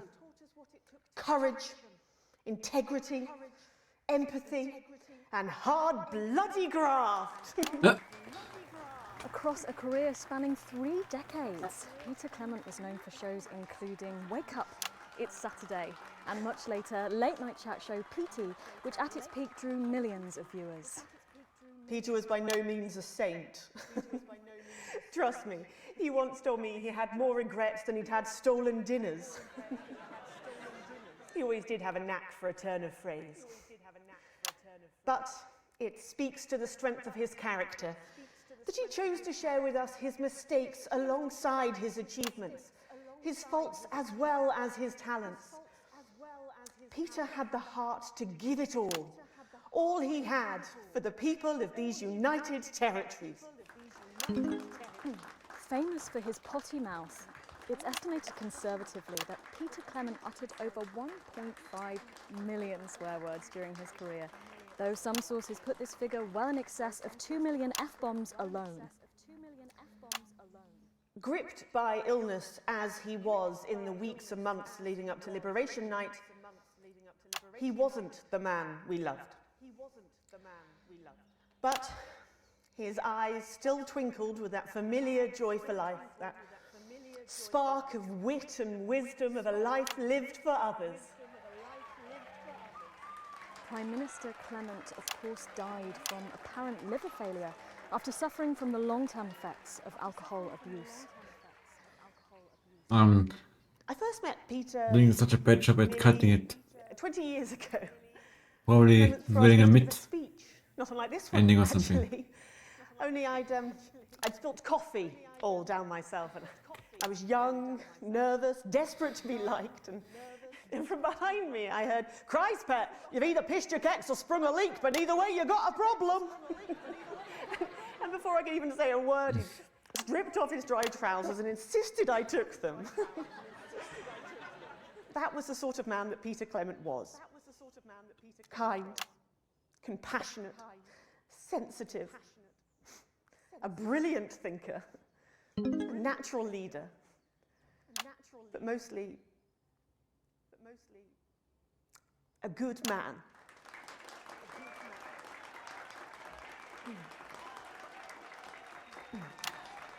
This glorious nation of ours, so beautiful and new, this shining beacon. Maybe you could edit more in our favour next time.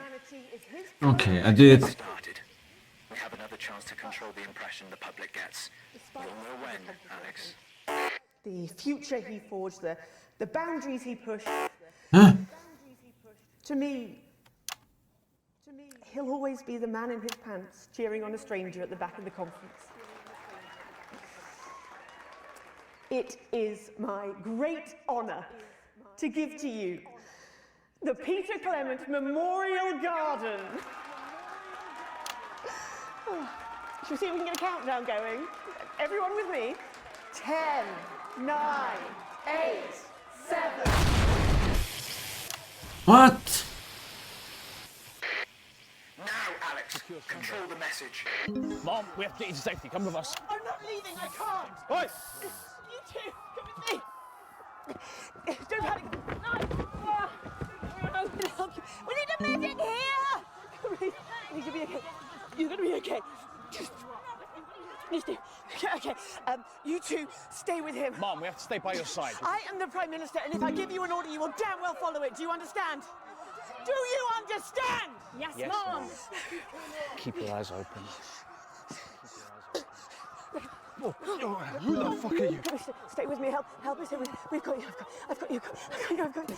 Just stay with me. Just No. Stay with me. I need help now. Please, stay with me. Please. Stay with me. We can do a crash authorization.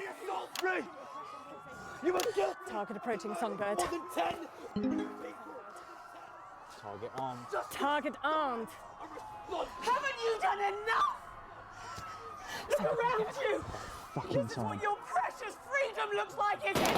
Hold your fire! People of territory one, rise up!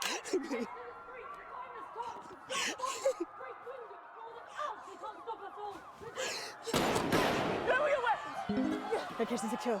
Instead, lower your weapons now! Centigrade authorization was granted. None. It was unnecessary. Can't you see? Will you turn that off, please, sir? Shut that off. I said turn it off. No. Shocking scenes from the capital there, exclusively on the National Nightly News, and our apologies to any of our viewers who might have found this evening's events upsetting. But at the National Nightly News, we believe in bringing you the raw, unedited truth as it happens. and we make no apologies. They make it look good or bad? We'll update you on the latest from this. They have dictators or the It's time for terrorists. And you know what that means by now. Don't go away. We'll be back after this. Oops. Alex, I don't know what else to say. We need your help. I'm begging you. Distance from the unit base. This is becoming a weekly event. No. I don't help terrorists. This is the big one. Great. So there's a revolution happening outside and we're after dangly fucking parts. That's journalism, apparently. Can we get set for the next sequence? Tasty, nutritious food is a basic human right. That's why the wonderful, locally sourced food we provide at our universal menu centres ensures every member of your team is given the vital vitamins and minerals they deserve. Of course, not everybody wants that. Only last week, disrupt terrorists burned farms across the territories. They destroyed food meant for your table. The radicals want you to starve. Alex, during this next section, a cameraman working in the newsroom who's one of us is going to get a coded location out. We don't know yet which camera he's on, but if we find out, I'll let you know. Just keep your eyes out for the fist and try and keep it on the air for at least 5 seconds. I won't. Our operatives will do the rest. At least not a mistake. Megan, this is your new makeup artist, Craig. No. What? No. 10 seconds, everybody. Sorry, Craig. No. Okay, we are going in 5, 4, 3. Welcome back to the National Nightly News with me, Megan Wolfe. Very shortly, we'll be heading on over to the final episode of what has quickly become a hugely successful feature, the notice board. But before we do, let's chat with Philippa Radin. Tell me, why do you think the public love the notice board so much? It's real. There, I said it. It connects with people. You know, people look at us and they say, those are real people struggling with real problems. That's a really interesting point. Yeah, I mean, I was saying to my PA's secretary as I got out the limo, I was saying, it's good for people to see normal, authentic people like them on TV. People like you. Yeah, precisely. Right. Unfortunately, then I was interrupted by some dreadful wretch who wanted an autograph, but a swift kicking from security soon put him back in line. Yes, well, I think it's really good that our screens are filled with such relatable stories. So, the notice board is coming to an end after a sensational time at the top. What do you think has made this show so successful? Oh, it's a combination of so many things. My hard work, my talent, my look. Wow, you really have a lot to thank you for. I heard Hey, something. hey, hey. I'm over there. You're welcome. We've just heard our man's on camera 4. Okay. I have a real sense of responsibility now. You know, a sense I Not that camera. something precious, and that I should won't use use that. platform for good. Yeah, I think that's really important. We should use this platform to do good in the world. I see it now. That's exactly it. So I've decided to help as many underprivileged children as I You blew that one, Alex. You there. See if you can get a message to... Better access to education, or reducing child poverty. Oh, no, by adopting as many as I can get my hands on. Oh, okay.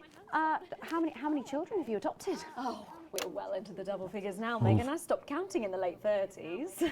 Goodness, that is a lot of children. Yeah, once we finish putting them into the guest room, I'll have to put a futon in the laundry cupboard. Oh, you really are some sort of hero. Hey, I live a privileged life. What can I say? I mean, any child I can take on is a child rescued from suffering.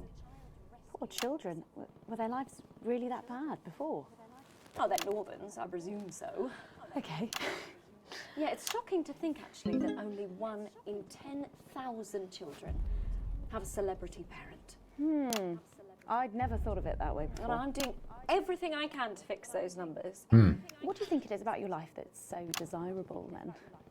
Well, it's mainly shame and panic interspersed with expensive bottled water, so actually, if anyone wants to, I'd happily trade. Now that I can relate to. Right, you better go off and get ready.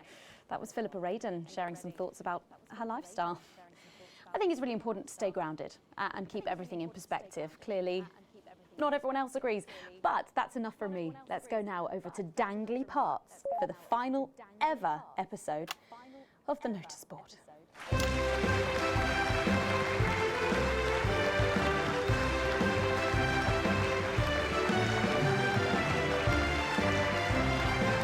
Is it a priest?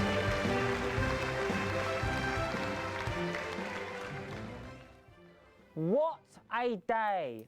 First the team warning, and now to post this notice. I don't know how I managed to cope with it all. Oh wait, perhaps I do.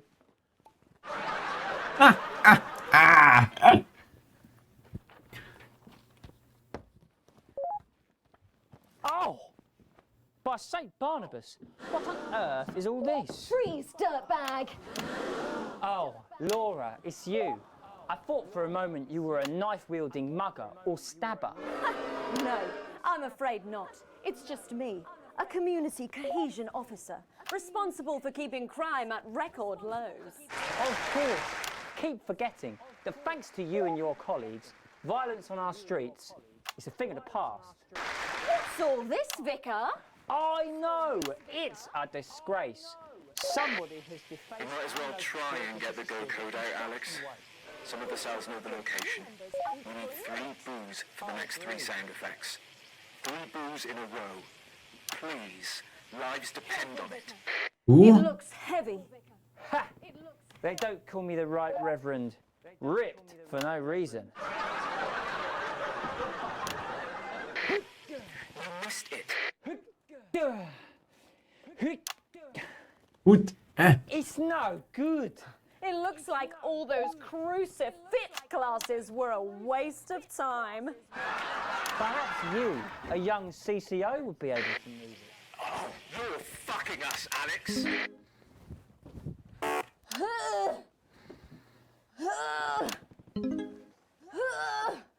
It looks like all those lifting classes were a waste of time. It's too heavy, even for me, a strong and capable Why won't you help us? We're outnumbered, we're outgunned. What's wrong with you? Did someone call for the best firefighter in town? Hi! Well done, Captain Evans. You're so much stronger than us. Especially me, the weak old man. It's the least I could do for my community.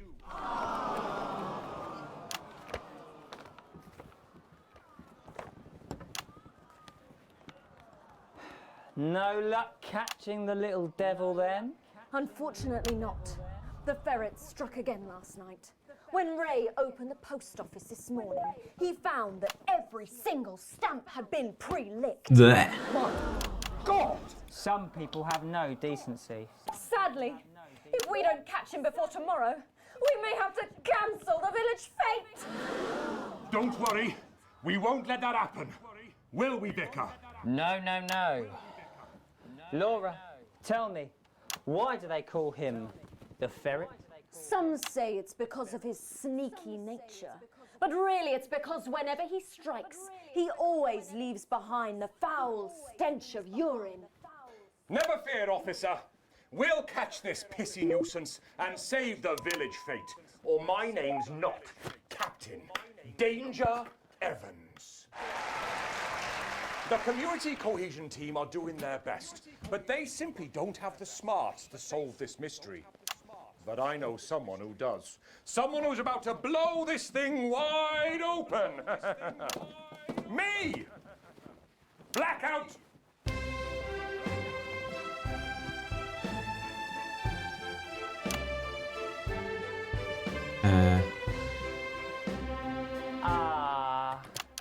It's the morning of the village fete, thanks to theatrical convention. I sure hope everything goes to plan. Oh, look! There's Mrs. Craven setting up her cake stall. And look, there's the motorcycle display team setting up for a show that will be far too expensive for live television. I'm going to set up the coconut shy. What are you doing, Vicar? First, I'm running the tombola. Then, I'll be selling forgiveness for money. Aren't you judging the jams? I couldn't possibly. Ah! Well, that sounded like Mrs. Craven. Looks like someone sucked all the jam out of her donuts. That damn ferret has struck again! Whatever are we to do? Although I'm very competent, I have no idea how to solve this case. I guess we'll just have to cancel the fate. Hold it right there, ferret. Me? Have you been drinking from the fire extinguishers again? Not you, the vicar. I don't know what you're talking about. Admit it. You wanted the village fete cancelled so you could have the day off, didn't you? I already have to work Sundays. I shouldn't have to work 2 days a week. But how did you know? Well, my first clue was the smell. Yes, I do smell of urine. Next, I noticed that the vicar's tongue was particularly dry, almost as if he'd been licking thousands and thousands of stamps. Or perhaps eating Mrs. Craven's baking. Which brings me on to my third clue. The vicar said that he had no more room for jam. Almost as if he'd had his fill. Precisely. But you managed to figure it all out from that? Well, I also found this at the scene. That proves nothing. No! Get him out of here, officer! You did it, Captain. You could say you ferreted him out. Hey, come on. Let's go and have a party in my massive garden. I am doing well. Thanks to you, we're all doing well.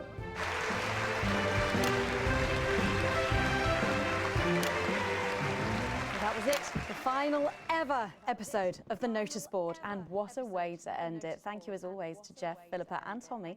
After the break, we'll be both dancing and learning, so don't change that channel. We'll be right back. That's the ads. Well done, everybody. Wow! What a brilliant run, eh? Alex, this is important. Tonight is our one chance. Please, please play our ad. I've got 4 kinds of sausage. Hey, you. Simply send in your coming to the after party? A lock of hair and a cassette tape of yourself speaking correctly. I'm not going to lie to you, Alex. It looks bad. Alright. I thought Ja, turn it off. the public would come out. The people behind us. Still, can't give up now. One last request, Alex, if you can. Oh. One of the next guests is with us. When you get asked, censor him for us, and the final orders will go out. We'll get 3 chances. Please, if there's any humanity left in you, get it right at least twice. There's so many. Have your secretary's I'm gonna run back to assistant Jenny call now. the housekeeper or have the maid send the boy. No? We can't afford to wait. Sorry about that, Sarah. I'm supposed to censor someone, which I'm not supposed to censor, I guess. Seconds. What's wrong with you? She is in tears. Going in 5, 4, 3. Welcome back to the National Nightly News. Later in this segment, we're hoping to be able to go back to Patrick Bannon at the scene of tonight's shocking Disrupt attack. But first, I'm delighted to be joined by the cast of the smash hit musical everyone is talking about. I'll be speaking with the cast in a moment, but first, let's take a look at them in action. Please give a warm National Nightly welcome to the Novaries.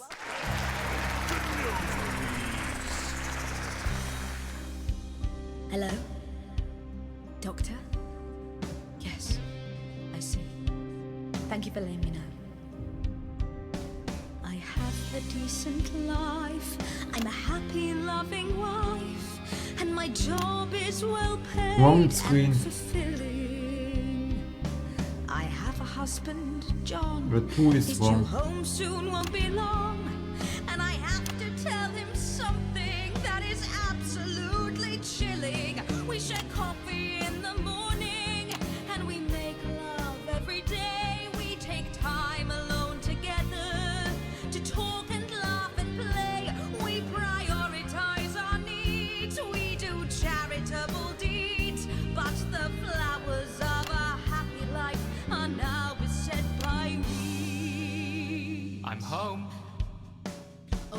John. Oh, dearest John. There's something very wrong.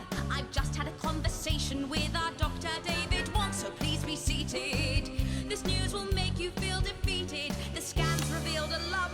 You poor unlucky chump. Is it cancer? Worse, oh, John.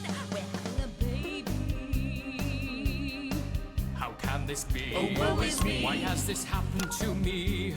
I always wear 2 condoms for the maximum of Safety in our tiny flat. We built a peaceful habitat.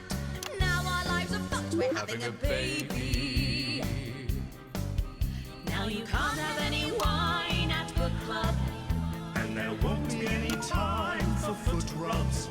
Now your hair will stink of weed. And you'll start to disagree. And forget about that holiday in Territory 3. No more waking up at 10:30. In fact, you're never going to get a good night's sleep again.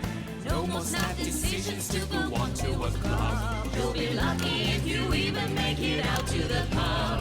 Why can't we be more like our gay and lesbian chums? The only glue they have to deal with comes from personal bums. Now when I take a sick day at home, The parasite won't leave you alone. how he's thrown. We're our top priority. I look after you, and you look after me. Ain't no trouble and strife. We got a childless life. No one wails and no one walls. No one draws things on the walls. A happy husband. A wonderful wife. We got a childless life. We're having a baby. We're having a baby. Changing nappies daily. We're having a baby. No more weekends by the coast. Now your kid is uppermost. It's more than a passing craze to have childless days. We're having a baby. Food and drink thrown everywhere. Death trap toys at the top of the stairs. Every parent prays to have childless days. We're having a baby. No more spas and no more We're having a baby. 18 years on bills and leaves. Time for a whole new phase. These We're having a childless baby. One more thing before the show begins. Have you considered that you might be having twins?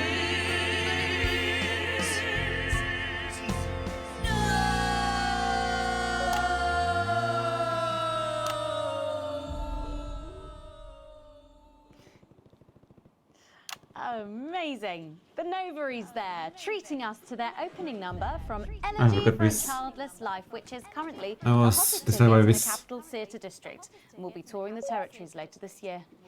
Right then, come on you lot, come on down, let's go, don't be shy. Hello. Oh, hi, Megan. Hi. It's an honour to be here. Oh, really? Are you fans of the show? Used to be. Well, listen, let's get stuck in. Your amazing musical. Now, I mean, not only do you perform this show every single night, with matinees on Wednesday and Saturday. right, but you're also the show's creators, am I right? Well, everyone contributed their ideas, and then some of us went away and did the actual work on the script. But no, it's very much a team effort. Oh, that's fantastic. How rude of me. I've not introduced any of you. I don't You're like the one if being I replaced switch next. channels too quickly. Let's go down the line, shall we? I hate that. Hi, I'm Jack. Jim Blunt. Pleasure to be here. Jennifer Boram Woodley. Hello, I'm John Sapley. Used to be in the business professionally. My name's Jill, with a J. And I'm Janet. I'm the youngest. That's incredible. And you were all friends previously. I mean, what a coincidence, right? With your names beginning with a J. Oh my goodness, guys! Our names all begin with J. How have we never noticed that? Because you haven't typed them out 1,000 times, maybe? You knew? Why didn't you say anything? I thought we all knew. It's getting Maybe worse obvious, every isn't it? second. I just thought we were doing a funny thing where we never mentioned it. And I believe as well as being friends, you're also couples. You know, in real life as well as in the show. Well, oh, well, not exactly. No. I'm not married to him. I'm with Janet. And I'm with John, you lucky bean. Jim and I are married. 4 fabulous years. Well, that must make for some confusion in the rehearsal room. Well, you should have seen the first draft. Jen decided that Jack would play Jim, I would play Jack, Jen Janet, Jill Jen, Janet Jill.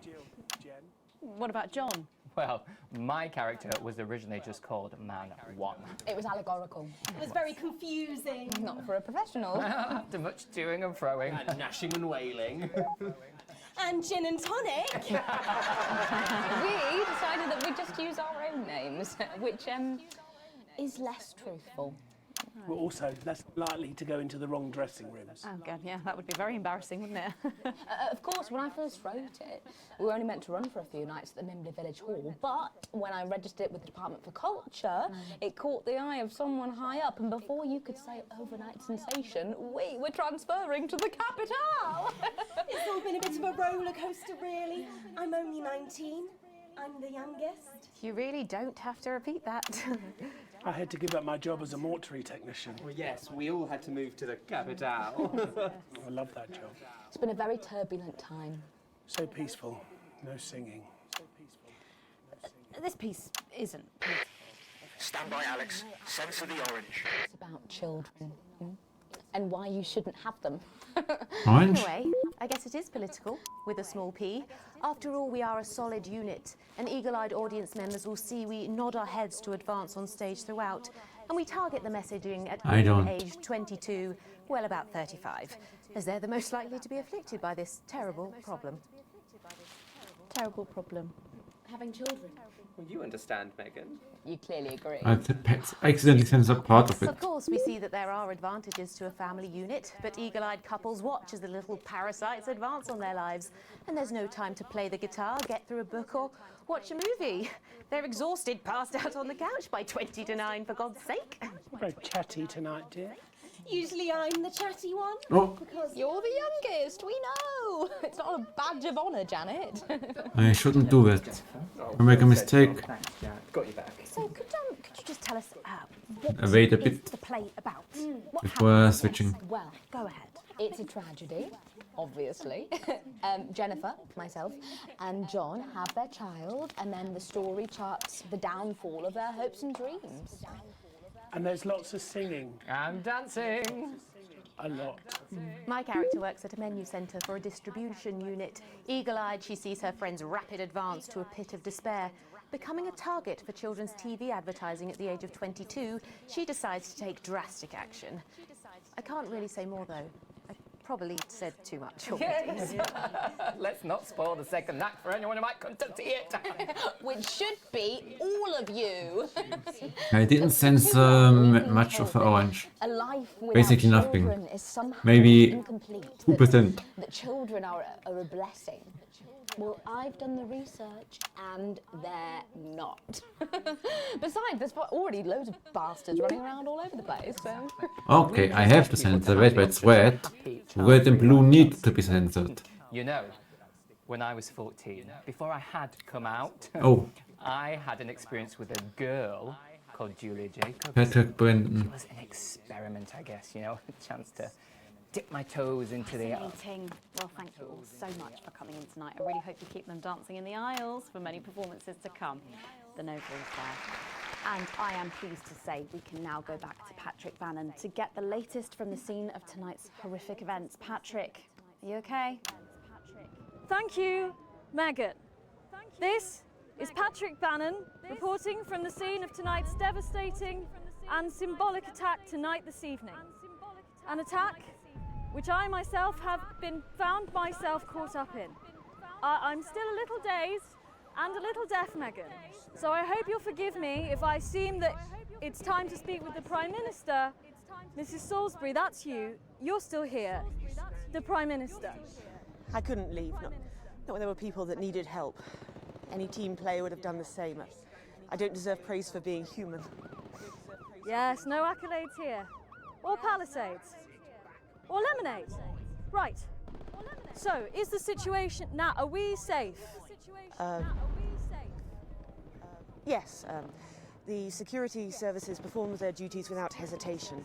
And I would like to assure the public that although there have been some injuries, there were no civilian deaths here this evening. Oh, that's good news about the Sorry, did you say no deaths? That's right. No civilian deaths. Just the 4 disrupt terrorists curtailed by law enforcement, who were, as always, so cohesive. Shaking. If I may, I have a message for your viewers. Of course, the camera, there's the speak there, on the camera there. Stay at home tonight. Do not become another casualty of war.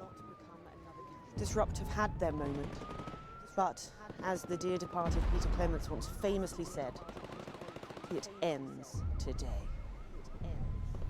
Thank you, Prime Minister, for those strong words of strength. Back to the studio. Megan, now in the studio with Megan Wolf now. Patrick Bannon there, bravely reporting from the front line of tonight's horrifying bombing. Maybe you need to get checked out, Patrick.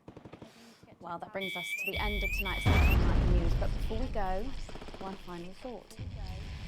Throughout the programme tonight, we've been receiving reports of disrupt activities throughout the territories. Through a series of coordinated attacks, these terrorists are attempting to undermine Advance's vital work.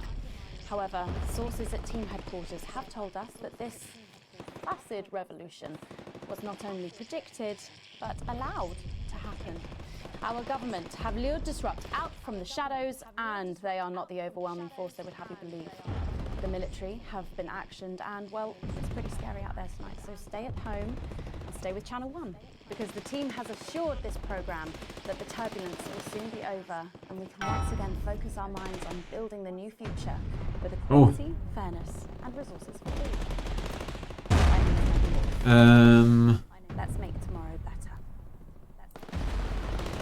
God, we made it to the roof. Set up the rocket launcher. Let's silence the monster. Look out of your window, Alex. There's the tower. The city. They wouldn't behave themselves along with that launcher. That's too long. That's too long. Advisor! Take cover! What's going on?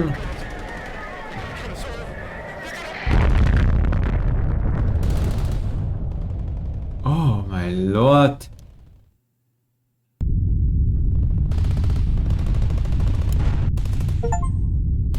See Disrupt fall to advance this new future. It ends today. Disrupts were crushed. All offenses were censored. All interference we show an exceedingly poor edit. Yeah, I'm bad at it. I know what I make wrong. Advance happy with a broadcast. Disrupt ruined. A broadcast. Disrupt effectively silenced. How did we a small bonus received? Technically not negative. Stays the same. Okay. Yeah, they are thinking bad of me, but government and sender are... Okay, what is this?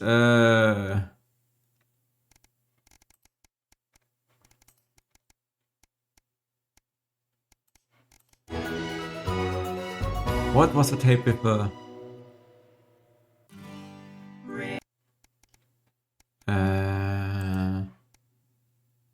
it's not there.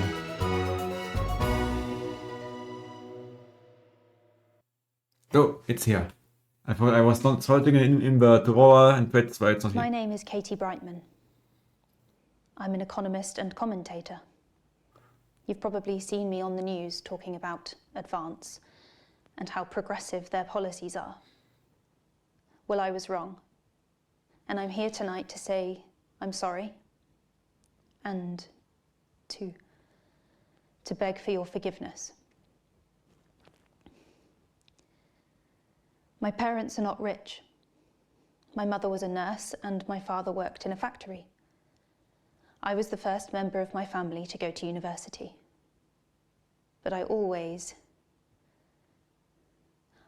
envied my friends who had so much more. Over the years, my jealousy grew. So when Advance came to power, I didn't think about the damage they would do. I acted selfishly. I was glad to see the rich punished. I didn't see how backwards Advance were. I didn't understand that rather than tearing down the wealth creators, we should have been helping everyone else to take a seat at their table. Under Advance, the country is poorer. It is poorer in ambition. It is poorer in aspiration. We are infantilized by Advance's naive policies.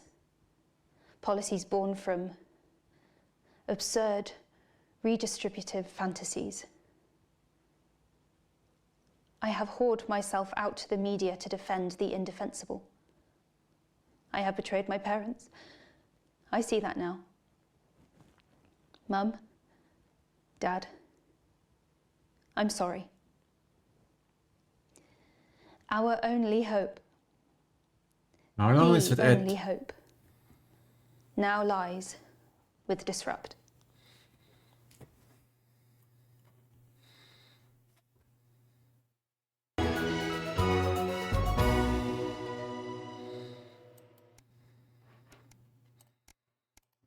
Okay, so what's coming next? Alter your podcast source. Aber maybe noticed. Programming and sourcing censoring won't alter your podcast source. Square. Day 913. An important review. You arrive at work a little early, despite a stressful journey in. You still aren't quite sure if everything that happened. Though if a swarm of CCOs all over the building is anything to go by, this isn't just a Channel 1 matter. This is confirmed when you are informed you need to speak to Boseman immediately and are escorted to his office. You sit nervously outside, waiting for your boss. A few minutes later, the bossman arrives, this heavy-lift and with a stern-looking CCO in tow. Ah yes, Winston, good. Mrs. Specialist Abels, she will be observing this interview. Please, come inside and take a seat. The ruddy-faced man bustles into his office and leaves the door open for you to follow. A few times you've been here before, it was immaculate, with everything in its proper place. Not for today. It must be serious for Boseman to be this flustered. So, Alex, do you know why you're here today? Boseman's eyes are sharp, and his gaze is fixed on your face from across the desk. Abels is standing behind you, out of sight, but definitely not out of mind.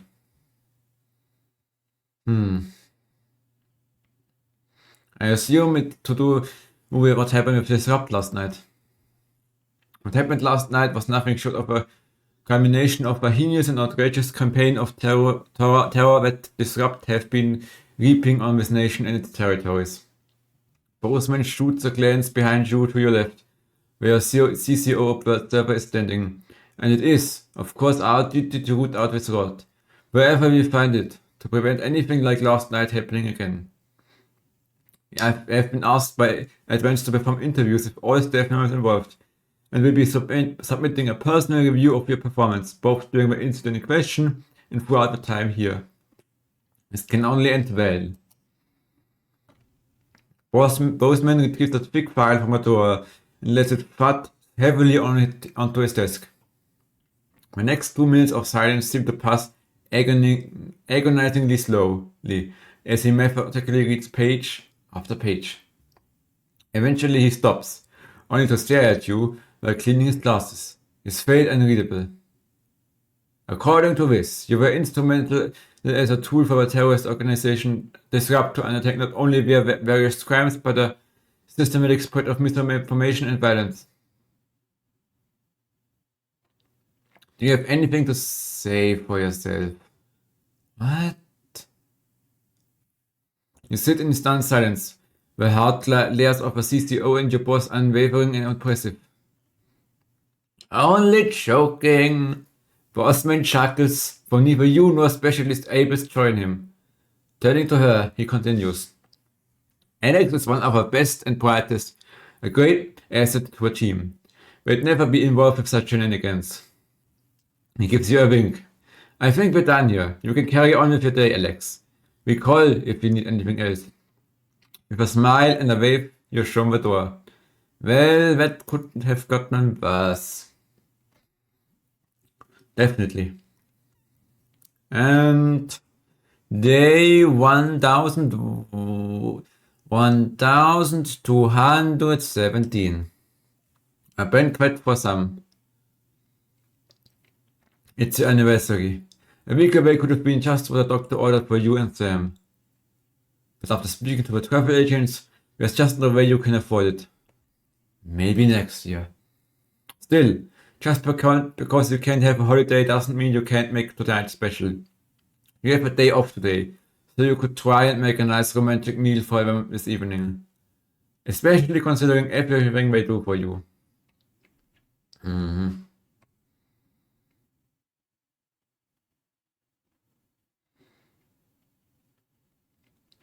It'll be nice to have a lovely evening together. You get to work, turning the house into the perfect romantic setting for tonight. Everything is going according to plan. Sam's going to love it. Impatiently, you wait for them to arrive.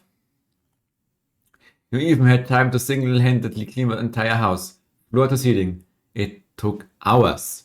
But Sam will appreciate it, and that's all that matters. You hear keys in the lock and put the final touches in place. As Sam steps into the hallway, you're waiting in the doorway to the kitchen, dressed to the nines and acting as nonchalant as possible.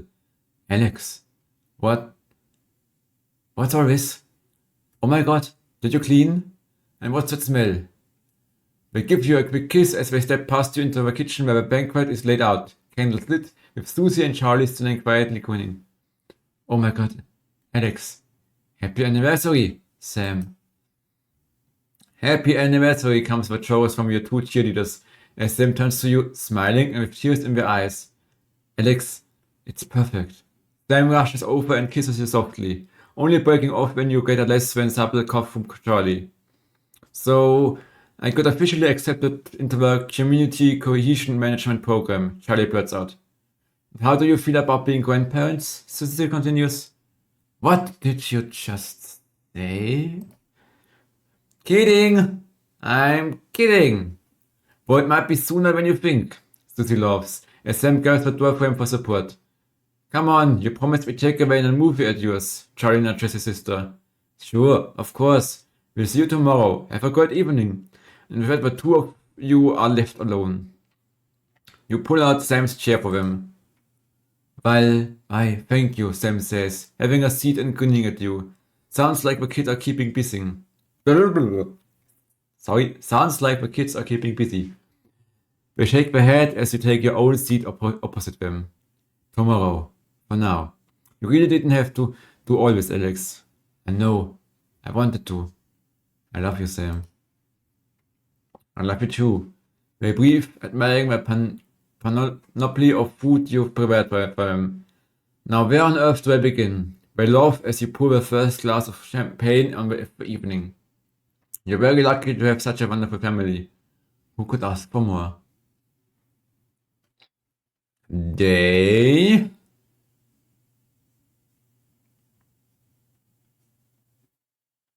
1557. An unwelcome discovery. Sam's call had been brief, but urgent. Susie was in hospital and had asked both of you to come. Both men were surprisingly understanding, telling you to leave work immediately. You'd expect at least some hesitation. When you ask at the front desk, they direct you to Susie's room. You run up the 2 flights of stairs and along the corridor until you find the room.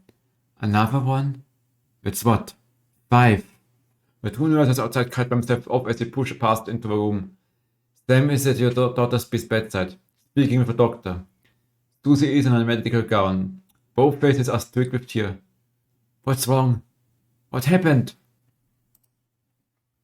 The doctor looks pathetically towards you as you move to put your arms around the pair of them. Susie should be fine after some time to rest. However, I'm afraid we're unable to save the baby. Sam hugs Susie as your daughter breaks down into tears. Oh God. I know it is hard to hear right now, but it looks like it could be difficult, if not impossible for you to conceive. Again, I'm terribly sorry, and if you have any questions at all, I'll be just outside. 3 of you are left alone in a room, hugging tight as if that somehow could fix this. You're a poor little girl. You wish there was something you could do. Anything. But there isn't. For now, all you can do is hold her close and protect your daughter as best you can. Day 1764. Drop down. Everything's ready. You and Sam have been trying to watch Ballet Man for years, but you missed it in the cinemas and never seemed to be in stock when one of you went to pick up the VHS. Now you're just waiting for them to get home so you can start. You hear the front door open as they put a bar of popcorn on the coffee table. We're all ready to go. Get your butt in here.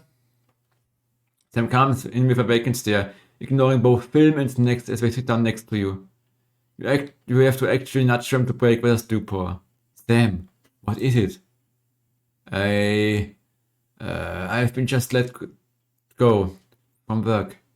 Sam is just staring into space. Apparently there just isn't a need for 2 nursery teachers anymore. Not enough children, so they can't justify the expense. Honey, I'm so sorry. It'll be okay. You'll find another place. No, you don't get it. There just isn't the demand for younger years teachers anymore. Not just there. Anywhere. I don't know what I'm going to do. What we're going to do. You pull Sam into a hug. I know things are tough, but we'll think of something. How, Alex? We're barely scraping by as it is, and now? Sam starts to sob. We're gonna have to sell the house. I can't see any other option. We've got too many debts to pay. If that's what we have to do, fine. It's only the 2 of us living here anyway. I suppose you're right. Still, I hate the idea of losing this place. Think everything that's happened here, Alex. They fall silent, thinking. Eventually, you stop the film, but neither of your hearts are in it. Too busy thinking about the future. Still, a house isn't everything. It's the people who make it a home. Home is where the heart is, after all. Move out of a family home. Day 1975. Turn off the subtitles at any time from my pause menu. Wait, there's another day? I thought this would be done after all what happened with Disrupt and all the other nonsense.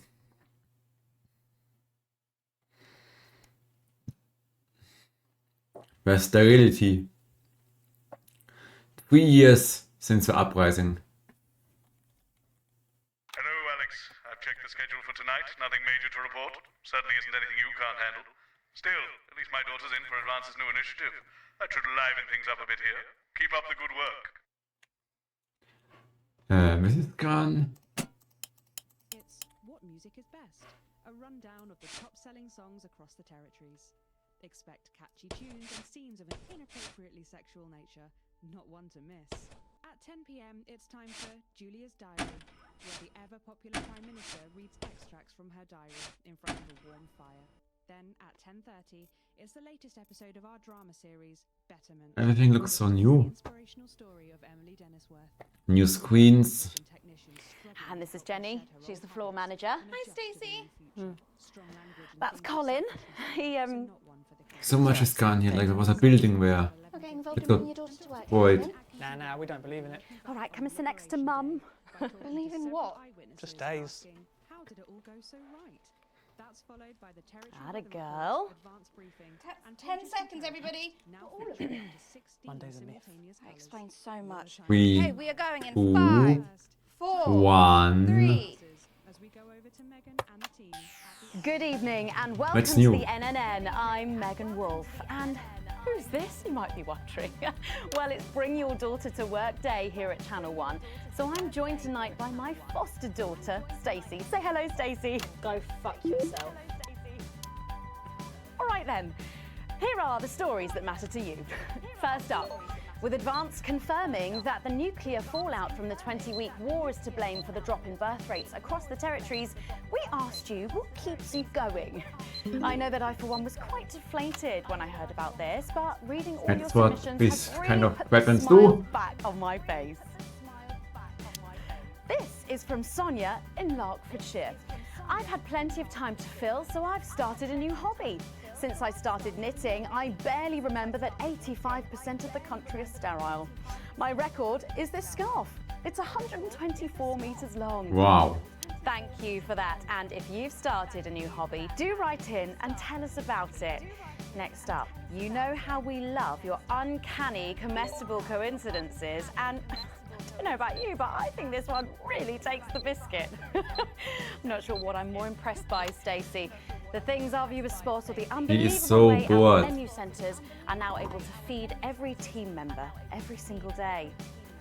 Greg from Proddington has sent us this lovely photo of their breakfast, saying, I couldn't bring myself to eat my toast this morning because I could swear it bore the spitting image of the great Julia Salisbury's relatable face. So I had to make do with a plate of butter and 2 spoonfuls of jam. Do keep those coming in. Come on, have a go. We've just got time for one more of your stories, and this one is an inspiring story of rehabilitation. That's it, just tell us who it's from, yeah, and then read it out, okay? Apparently, this is from Sherry in Pendant. Here I am, just 6 months out of betterment. I'm healthy, sober and working thanks to the facilities I had access to on the inside. I'll never have to go back to my old life of stealing cars and burning down charity shops. I just wanted to share. We absolutely love hearing the way our neighbours and team members have been able to become better people. So do let us know your stories here. You can do this bit, Stacey. No, you're right, thanks. Come on, give it a try.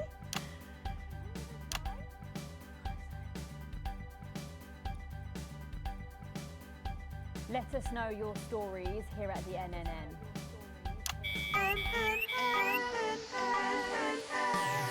Right, bit of a change of pace coming up here. You'll need to use the S effect buttons for the next segment, but Advance have already selected when and what to use. Simple stuff. Just follow your government orders.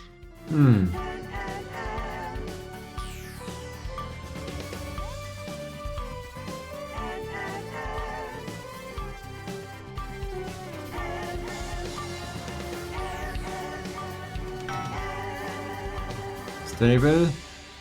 First up tonight on the NNN, it's time to celebrate this week's team lottery winners live from the Shakespeare Theatre right here in the capital. We're going to hand over to Julia Salisbury. I suppose you don't think much of her either, eh, Stacey? She's got a lot more going for her than you wankers.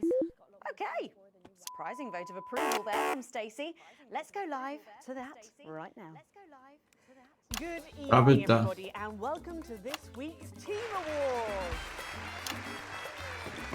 Of all the many duties I have as team leader, this is by far the most pleasant.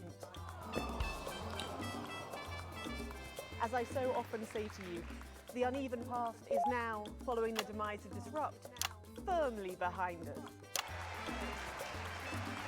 This is the new future, and I say to you, it's better now.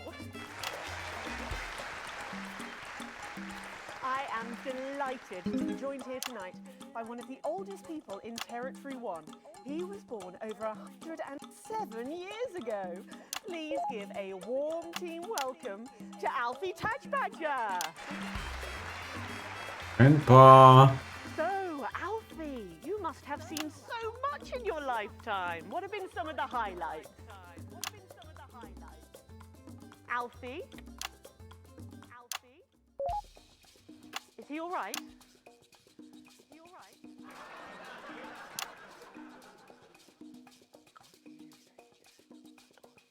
His hearing aid isn't turned on. Oh, could you turn it on?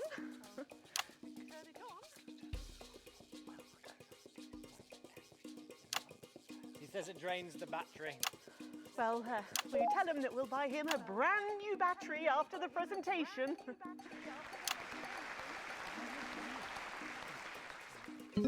Yeah, he says that's fine then.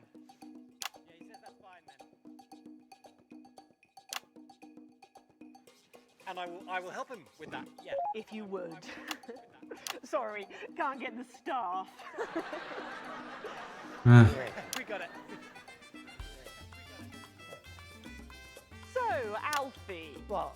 You're 107 years old. Oh, don't bloody remind me. Would you like to tell the audience what that's like? Well, where is everybody? Out there, in the dark. Oh, bless him, it's not just the ears.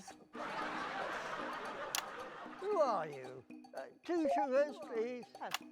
I'm Julia Salisbury, the Prime Oh my Minister. god. I love this story. Who are you really? No, I really am the Prime Minister. Oh, so you're a woman. Yes, a woman.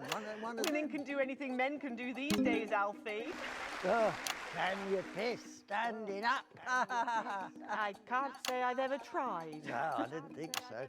2 sugars, please, and not too much milk. Shall we get to the awards, Alfie?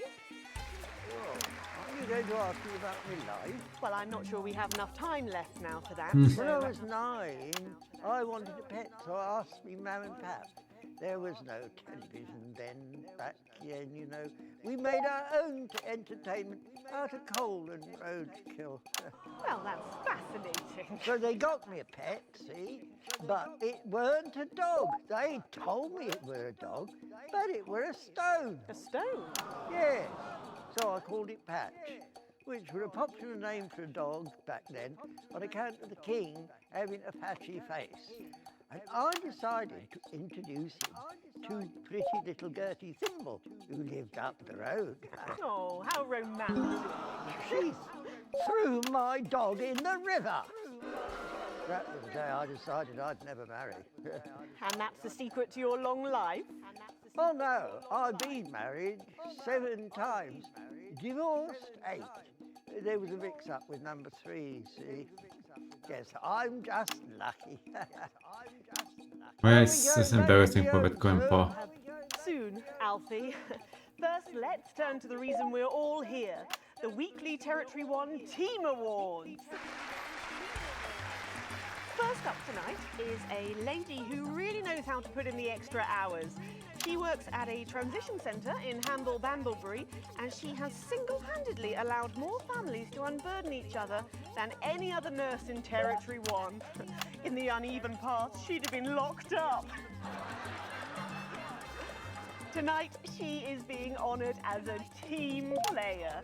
Please welcome Daphne Snister. Daphne Snister. Are you here to change me? Just give her a medal, Alfie. There's a good boy. Right, got you. I mean, 2 sugars, Yes. please. And don't let it steep too long. I think you're supposed to give me one of those. Well, There he goes. Look. Grandpa, get it together. Arms up any higher than that. You'll have to go down, love. Thank God those fractious times are behind us, and now the territories are thriving. Are we in? That's the act you sent to the bishop. Yes, thank you. I've got it from here. Yeah, they are embarrassing with all grandpa for their weird stuff. Now, open your It envelope was a and bit find quick out what you've won. again. Don't hold back there. She's tougher than one of Eva's homemade Eccles cakes. Got it. I've won a holiday for 2 in Territory 15. Used to be called San Palmerino, didn't it? I believe it did, yes. Why couldn't we have stuck with that then? It's easier to remember. We're all one nation now. Hang on a minute. Isn't it still on fire? Daphne Snister, everyone. Oh, what about my change? I've been in these wide fronts for 3 days now. We'll get to that, Alfie. Oh, right you are, love. Next up tonight is a couple from Farnley who, after a rocky start losing their family's ill-gotten gains to the Assets and Wealth Act, have really embraced the new future. setting up a community farm and petting zoo in their local area for all the local children to play. Please welcome Otho and Lobelia, Jackson Randy-Gannett. I have no choices here. Medals, Alfie. You know, when I was in the trenches, I had a pal called Scotty Wilson. He was from way up north, so I didn't understand a bloody word he said. But he were my best mate. Should we just grab them for ourselves? Probably for the best. And his best mate was Smudger Ace. There was them two, Fiddly Eric, Unstable Terry, and of course, Leggy Sydney. She were a girl, but she had a boy's name, so they shipped her to the front anyway. First girl any of us has ever seen, close up. She's dead now. They all are. Smudger and Scotty never made it home. Fiddly got shanked in Frankworth prison in Alderton over an Olive. And Terry, he exploded quietly at home. Yes, it's a final day. Got a fatal skin condition. Scratched herself to death. It makes you... Thanks, Alfie. Great contribution. So, Otho and Lobelia, a petting zoo. After we lost all our wealth, we discovered there were actually people who had never even owned a pony. I used to have 3. So we decided to do something about it. That's the type of people we are, you see. Advantage of a private education, probably. Well, I'm sure we could debate that all night, but there's no time. So, let's see what you've won. Yes, before we do, there's something I wanted to say to you. Oh, absolutely. Every citizen of the new future has my ear. When Advance came to power, you took all of our wealth. Censorship Inc. is coming. Quite literally, in my case, I used to collect shirts. You might as well have the rest of it, too. Oh, security! Oh God, not again. If I've said it once, I've said it 1,000 times. Fannies and the news are not good bedfellows. Keep those flat bits off my channel, Alex. Will do. Got to go. Grandpa. It isn't right and it isn't fair. You tell him, girl. That's my wife, you know. No, you don't.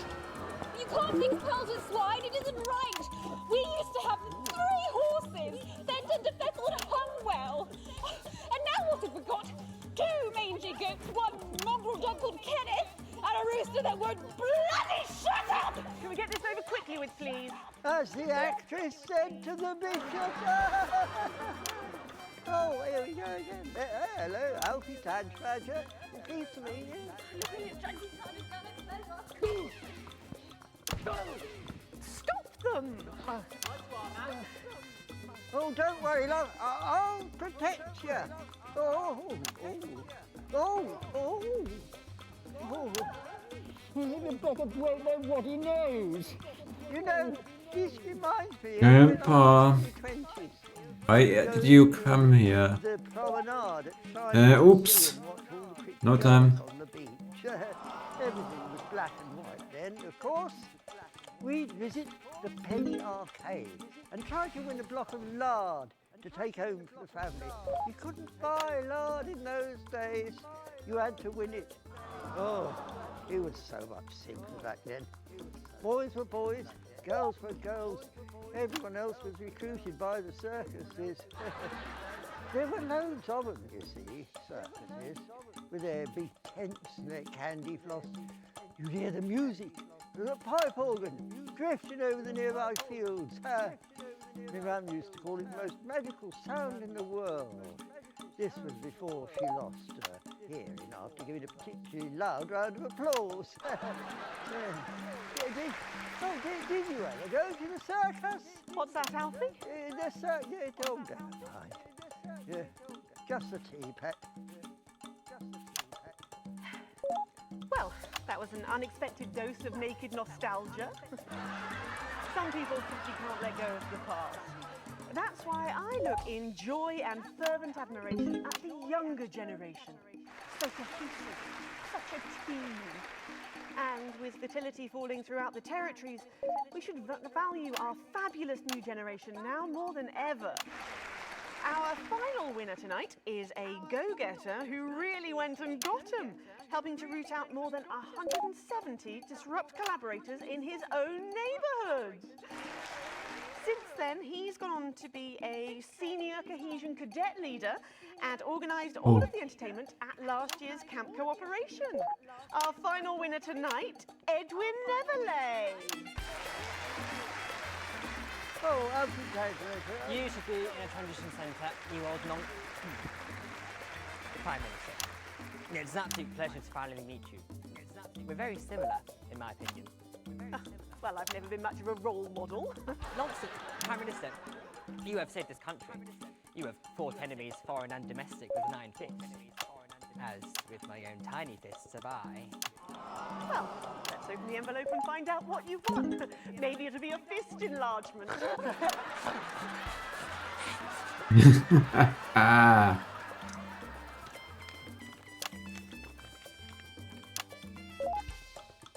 A year's internship as a behaviour coach at Betterment.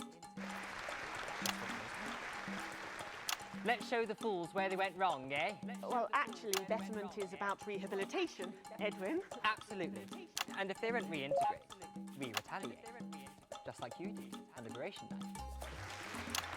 Thank you for this award. And stay vigilant. Report the non-cohesives. Be a team player. That concludes tonight's awards. Join me next week when, hopefully, things will be a lot more normal. Back to you, Megan. Prime Minister Salisbury there at a highly eventful team awards ceremony. Any thoughts on this week's winners, Stacey? The nurse was fucking scary, the preteens were saggy, and that little prick will never lose his virginity. Succinctly put there, if a little profane. After the break, we'll be going live to a star-studded premiere. You won't believe who's on the red carpet tonight. Don't go anywhere, we'll be back after this. And we're out. Oh, Alex, one other... What's that? You're off already? I know you had to take the day off work with uni, but... Oh, I see. No luck still with Theodore. I'm so sorry, darling. Of course. I'll speak to you later. Oh, Alex, I completely forgot what I was going to say. Plus it all, you're lucky your Susie is a key worker and exempt for today.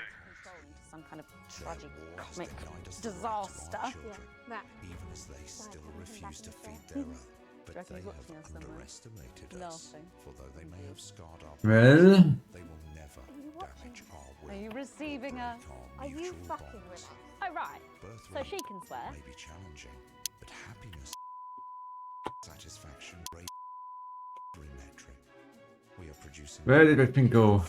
Ah, I probably replaced it. Have more time to focus on our inner lives, for leisure, for art. We have less stress, and we are healthier So, than ever. Patrick and Robin are just going to grab who they can, and then you've got these generic links on the auto cue to glue it all together. They do know I have a Queen's View degree in journalism. Don't you wish you'd studied something useful now, eh? You just bring your daughter to work day. What a chap. Where is our honoured guest? Yeah, she's probably sniffing around that boy band. Hotspot. Heat rash. Hotspot won it last year. Heat rash. Oh God, they're running out of names, aren't they? I hear the computer comes up with them. The songs too. Ah, there she is, and just in time too. That's 10 seconds, everybody. What have you been up to? What's it to you? And we are going in 5, 4, 3. Welcome back. Stacey's still here. Wishing she wasn't. Thanks, Stacey. And in this segment, we're delighted to have sent Robin and Patrick to the movies. Yes, tonight is the Can world even premiere press for of free The and for- Automated, starring Lawrence Blunderclatch and the late, great Helena Canterbury Boatshoe. And all the stars are out tonight. We first covered this film almost 5 years ago, back when it was called The Medicated. Then, for mysterious reasons, the film was suddenly pulled the night before its release. Well, since then, executive producer George Focus has spent 5 long years polishing the film and turning it into a special edition premiering tonight with extensive state-of-the-art visual effects and a top-quality voice team. 7, 6, George says 5, it's a movie he 4, always wanted to make. 3, Now, 2, let's take a look at it. 1, now.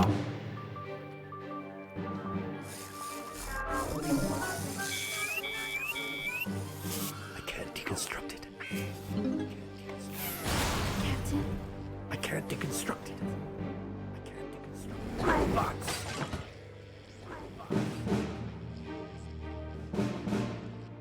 Is this a wig?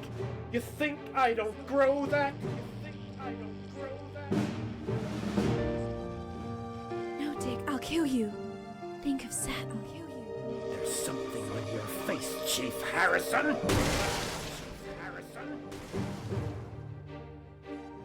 I wish you were real, baby. Flesh and blood. Captain Quasar. But you're just ones and zeros, baby. If only I'd noticed. Captain Quasar. You rusted, but I didn't notice. Captain. I'm buffering, Dick, you said. Got one on you. God damn it, blast it off! Here's a map. What's a map? Okay, so head north on Interstellar Avenue, left at the asteroid belt, and a tricky three-point turn at Uranus. What are these symbols? This corner, this is the key. We could shut it down. Yes, we could shut it down. Yes, we could shut it down. But we have to ask ourselves, who are we? Really so stable for once. Now.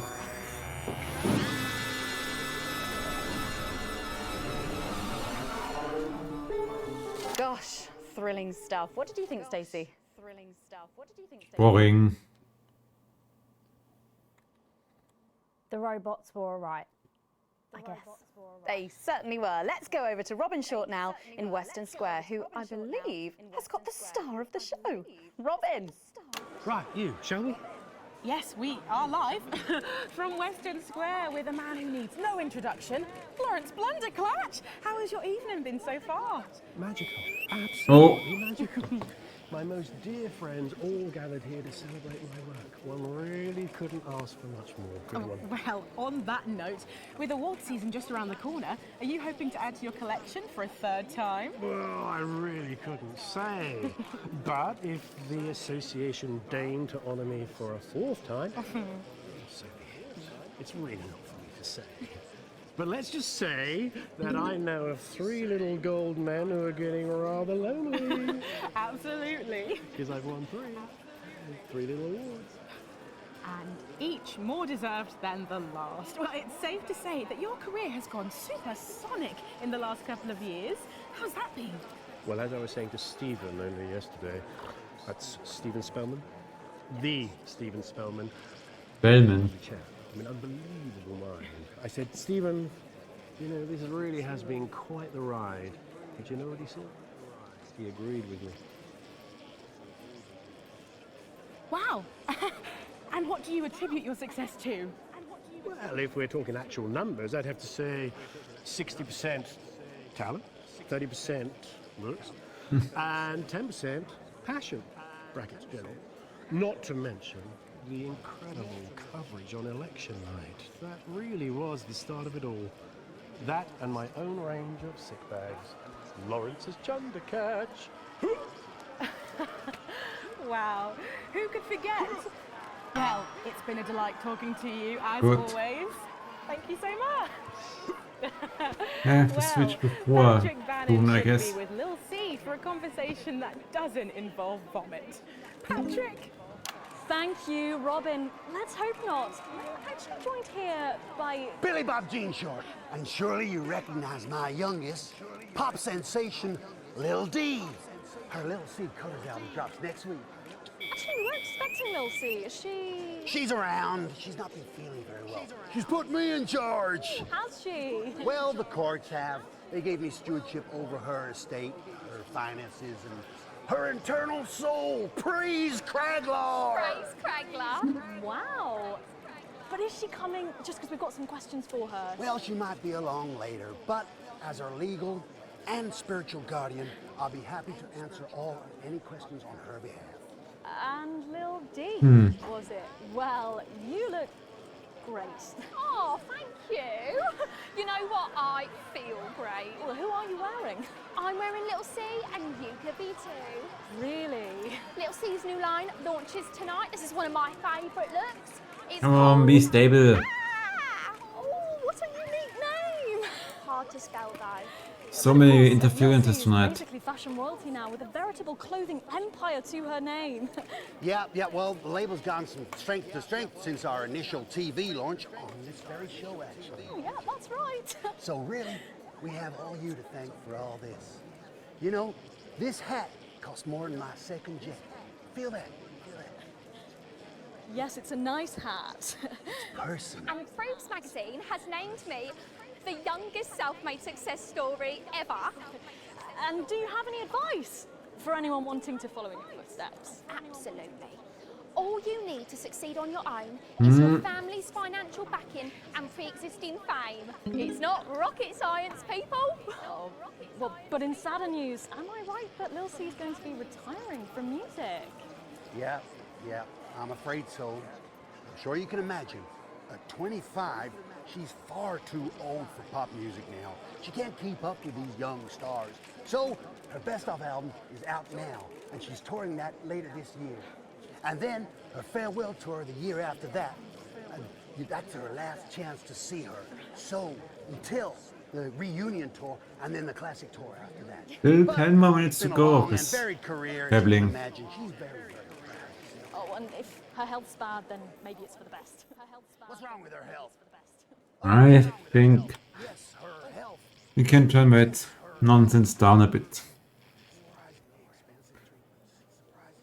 I mean, that probably took a while to record all these videos. Ah, yeah, they stable it again. Letting you get back. Those babies aren't Oh, going to sell themselves. the advanced logo is on Sorry there. at all. Billy Bob, Lil C, D, thank you so much for joining me, and do pass our best wishes to Lil C.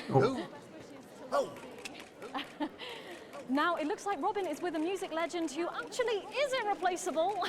Is that who I think it is, Robin? Absolutely is, Patrick. Jesus, how are you? Jesus. I'm good. I'm great. Oh, Thanks and- for silencing me, silencing the truth. Are you referring to your attempt to incite violence against the democratically elected leaders of this country on live TV? Yeah, exactly. And instead of being held a visionary, my management and agent, they all dropped me. Oh no. But you can't break me when you didn't make me, you understand? See, I'm the voice, I'm the hope. You can lock me up, call the doctors, but only the moon can judge me. So, what have you been up to since your team cut ties with you? You know, keep building, keep moving. I'm actually working on a track right now. Written, recorded, directed, all by myself. Can we hear a bit of it? What now? I know I'd love to hear it, and I'm sure the people at home would love to as well. Yeah, sure, of course. Give me the mic. Yo. The news tried to shut my mouth. But it won't be long until they go south. My name's Big J and you can't stop me. Do I have to See, no censor one something says shit again? can Stop me.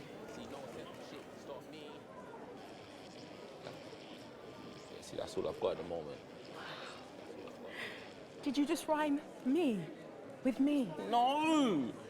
Daddy promised this wouldn't happen again. You're supposed to clap and say, well done, Julian, well done. Well done, Julian. Thank you. Thank you. Now, ask me for that question, and I'll walk away nicely. Is it true that you're heir to a hotel chain? What? Where did you hear that? And that you're very much alive parents La, la, are la, currently la, on the la, run la, for la, massive la, la, la, financial la, la, hoarding. Oh, Lord. Are you trying to censor me?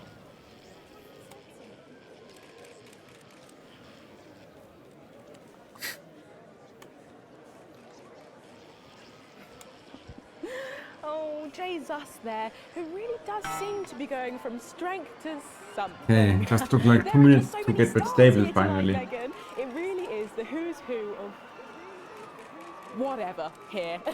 I'm going to see if I can grab a moment with someone rather special. I hope you're not too jealous, Megan. Back to you. Oh. Thanks, Robin. But I think Stacey and I are probably in quite enough trouble where we are. So, 3 big names there, Stacey. Yeah, big names. Any thoughts about them, maybe from your generation's perspective? You won't like my opinions. Go on, try me. Well, Bumbanonk is so old he's like 1 week away from a transition centre, so who cares? And Lucy was cool when I was like 12 or something, but now she's just another fucking loony. And Jesus is a disrupt-loving wanker who should have died with the rest of them 3 years ago. You're right. Beep. You agree with me? No, you're right, I don't like your opinion. But thankfully, we can go back to Patrick now, who has another familiar face to catch up with. Oh, Patrick, what's the atmosphere like there? It's absolutely buzzing here, Megan. The anticipation is killing us. But a little birdie's told us that any moment now we should get a glimpse of someone incredibly popular with our viewers. A favourite destination for many of the fans. Yes, the Mayor of Bumley will be arriving literally any second now. Oh. No sign of him yet, but as you can tell, the atmosphere here really is something else. Again. Patrick Bannon, NNN. What's it been like since Bumley got so popular? Well, it's been wonderful. The tourism numbers have exploded thanks to the marketing campaign. Investors have ploughed millions into the town. We've got more Bumleyan jobs. It's brought more Bumleyan homes. We're all very grateful. Of course, it's not all bums and roses. It's almost impossible to get a good look at the whole these days. Really, I have to stand to something here. It's a bloody marvellous hole. And how have you found public service? Well, to be frank with you, it's been the greatest honour of my life to serve the town that I love so dearly. From the banks of the graceful Taint to the quiet elegance of the vomit-soaked car park outside the 24-hour fortress. It's been a privilege. A pleasure.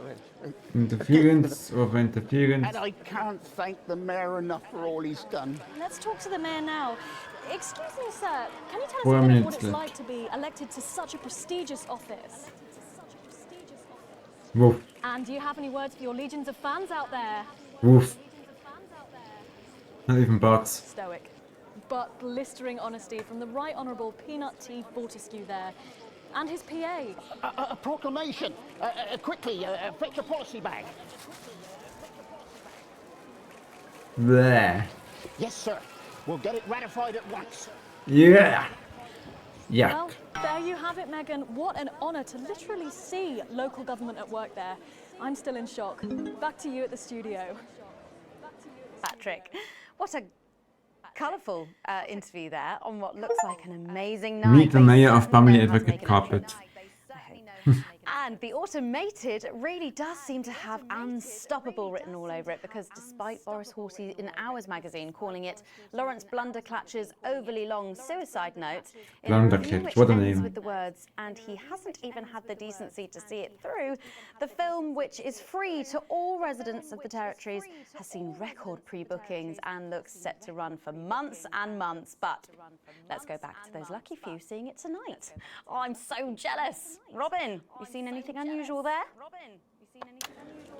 Actually, earlier on I saw a double rainbow, and now I'm thinking it might have been ominous. Interference because you'll in a never few guess who seconds. just stepped out of a gold Yes. Flardmobile. It's only High Flag Right. Mistress herself, Sophia Remington. Blessed be the flag. Ah, there it And is. blessed be these amazing vestments. They're made by Jacques Paradis, you know. We got him to do the whole clergy. You were one of the richest women in the world, and you chose to give it all up to the church. The first United Church of Flard. That's right, our church. What brought on such a miraculous conversion, if you don't mind my asking? Well, when you look at it, we owe our entire lives to Flards. From the day when one of the ancient Remington ancestors made the very first So easy to Flard get rid of out these leather, interferences. hope, and 2 of his own teeth. Our past and our future has always been Flard. Blessed be the path to the one true Flard. I must confess, I'm a little surprised to see you out at the movies. Well, who says religion has to be stuffy? It's right there in the tenets. Tenet 3, be versatile, like the humble Flard. Tenet 8, suit yourself to every need, like the plucky Flard. Well, tonight our need was to see the new movie that everyone's talking about. And Moderator gone for now. Crikey. How much longer are these interferences going? Abandon your autocue. Say sayonara to your script. Come and live on our compound. You're cute. You can be one of our wives if you want. You have multiple wives. And husbands. Tenet 2, be flexible like the bendy flard. Tenet 9, be seductive like the flirty flard. Crikey, I think that might be a few too many partners for me. Tenet 13, be at least 6 to a pack like the competitively priced flard. Thank you, that's inspirational, I think. Tenet 6, be dazzling like the shiny flard. Tenet 16, be thought-provoking like Schrodinger's flard. Thank you so much, High Flard Mistress. Tenet 10, be incessant like the durable flard. I think the film's about to start, so... Really? Oh, well in that case... Oh, Margarita's coming back. Be punctual like the double wrap flard with home delivery. 40 seconds left. Please don't another 50-minute segment after the second ad break or something like that. Flard Mistress Sophia Rimington there, concluding what has been a star-studded red carpet event for this long-awaited movie. I'm off to see it now, and then I think I might join what could be a sex cult. Back to you, Megan. Thanks, Robin. Lucky you, and enjoy the movie. The Automated Ads opens in in cinemas 10 across the seconds. territories this weekend. What a star-studded event, hey, Stacey? Who cares? No one goes to the Why? cinema these days. Of course. We'll be back after these messages. I still go to the cinema. You should get yourself a video recorder, like the one at the home. Yeah, I've got a video recorder. It's just not the same, is it? You're right, it's better. No uneven as chatting and chewing all the way through. What about a kiss and cuddle on the back row? Doesn't that happen anymore? In public? What's wrong with you? Nothing's wrong with me. Feeling better? Will Boseman tell me something? Gotta get set up for heat rash. I think Ronnie's on something. I know he is. It was on his rider. Apparently it's medicinal. Ronnie's always high. Give him orange juice. God, she speaks. He's a stupid cunt. And just like that, you were shooting it. Segment grade A+. Cooperation and cohesiveness. A song of solidarity for a steadfast society. We seem to be a bit bunched up at this end. Oh, don't worry. It's so cold. It's what now? Is record or notate your Oh, here's Megan. She's going to be interviewing you. Hello. Hi. This is her. This is Stacey. Well, hello there, Stacey. Fuck off, Ronnie. What is this? Right. No, I'm sorry, but if we can't be polite, you're going to have to wait in the dressing room. Whatever. Do you want to go and wait in the dressing room? Space Hmm? Parts 1, 2, No. and 5. So why not No what? put on your composing trousers, sharpen your music stick, and have a No. go. You can grab the Thank friendly you. 31-page entry form. And sit up at straight. your nearest You're ruining my shot. That's 10 seconds, everybody. No cold. Fucking right, Noko. What's that? What's no? Bring in 5, 4. 4, 3, 2, 1. Welcome back. For our final segment tonight, Stacey and I are 30 minutes. to be joined by Heat Rash.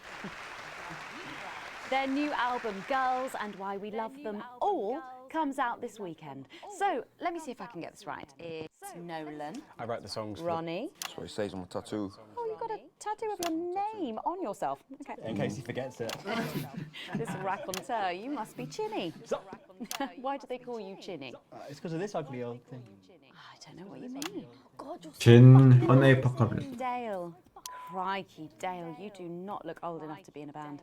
I get that a lot. I'm actually 23, the oldest one. I have a growth disorder. God, I'm so sorry. I didn't know that. It's so cold, PT. It's only messing with you. He's actually 58. Okay, right, I see. You're going to be a handful, aren't you, boys? And you must be TP. What does TP stand for? Tiny prick. It stands for team player. I see. How long have you had that nickname?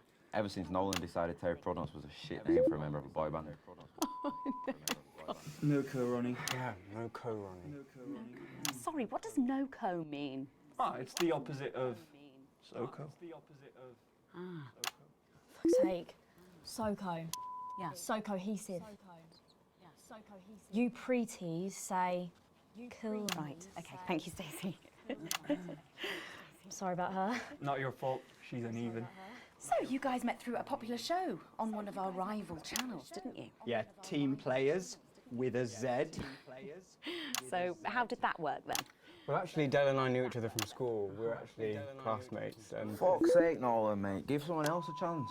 We all went on Team Players, we all auditioned, the judges put us into bands, and yeah, we went to their houses and they just put us into bands. It's an example of how we're greater than the sum of our parts when we work in harmony. And occasionally singing it. So every week on the show, they get these bands and they give them a song that the producer just found from under the bin somewhere. Actually, I write the song. And the public would phone in and decide which song they like best. Right, and then the losers would be eliminated. Yeah. Mum. What? No-co. Pretty, so no-co. The band who get the most approval gets to play their song again. Sure. So what happens to the losers then? Mum. What do I keep doing wrong? We don't use the L word anymore. We don't use the L word. Would you please stop saying that? That word is a pejorative. It's a word designed to diminish. At Go-Getters, I learned very early that we only win when everybody wins. But, sorry, that's not real life, is it? That's just sports board, no? I thought you were Soko. Yeah, I am Soko. Nah, you're a shrinker. Can't be friends with shrinkers. She doesn't know what you're talking about. She doesn't understand. So I do understand, actually, Stacey. What's a shrinker? Well, a shrinker. What's a preety, Mum? What's a Well, I think it means someone who's older, doesn't it? Pre-territories. It's someone who turned 18 before the new future. We call you preties. Uneven. Mimis. Nonks. It's not her fault she's old. She can't help it. I'm not that old. I'm trying to help you here. I don't think I need your help. See? Total Mimi. See? Is that so? Yes, obviously. Yes, obviously. 10 minutes left. You know what the real problem with you lot is? You just can't get over the fact that your beloved Disrupt are gone and you just don't fit in anymore. But the truth is, Disrupt were violent, no-co, bricks being led by a fucking psycho. I'm glad they lost, and you should be too. Listen, not everyone over 30 supported Disrupt, Stacey. Not everyone, no, but one fuck-off lot of you did. Soko, Stacey. Soko. We've all learned maybe a little bit more than we expected to there. I'm genuinely delighted to have met Heat Rash. And before we end the show tonight, I think you're going to sing for us, aren't you? Yes, that's right. We're going to sing a song from Girls and Why We Love Them All called Pieces of My Heart, which is about a real relationship I had with an actual girl. Oh, Nolan, give it a rest, mate. No one cares. Go on, let's get on these stools, lads. Right. Let's get on these stools, lads. Good. So, Stacey, can I get your contact? Oh, she's 15. Go on, piss off and sing your song, Terry. Christ. Right you are.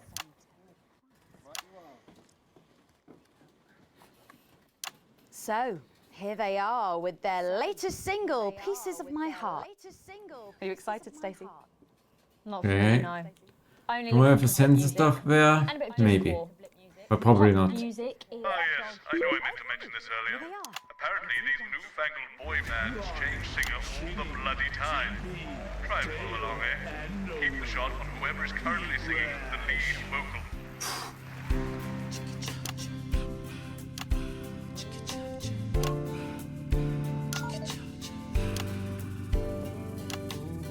I saw you standing by the menu center with a brand new pair of Lakers, baby. Do you remember? You took the first of the pieces of my heart. You wandered into a bush and grabbed a vodka and stank. Took our assets and our wealth and drew them out of the bag. I gave you little pieces of my heart. I didn't know two hearts could ever feel like this, girl. It's like you were custom made for me by Remington Smith.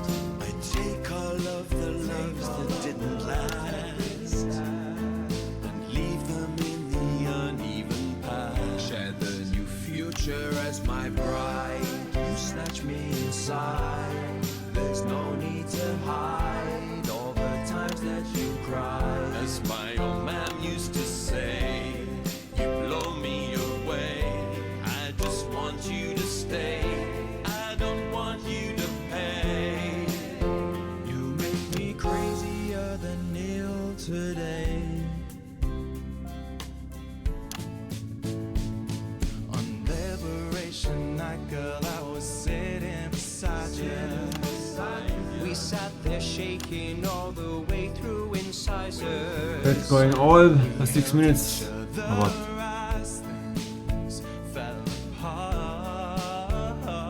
Ray keeps hard to keep on with all that changes. Territories, and we threw away the rules and wrote our personal stories. You took a dozen pieces of my heart. I didn't know the life could ever feel like this, girl. It's like you were custom made for me by Remington's fist. I take all of the loves that didn't last. I leave them in the uneven past. Share the new future as my bride. Snatch me inside. There's no need to hide all the times you have cried. As my old man used to say, blow me away. I just want you to stay. I just want you to play. You make me crazier than Neil. Make me crazier than Neil today.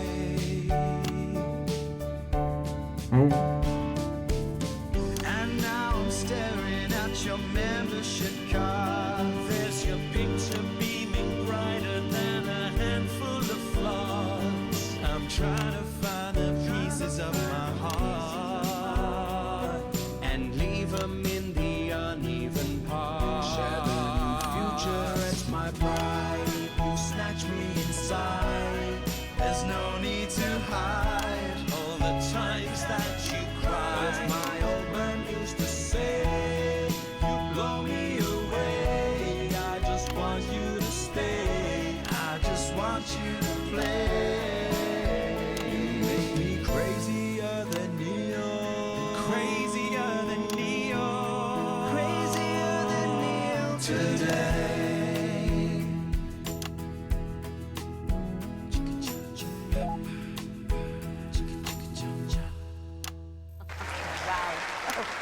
Fantastic, thank you, Lukasz. That was actually Good. really good. Best of luck. Thank you for coming in. Looks. Now it's almost time for final thoughts tonight. And I've actually asked Stacey to write a few, and they're just being programmed onto the auto cue now. Now I have no idea what she's going to say. So fingers on that bleep button in the broadcast room, just in case. Okay, thanks for warning. My name is Stacey. I guess you know that by now. Don't know why I put that in there. Anyway. I don't watch the news. There's no need. You hear all the important stuff from your mates, so I don't know what's considered important anymore. But I'm pretty sure that it's not rehashed movies and fucking boy bands, so... Anyway. I'm going to talk about what's important to me. When Advance were first elected 6 years ago, I was 9 and in a home. Not a family home like you call a home. This was a state children's home. It was fucking awful, actually. It was like a Charles Dickens book. The roof leaked and the walls were damp some mornings. The food was bad. Drugs and alcohol were everywhere. No one cared. You had to watch your back all the time because there weren't enough staff to manage us. And yes, as you'd imagine, there was a lot of some bad stuff went down there with some of the staff. Okay. Not all of them, but the others knew, and they didn't stop it. And then Advance won the election. And like a miracle, things started to change. they got better. We had nicer food. The home was not just repaired, but redecorated and kitted out with books and sports stuff and musical instruments and video games. Most of the staff were fired, and the new ones, which there were more of, spent time talking and working with the bullies. And you know what? A second miracle. It worked. The bullying stopped. My life, got better. Because finally, there was enough money to do the good things, and Advance had the guts to do it. I joined Go-Getters, and on Liberation Night, that gave me a group of friends that I could talk with when the bombs went off and the power went out. Another miracle. I wasn't alone anymore. And that was the night I finally understood the importance of being in a team.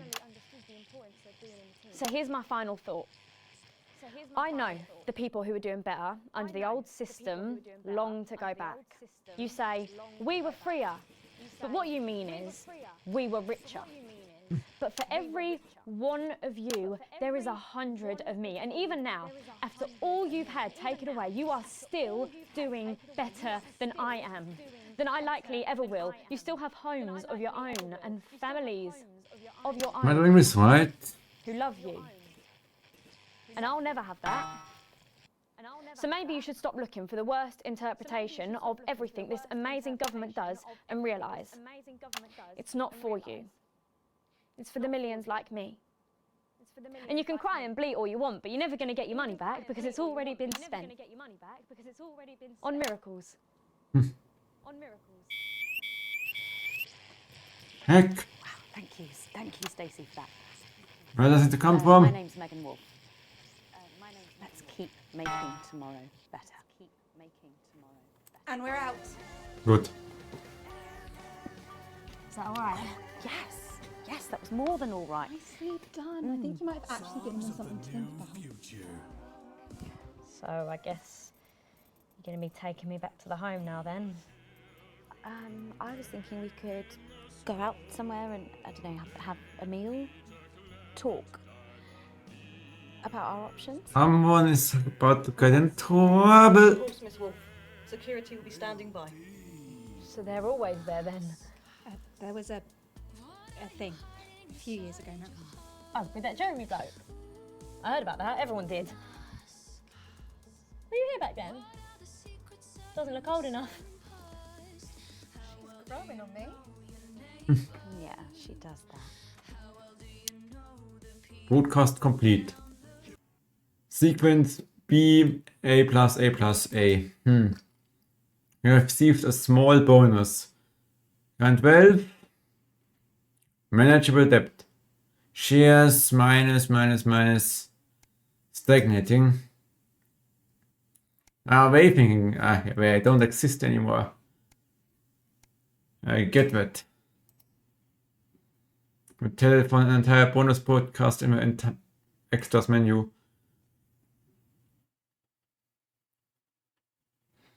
Day 2078. And the pants come. Oh, you will once again find yourself sitting inside Boseman's office. Everything is pristine and orderly, just how a fastidious man likes it. Though it's rare for him to be late. The door opens behind you just as you start to imagine the reasons why.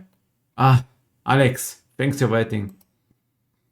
It's been almost 6 years since you started working with us, Alex. A lot has happened in that time.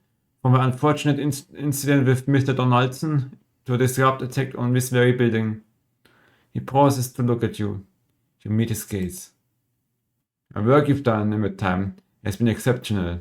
Not to mention your dedication and enthusiasm around the office. So I'm delighted to inform you that you've been approved for a promotion. As of today, you will now be a senior broadcast engineer. Boseman is beaming at you now. Thank you. Of course, in addition to the pay rise, the role comes with additional responsibilities, and you'll have to work for longer hours going forward. But you will now be the primary engineer for weeknights, and in time we may even put you in charge of engineering more shows for Channel 1. You have a bright future ahead of you, Alex. Congratulations. He proffers a hand to shake and you take it. Now, get back to work, said with a smile. You're pretty sure he's joking. But it's Bozeman after all. So you thank him again and head back to your studio. You might be able to start working on other shows. What could the future hold? Day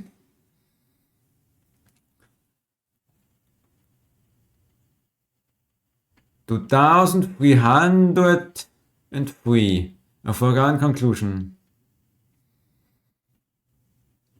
It's been snowing all day, and I'm like everybody else, you've stayed inside as much as possible, keeping warm. Normally you enjoy the snow, but today it's been nothing more than an irritant. Still, tomorrow you've got a day off and might actually be able to enjoy it. Sam always gets excited when we see the snow. When we're younger, we'd always wrap the kids up and take them out to play in it. It's been a while since that happened though. The new place still doesn't feel quite as cozy, especially as we can afford to put the heating on. That place is horrible. Sam bustles in from the cold carrying some groceries. I could use a hand, please. Lots of stairs from here to the car. Their arms are full and they're clearly struggling to get everything to the kitchen. But then, you have been at work all day, and we've spent most of it at home, as usual. Oh, sorry, of course. I'll be right there. As you rush over to help them with her bags, Sam shoots you a grateful smile. I got most of it. There's just a couple more left downstairs. You head out, getting most of the way down to a lift before you remember it's out of order. When you grab the bags, you realize Sam has picked up everything to make fajitas. Your favorite. Clearly, it's not all bad. You forget the weather and the unpaid bills as you cook in your delightfully tiny kitchen, laughing together like you used to. For the first time since moving in, you think as Sam flicks sour cream across the table at you, you're making happy memories again. Money isn't everything.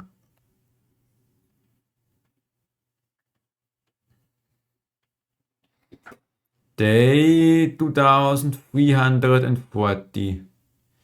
A time for reflection. It's been over 13 years since your dad died. You've visited his grave a few times since then. Normally during times of stress, or when you were trying to figure something out, or when you just wanted some peace and quiet. Today is no different. You feel Sam's hand on your shoulder, giving you a reassuring squeeze. You're grateful that they're still with you. Just having them by your side always seems to make things easier. The caw of a raven catches your attention as it flies away. Charlie was only 8 when his grandfather died. He didn't really appreciate how big the loss was at the time, but as he got older you did your best to pass on what your dad taught you. But now he's all grown up. He's actually starting to teach you, which is strange, but in the nicest way. You're proud of the man he's now become. Susie, despite everything she's been through, is still a rock for the rest of you. She'll be a great mother to the twins. They couldn't have found a more loving home. There have been a lot of arguments over the years, but you wouldn't change a thing. You're still amazed at how far your daughter has come. She's one of the best things in your life. You always had your ups and downs with Chris, but that doesn't mean they're deserved. If you haven't given them your passport, they'd be safe. Sam was so happy about it at the time. The choices we make, the best laid plans. She may be in, albeit expensive, care home now, but it's still comforting to know your mother is around. Even if she barely recognizes you anymore, her presence is always reassuring. You could do with that now. You turn away and wander in the direction of the car. You can't control life, what happens, who lives and who dies.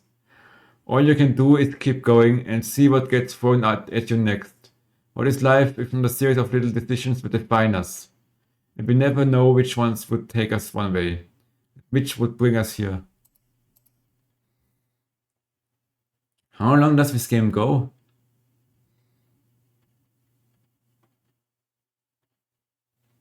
Day 2602. Advice is this. Wait, another day? Well, okay.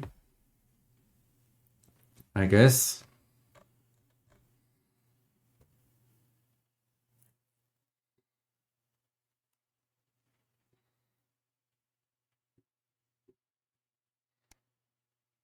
The finale. Day 2602. 7 years since the election. Evening, Alex. I know lately what we've been putting out has been little more than government-prescribed drivel. But I'd like you to pay particular attention during tonight's show. It's important. It's also worth noting we're still having problems with the equipment. Locked buttons, screens flickering on and off, sparks and the like.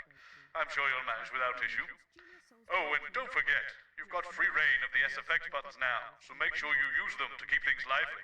At 11 p.m, it's Lil C's Lil Chats. And tonight, the former singer is asking Dr. Adrian Atkinson Blimey what he's been up to since the cancellation of... Last date What have seems... you got me? Nothing, Colin. No, come on, seriously. Not even a cake. I'm sorry, no. Okay, no worries. How old are you then, Cole? Okay, here we go. Big smiles. I've actually gained a year. I celebrated 44 last year, but it's actually this year. It's brilliant. You're 44. I'm going in 5, 4, 3. Good evening and welcome Spice it up with some audience responses, Alex. I'm Megan and I'm joined as always by the inimitable Robin and Patrick. How are we? 11 We've minutes. got so much going on tonight. I'm excited. I'd say I'm about a 12, Megan.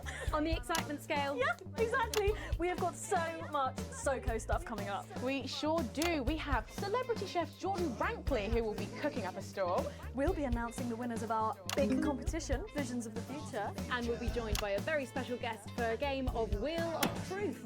And I'll even be showing you how to make your own Leaders' Day gifts. We've got Button all is that broken. and so much more tonight on The Nightly Show. Coming to you live from the Channel 1 buildings in the heart of the capital. It's The Nightly Show.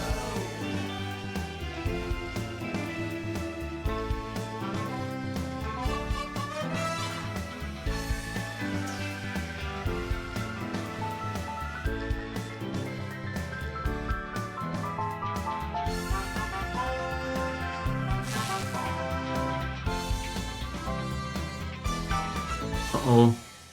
Right, let's have some applause on the way into the next section. Paces by Chef Jordan Rankley.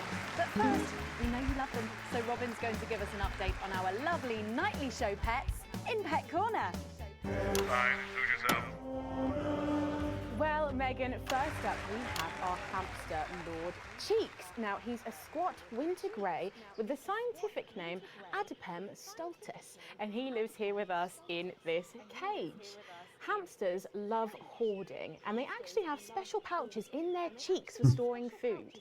He loves carrots, apples, and chewing tobacco. Now, hamsters are nocturnal, so we'll do our best not to wake him up.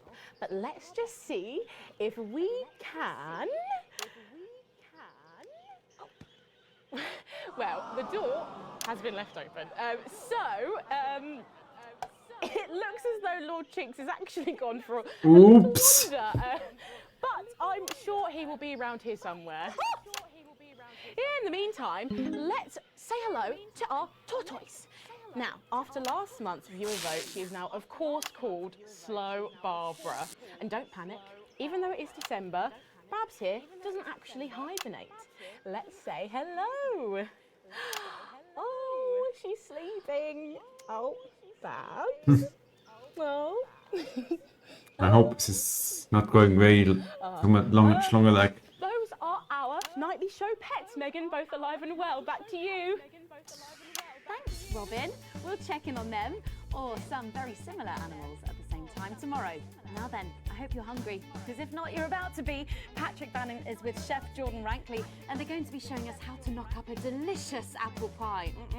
It's time to go into the kitchen. Don't forget the SFX buttons. That's right, and I'm joined here by Chef Jordan Rankley. Welcome. Jordan to the Nightly Show kitchen. Rankley? How does it compare to the kitchens you're used to? I love the colours. It's vibrant. It's fresh. It's shame about all the arseholes. Yes? Sorry? What? So, you own 6 restaurants, you've been awarded 9 Ballon d'Or across your career, and you've worked alongside the best chefs in the world. Tonight you've got me. Are you worried? Am I fucking worried? Are you worried? Are you fucking worried? Yes. So, what are we making today, Chef? So, we've got a family over for Leaders' Day. They're hungry. We're going to make them a delicious apple pie. Ooh, lovely. It's got sweetness, it's got the acidity of the fruit, and then get the richness of that pastry. Incredible. Wow, okay, so where do we start? So, we're going to start by making our filling. So, we've got about 1 kilogram of fresh cooking apples here. Fucking beautiful. And we're going to slice these up perfectly. And then straight into the pan. Your new show, Demon Kitchen Hot, Demon Kitchen. starts on Friday here on Channel 1. So, tell us about that. So, teams of young chefs come into my kitchen, and one by one I destroy them emotionally. And if there's time, I teach them some basic knife skills. Fuck me. Oh, stop cursing already. What? Shit. Is that how you cut? Fuck, you'll lose a fucking finger. Oh, don't worry, I've got spares. Right, so once we've done that, we set these aside whilst we make the pastry. Oops, someone was cursing a little too much. Yeah? Okay. Sugar, butter. We mix that together, and then a whole egg. What are you doing, you fucking donkey? Are your brains the size of that fucking egg? Oh, no, Chef. No. Shit. Right. Mix that with a wooden spoon. Just like a wheel. Flour, okay? One Nice cursing a just lot. like that. That curse sensor button has to be used a lot. What does the notoriously fierce Jordan Rankley do to unwind? Shit, you bed. Yeah. What's that? What is that? Well, it's a bit lumpy. Lumpy?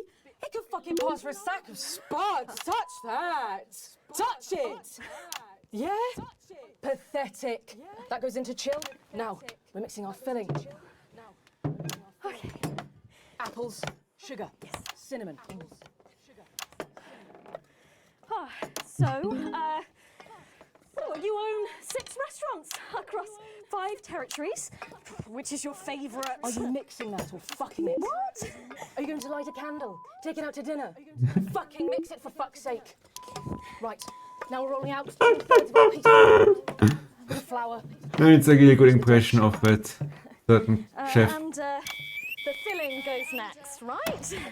Oh boy. Then we're taking the remaining pastry, rolling that into a round, and that goes on the top. Beautiful. Lovely, okay. Right. Brush a bit of water around the rim. Beautiful. Now press gently all the way around. And we're cutting 5 slashes very carefully for the steam. And then brushing the whole thing with a beaten egg. Lovely, okay. Egg. Ta-da! What do you think? Oh my God. You, come here, you. That's a disgrace. I'd rather jam my eyeballs up my fucking arse than look at that. I'd rather use my tongue to tie my shoes after the fucking shit-kicking contest, do you understand? Then it goes in the oven for 45 minutes. Oh, put your fucking head in the oven while you're at it. Useless. You, come here, you. You're the worst fucking thing to happen to food since cyanide. Do you know that? I tell you what. Fuck off! Get the fuck out of here! Fuck off! Okay, well, while I do that, let's go now to Megan and Robin, who will be announcing the winners of our competition. Visions of the Future. A bit more audience reaction would be nice, Alex. Well, that looks delicious. If you want to follow along at home, then make sure you write in with a stamped addressed envelope and we'll send you the fact sheet. So, Robin, look at all these amazing entries to the Vision of the Future competition. Yes, we challenged you to show us your predictions of the future, and we were just inundated with entries, weren't we, Megan? From wacky inventions to global problem solving, they are all amazing, and we had the best time looking through each one. It was so tough narrowing it all down, so we have some amazing runners-up.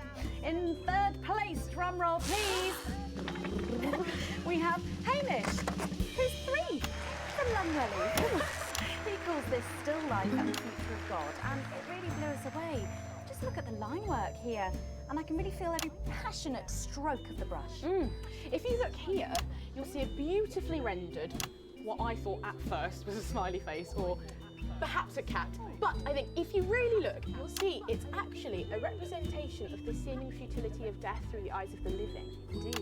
He's also chosen to just leave a lot of it blank, which I think is really interesting. If you know Hamish and his work, of course, he loves focusing on the negative space rather than the image itself. Stunning, absolutely stunning, and such talent from one so young, Megan. But next up we have our second place entry. So in second, drum roll please, we have Keith, 41 from Dungleys. Yeah, Keith, we were sort of aiming this towards our younger viewers, but still, he has sent in his idea of the future, which he's calling Ravaged Earth. Indeed, he says in his really rather detailed notes, deprived of basic resources, society will resort to a brutal system of weekly battles to the death, where only the victor may breed. He also says at the bottom here, either that or about the same, but maybe a bit worse. I really love his attention to detail. You can see the sort of gladiatorial arena, and then what I can only assume is Keith himself pulling off this chap's head and shouting, "Come back to me, Linda!" Oh, Keith, maybe if you spent more time outdoors and less time entering children's competitions, she might not have left. Special one there. And finally, of course, it's time to reveal our winner. All our runners-up will receive a day out at an inflatable Happy Land on an industrial estate just off the A40. Sorry about that, Keith. But our lucky winner will win the chance to spend the day at the Department of Change to see how our teammates are actually making the new future a reality every day. And the winner is, drum roll please. Oh, happy with that. You're 8 years old and you are from Smugly. We absolutely love your picture here. People's Parade. You've got folks walking together, just really celebrating the diversity of our society. You've got people with all different flags, people celebrating their religion and their bodies, and there's even a game of sports board happening over here. That or some overzealous littering, it's hard to tell. I love these robots having a little bit of a dance, getting involved in the party. Aren't they? This one seems to have gone a bit haywire in what I can only assume is an ominous sign of things to come. Lovely, Luna. Well, if our winners have inspired 17 seconds left, first ad break do then. keep sending them in, and yours could be displayed in our gallery here. Well done again to everyone who took part. We're going to take a break now, but when we come back, It's we'll be in playing the Wheel of Truth 5 and seconds. making some lovely homemade gifts. Don't go away. We'll be back after this. Right, from what I can tell, the old vision mixer's getting a bit worse for wear there, Alex. Expect your kit will be deteriorating a bit more in this next Oh segment, no. so be careful. I can't stress enough how important it is that we keep the show going tonight. I'm on the bus, not tonight. So. Get cards arranged for you both. At some point this game has to end. Go out through the loading bay. Not all schools had uniforms back then, so I wondered what would best show off my emerging womanly curves. After much pacing and I confess, a few tears, I settled on a zip-back, boxy-pleated skater skirt in dark Oh, everything changes. sweetheart blouse and the necklace Harry had given me when we'd met in the woods and I'd allowed him to frolic in my glades. It's an honest account of my childhood, because in the new future, there's no need for secrets. There was just so much injustice in the world, I realized, as Portia Hamilton Mann lured my best friend into the confusion her daddy had bought her for Easter. How had I Maybe if I restart it. of being the poorest postgrad at Poshborough? Also, what does this button do? 3 compact discs or just 22 cassette tapes. Alright. You can experience a childhood under the old regime, and like me, understand why we can never go back. Oh, the horror. Jenny, where's Glyn? Can we get him out here? I'm not sure about this grandma one. Oh, he's writing with our other guests at the moment. I just wouldn't say grandma. Waves of nervous nausea Yes, seized grandmother's arsehole. It's much better. Okay, everyone, if I could have your attention, please. Sarah just needs a word. Apparently there's been some sort of disturbance near the studio. Now I'm sure it's nothing to worry about, but I wanted to let you know that I've asked for extra security and they're already on their way. Thanks, Sarah. Okay, 10 seconds, so positions and pose. That could be nasty. Laughing, and we're going in 5, 4, 3. Wrong. Has the audience gone to sleep? Remember the SFX buttons. Can't wait to taste Patrick's pie. Oh, I don't know, I think I could wait. Well, here it is, fresh out the oven. Well, it does look amazing. Jordan, how did our Patrick do? Well, let's just say that pie's got more crust than my grandmother's arsehole. Well, thank you for that. Well, come on, try it. Dig in. Okay. Woo.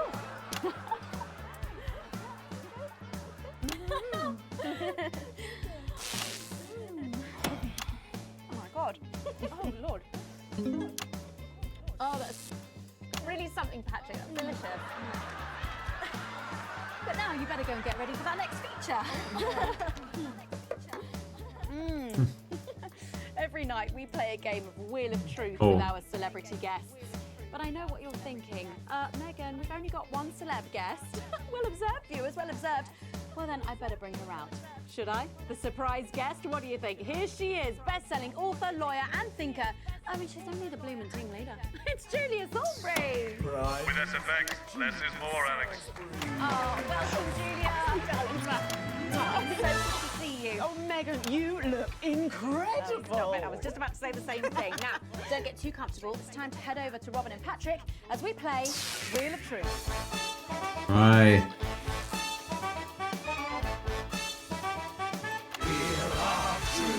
That's right, it's that part of the show where we pit our celebs against each other to see if we can break them. That's right, Robin. They're going to spin the wheel to pick a round, and it could be anything from box of flies to slap my face. They really have no idea what's in store. So up first we have Jordan. Let's give it a spin. Here we go.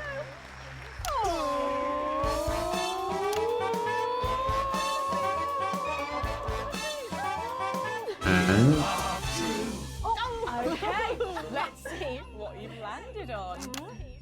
Okay, it's fact or fib. Jordan, is it true that you've been known to order takeaway for a dinner party and pass it off as your own cooking? It's one fucking time. One time. Well, I think if that pie was anything to go by, you did them a favour. Oh, not so fast there, Julia. That's all fib. We've heard you've got a very interesting way of saving time during the laundry. Oh my God! Why don't you tell us about it? You absolutely no, I can't. Okay, so don't judge me, okay? What I do is, oh God, I'm going to lose my job. and this is going to. Come on. Oh, okay. So I only have one bra, okay? And so one day a week I wash it. And on that day, I can't wear it. No! Honestly, raise my taxes. We're clearly not paying you enough. Come to my dressing room after the show. We'll sort you out. Are you blushing, Patrick? Is all this talk of bras embarrassing you? I mean, I'm not blushing. All the bickering. Come on then, you. At some point it starts to get a little bit boring. Okay,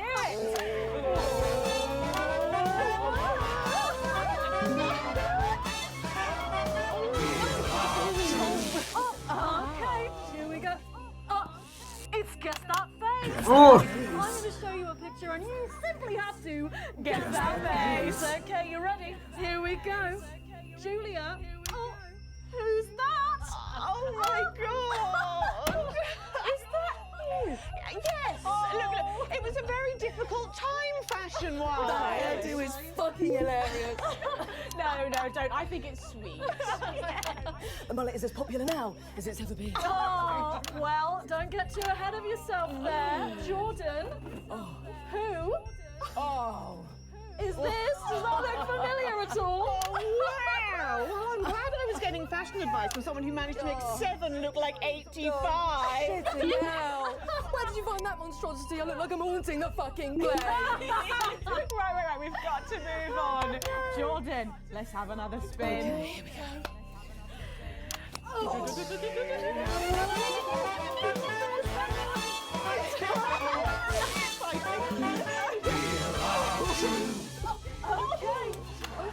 It's my go, Patrick. Go on, I'm so keen. Oh, well, you're in for a treat. Yeah. It's fat or fish. Okay, if you look under your podiums, you will find a lovely fish. Yo. smoothie. Now, I'm going to ask you both a question, and all you have to do is answer it honestly, or else you'll have to drink the smoothie. Okay? Oh, what I know. Are you ready for the question? Yes. Here we go. Which of your esteemed hosts is the more talented one? Oh, what a cop out! Bleh. How is it? How is it? Fucking nutrient. Oh, we made it extra fishy. Extra fishy. Do you know how much these taste buds are worth? Well, we've got time for one more quick spin, so go, Julia, go!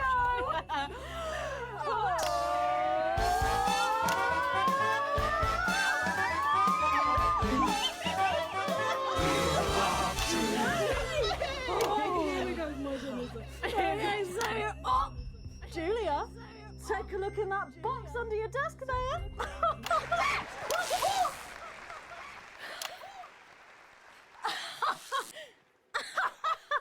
Huh? What? I think Lord Cheeks is trying to get in on the game. Oh, bless him. Julia, what have you got in that box? It's not cheese, is it? It's not cheese. Juggling balls? What am I supposed to do with these? Well, give it a go for us. But I have absolutely no idea what I'm doing. Come on. Do it. I want Do to it. Do it. Do it. Oh, she's doing it. She's fucking doing it.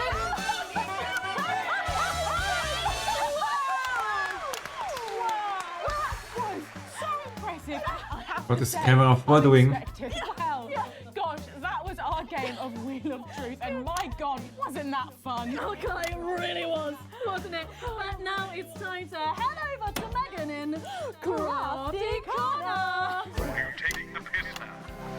That's right, you join me in Crafty Corner, where today I'm going to be ably assisted by Julia. Come on over here. Goodness me, I don't know how you're keeping your dinner down. I can still smell that fish. Well, to be honest, I've had worse. I used to eat at Peter Clement's house. Oh, well, I hope you've got your artsy hat on, because today we're going to be making something very close to my heart. It's our little studio. Look at that. Isn't it adorable? All of us there on the sofa. Wow.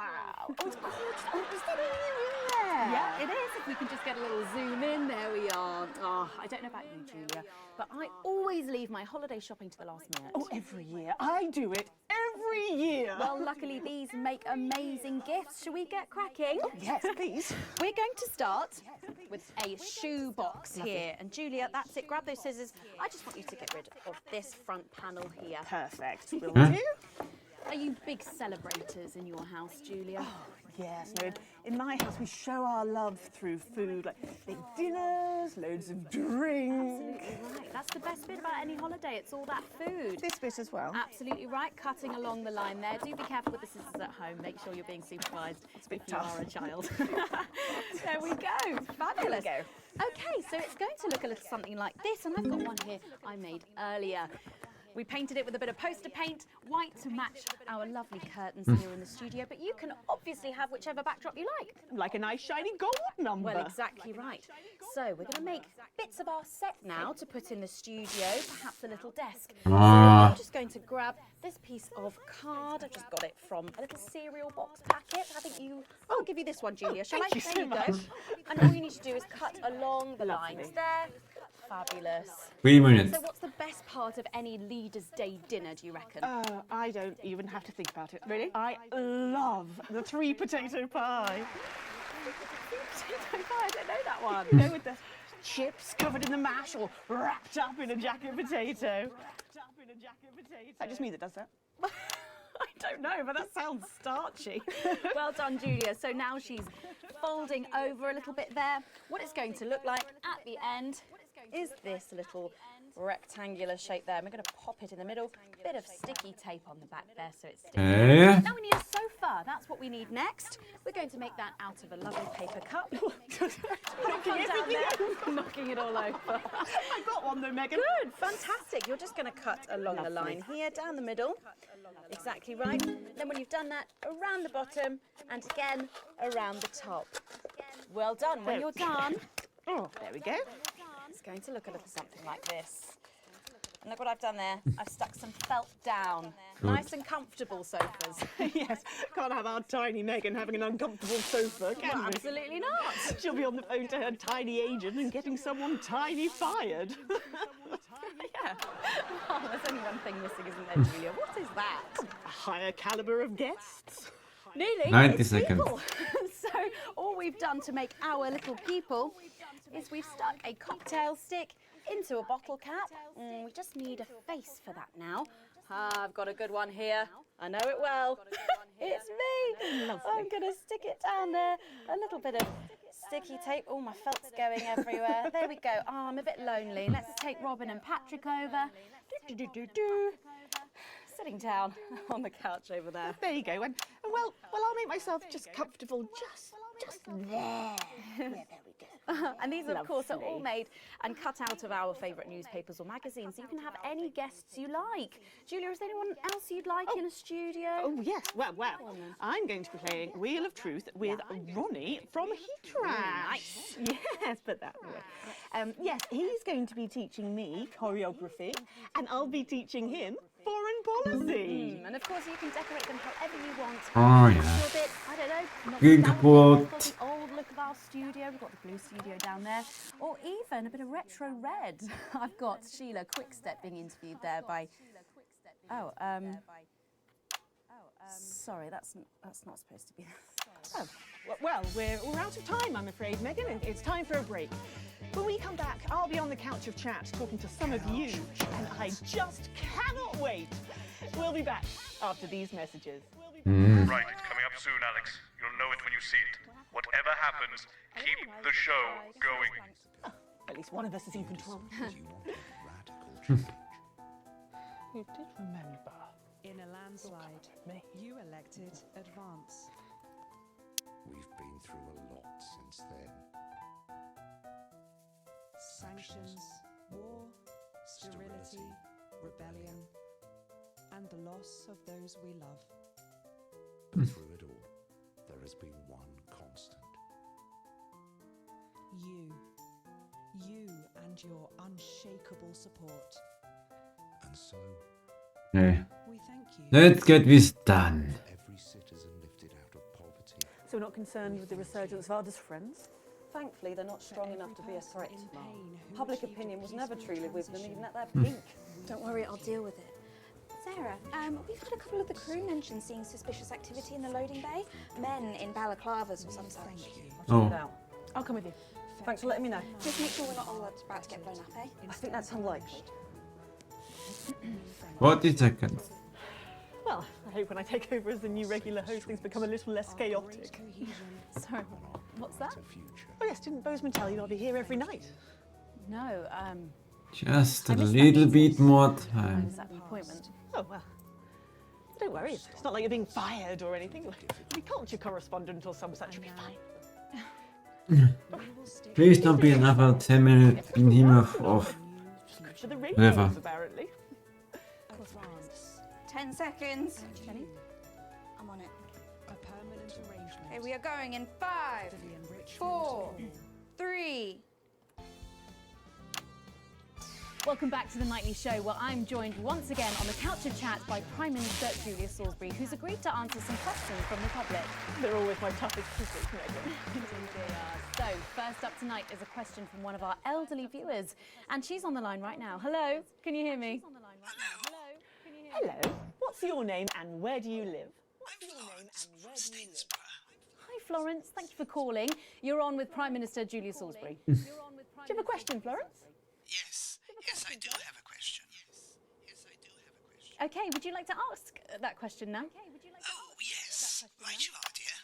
Prime Minister, with all that hard work on 70 minutes. how does your skin manage to keep that healthy? 70 Bless you. minutes. Lovely question. Well, I suppose with my line of work, there's not a lot of time for a skincare regime, as I believe they call it. So I guess I've just got my mother and father to thank. I suppose I've just got lucky genes. Lucky jeans? Oh, that's what my Clint calls the denims he was wearing when we first, well, you know. Yep, thank you for that question, Florence. Your Clint sounds like a right one. Your Clint sounds like a right one. He'll be 44 years married this June, but he still finds the energy twice a week to give me a... Thank you, Florence, thank you. I wish I could say the same at her age. Everyone needs a Clint, Prime Minister. Or a Clara, perhaps. Megan? Or a Clara. Let's go to our next questioner tonight. He's calling from right here in the capital. Hi, caller, can you hear me? Yes. Thank you, Megan. What? Just about. It's not a good line. Jeremy Donaldson. Do you all know that voice? Good evening, Mr. Donaldson. Good evening. Do you have a question for the Prime Minister, caller? Several, actually. Well, maybe it would be better if we tried to get a better line. I could have the station call you back. Don't worry. I've got a much better idea. What's going on? It might be what you call a surprise guest. Our second of the evening. Please welcome Jeremy Donaldson. Jeremy Donaldson! What happened to him? This man is a wanted criminal. Where's that CCO, for God's sake? Don't worry, Prime Minister, I'm not harmed. Sarah? She's not here at the moment, Prime Minister. We'll alert her the moment she returns. If I forgot. It was orange anyway, so don't leave it out. find the keys to the studio doors, that is. Apparently, they've been locked and no one knows where they are. That's uncharacteristically careless of you, Jenny. You know there's only one way in and out of this studio. The peculiarity of these old buildings. I'm sure they'll turn up. We'll have you all arrested for this, you know. Come, Prime Minister, what are you so afraid of? Surely a woman of your stature can withstand a few questions. For the viewers at home. Very well. I can't say I'm impressed with this irresponsible stunt, but believe it or not, I used to have a lot of respect for you, Mr. Donaldson. Please don't attempt to flatter me, Prime Minister. I'm not. It's true. I've watched you sink your journalistic teeth into the great Without something wrong. So, out It's of okay. respect for the man you once were, I'll dance your strange little tango. But I warn you, Mr. Donaldson, you better be nimble on your feet, because you'll only have one chance to tango with me. Well, let's put on our dancing shoes then, shall we? I'd like to ask you about sterility first, Prime Minister. Yes, a terrible situation. Caused in no small part by the actions of your government. Well, we can't control the weather systems that unfortunately Unfortunately spread the fallout from your bombs in an even layer across the territories. That's what our scientists say, yes.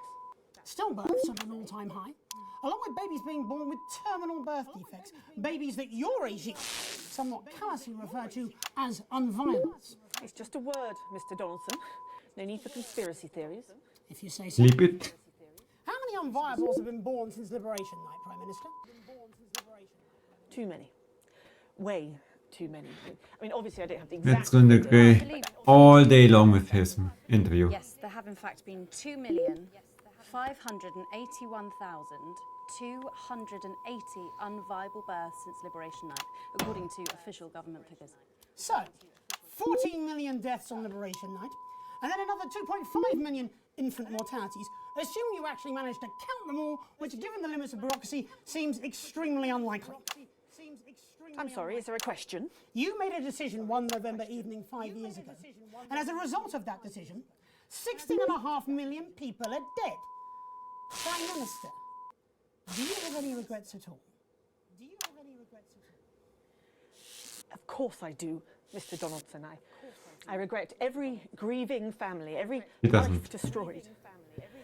I came into politics to He's a help dictator. people. A rare female dictator. To help people. In that case, Prime Minister, where did it all go so horribly wrong? Well, Mr. Donaldson, Miss Wolfe, I suppose this is where we all have to put on our grown-up trousers, isn't it? Please do not patronise our audience, Prime Minister. Oh, why not? That's how they like to be treated. They want a government to keep them safe, happy, equal and free.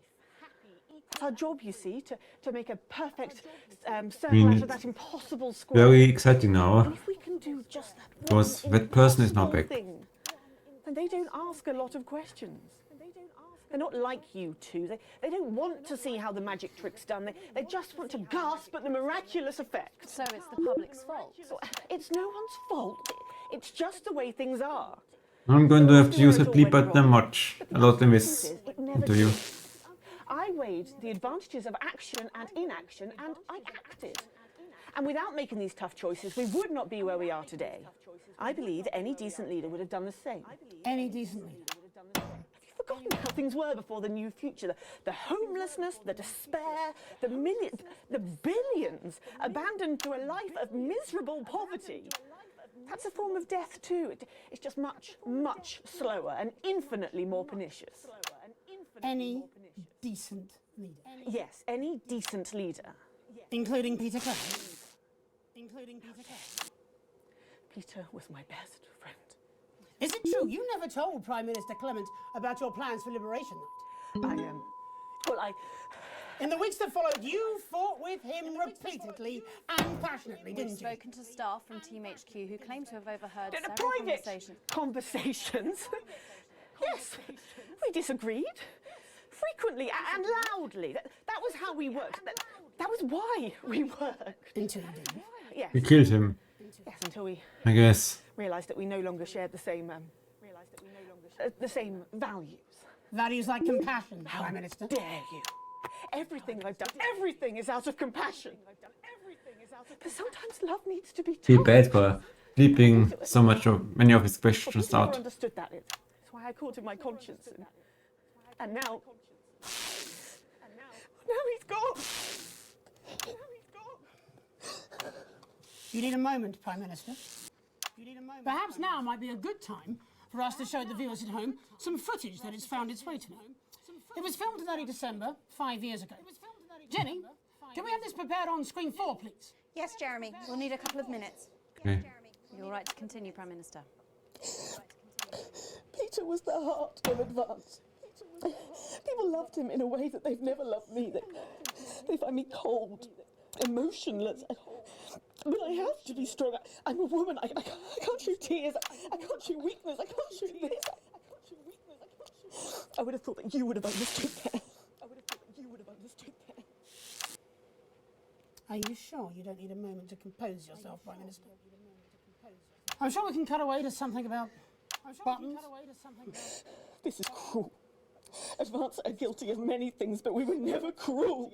Well, I think that's up for debate. Yeah. Please, just I need a minute. Just point that camera away from me. I have a question, Prime Minister. Fine.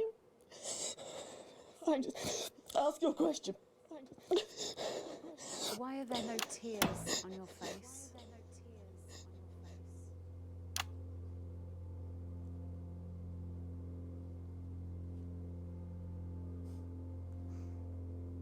Oh, well played, Miss Wolf. Well played. Huh? That would be the security services. They're here for Mr. Donaldson and to escort me safely out of the building. I very much imagine this will be the last broadcast any of you ever make.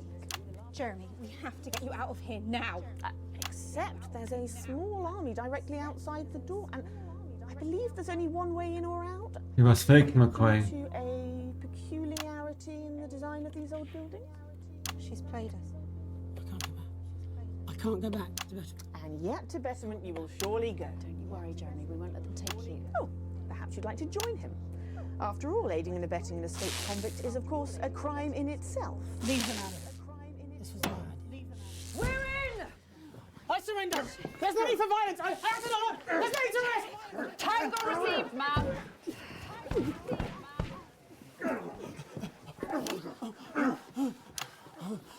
Oh Lord.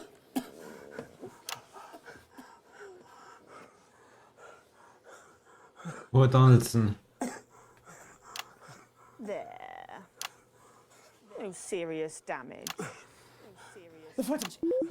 Alex, you have to play the footage. Don't let it all be in vain. If you play that footage, Alex, which I have no doubt was illegally obtained, you will be joining Mr. Donaldson in Betterment. have a family, Alex? Perhaps you'd like to think how well they'd cope without you. Which? The footage! Alex! You have to play the footage! Don't show them off! I want this shut down now. I want you to cut Alex Winston off. I don't care how you do it. Just What's that? Sorry, Prime Minister, the tannoy seems to be broken. if this footage is shown.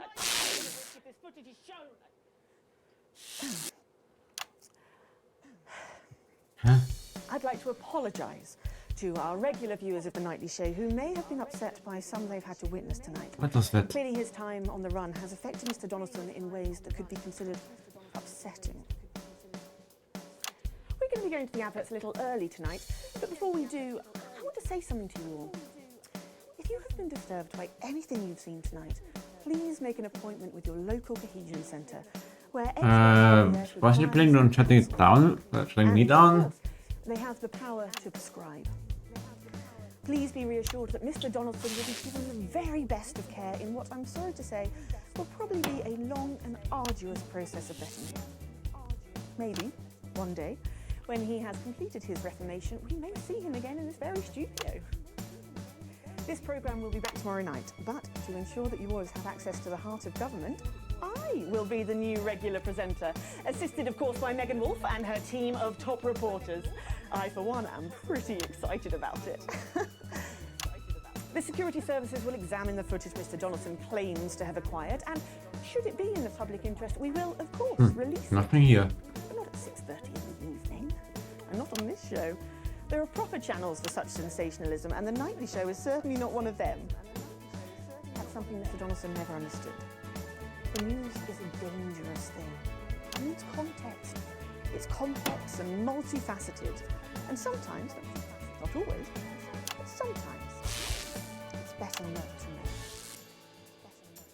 My name is Julia Salisbury. Have a peaceful night. Welcome in a modern advanced future. Good evening. I'm Dahlia Flywell, and welcome to the Daily Forecast. Starting off here in Territory 1, make sure you wrap Please, up warm because we've got don't arrest me. I love. 6 degrees. I need As we head this towards job. Leaders' Day later in the week, there's a 100% I understand why you pulled this chance of childish festivity, stunt. as we saw 42 Can't say I wouldn't have done the same births thing today, a daily record of 4% for a friend. fertility. happening What, however, No, by a massive 9% it won't. fertility rate here in Territory 2, who saw an unbelievable Uh-oh. 191 births today. Though a nasty cold snap Good. brings bitter Let's get back to winds work. overnight. So Okay. We ended 5 minutes early.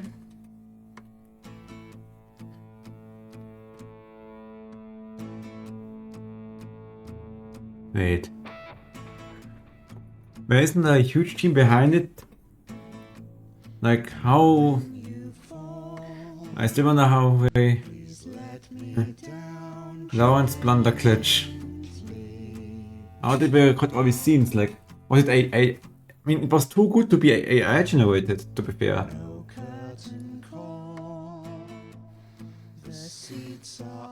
So we probably all recorded it somehow, which is astonishing.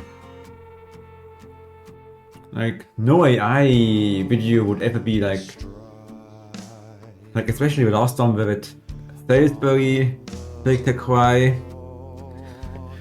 That can't be AI.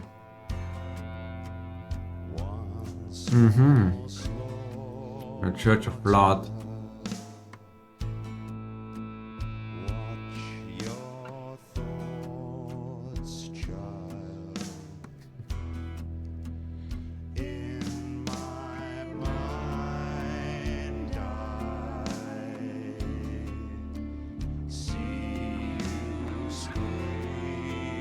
I mean, there could have been another ending.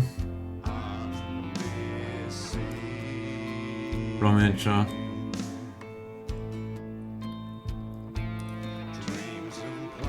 Okay, with all the real actors. I must say, they all did their jobs pretty well. Some characters made themselves like they were like, oh, how I would like to punch their face right now. Supporting artists, Gimp security guard.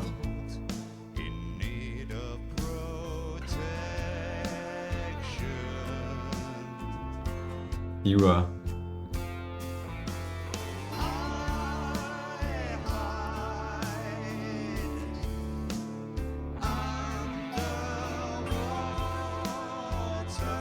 Secret Service, CCO protesters. Yep, these credits will go on for a while, I guess.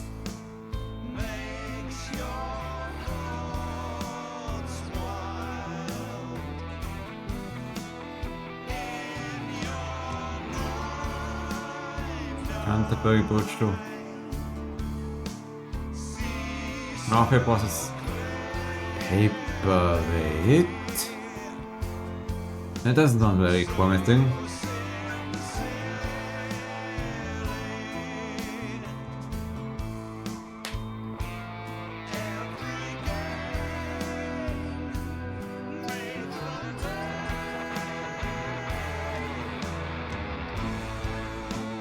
COVID officer.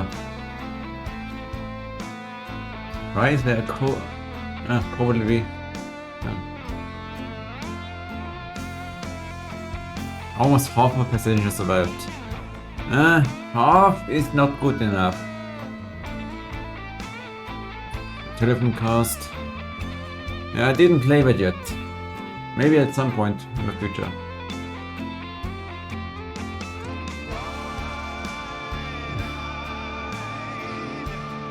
Oh, Neil.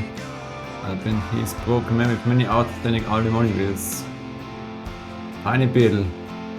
Ah yeah, that's the publisher.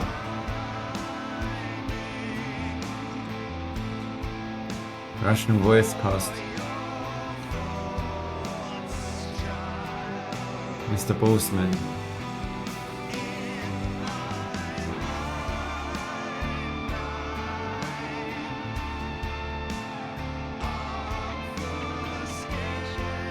Performed by Jason Owen, except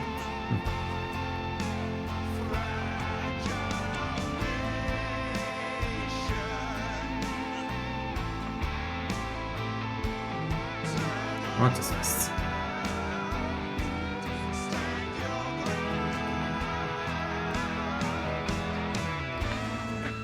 And when you fall, please let me down gently.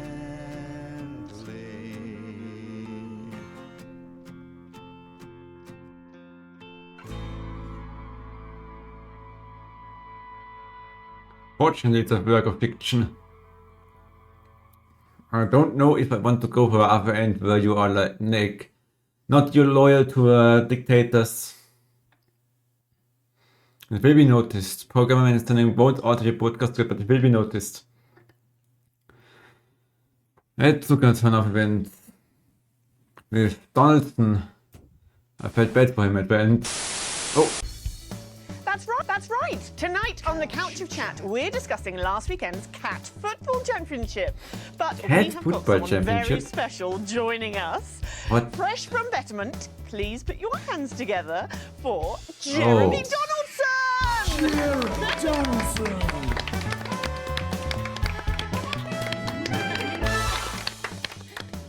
Jeremy, it's so good to see you. Hey, welcome. So, what's it like to be back, Jeremy? It's so cold, Julia. He changed. I got him up. Do you think you could give our topic tonight a bit of the old Donaldson spin? Our headlines tonight. They think it's all over. It is meow. It's meow.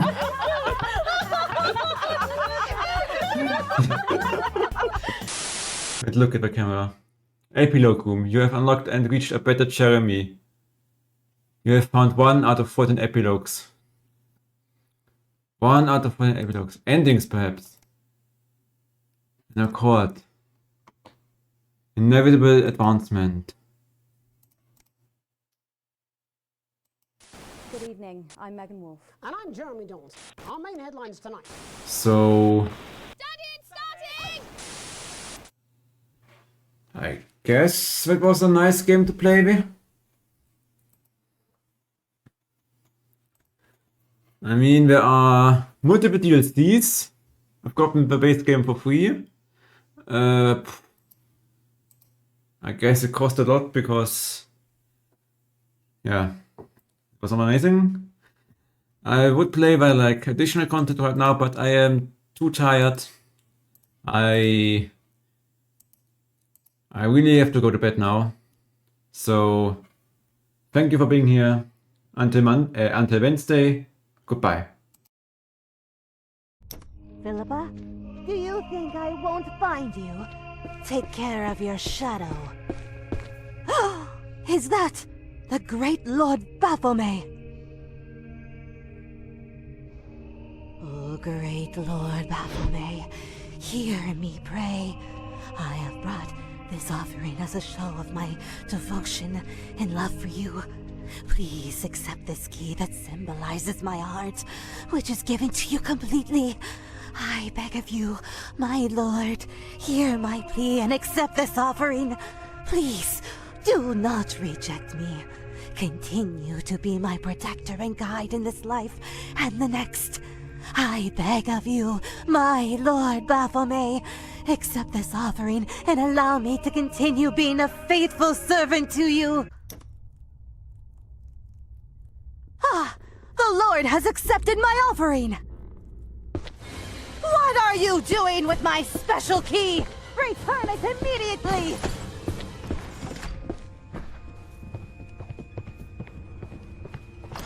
Let's pray together.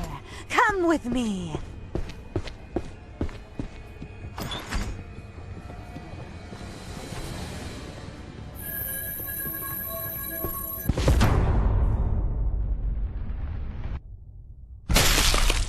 No more running. No more hiding.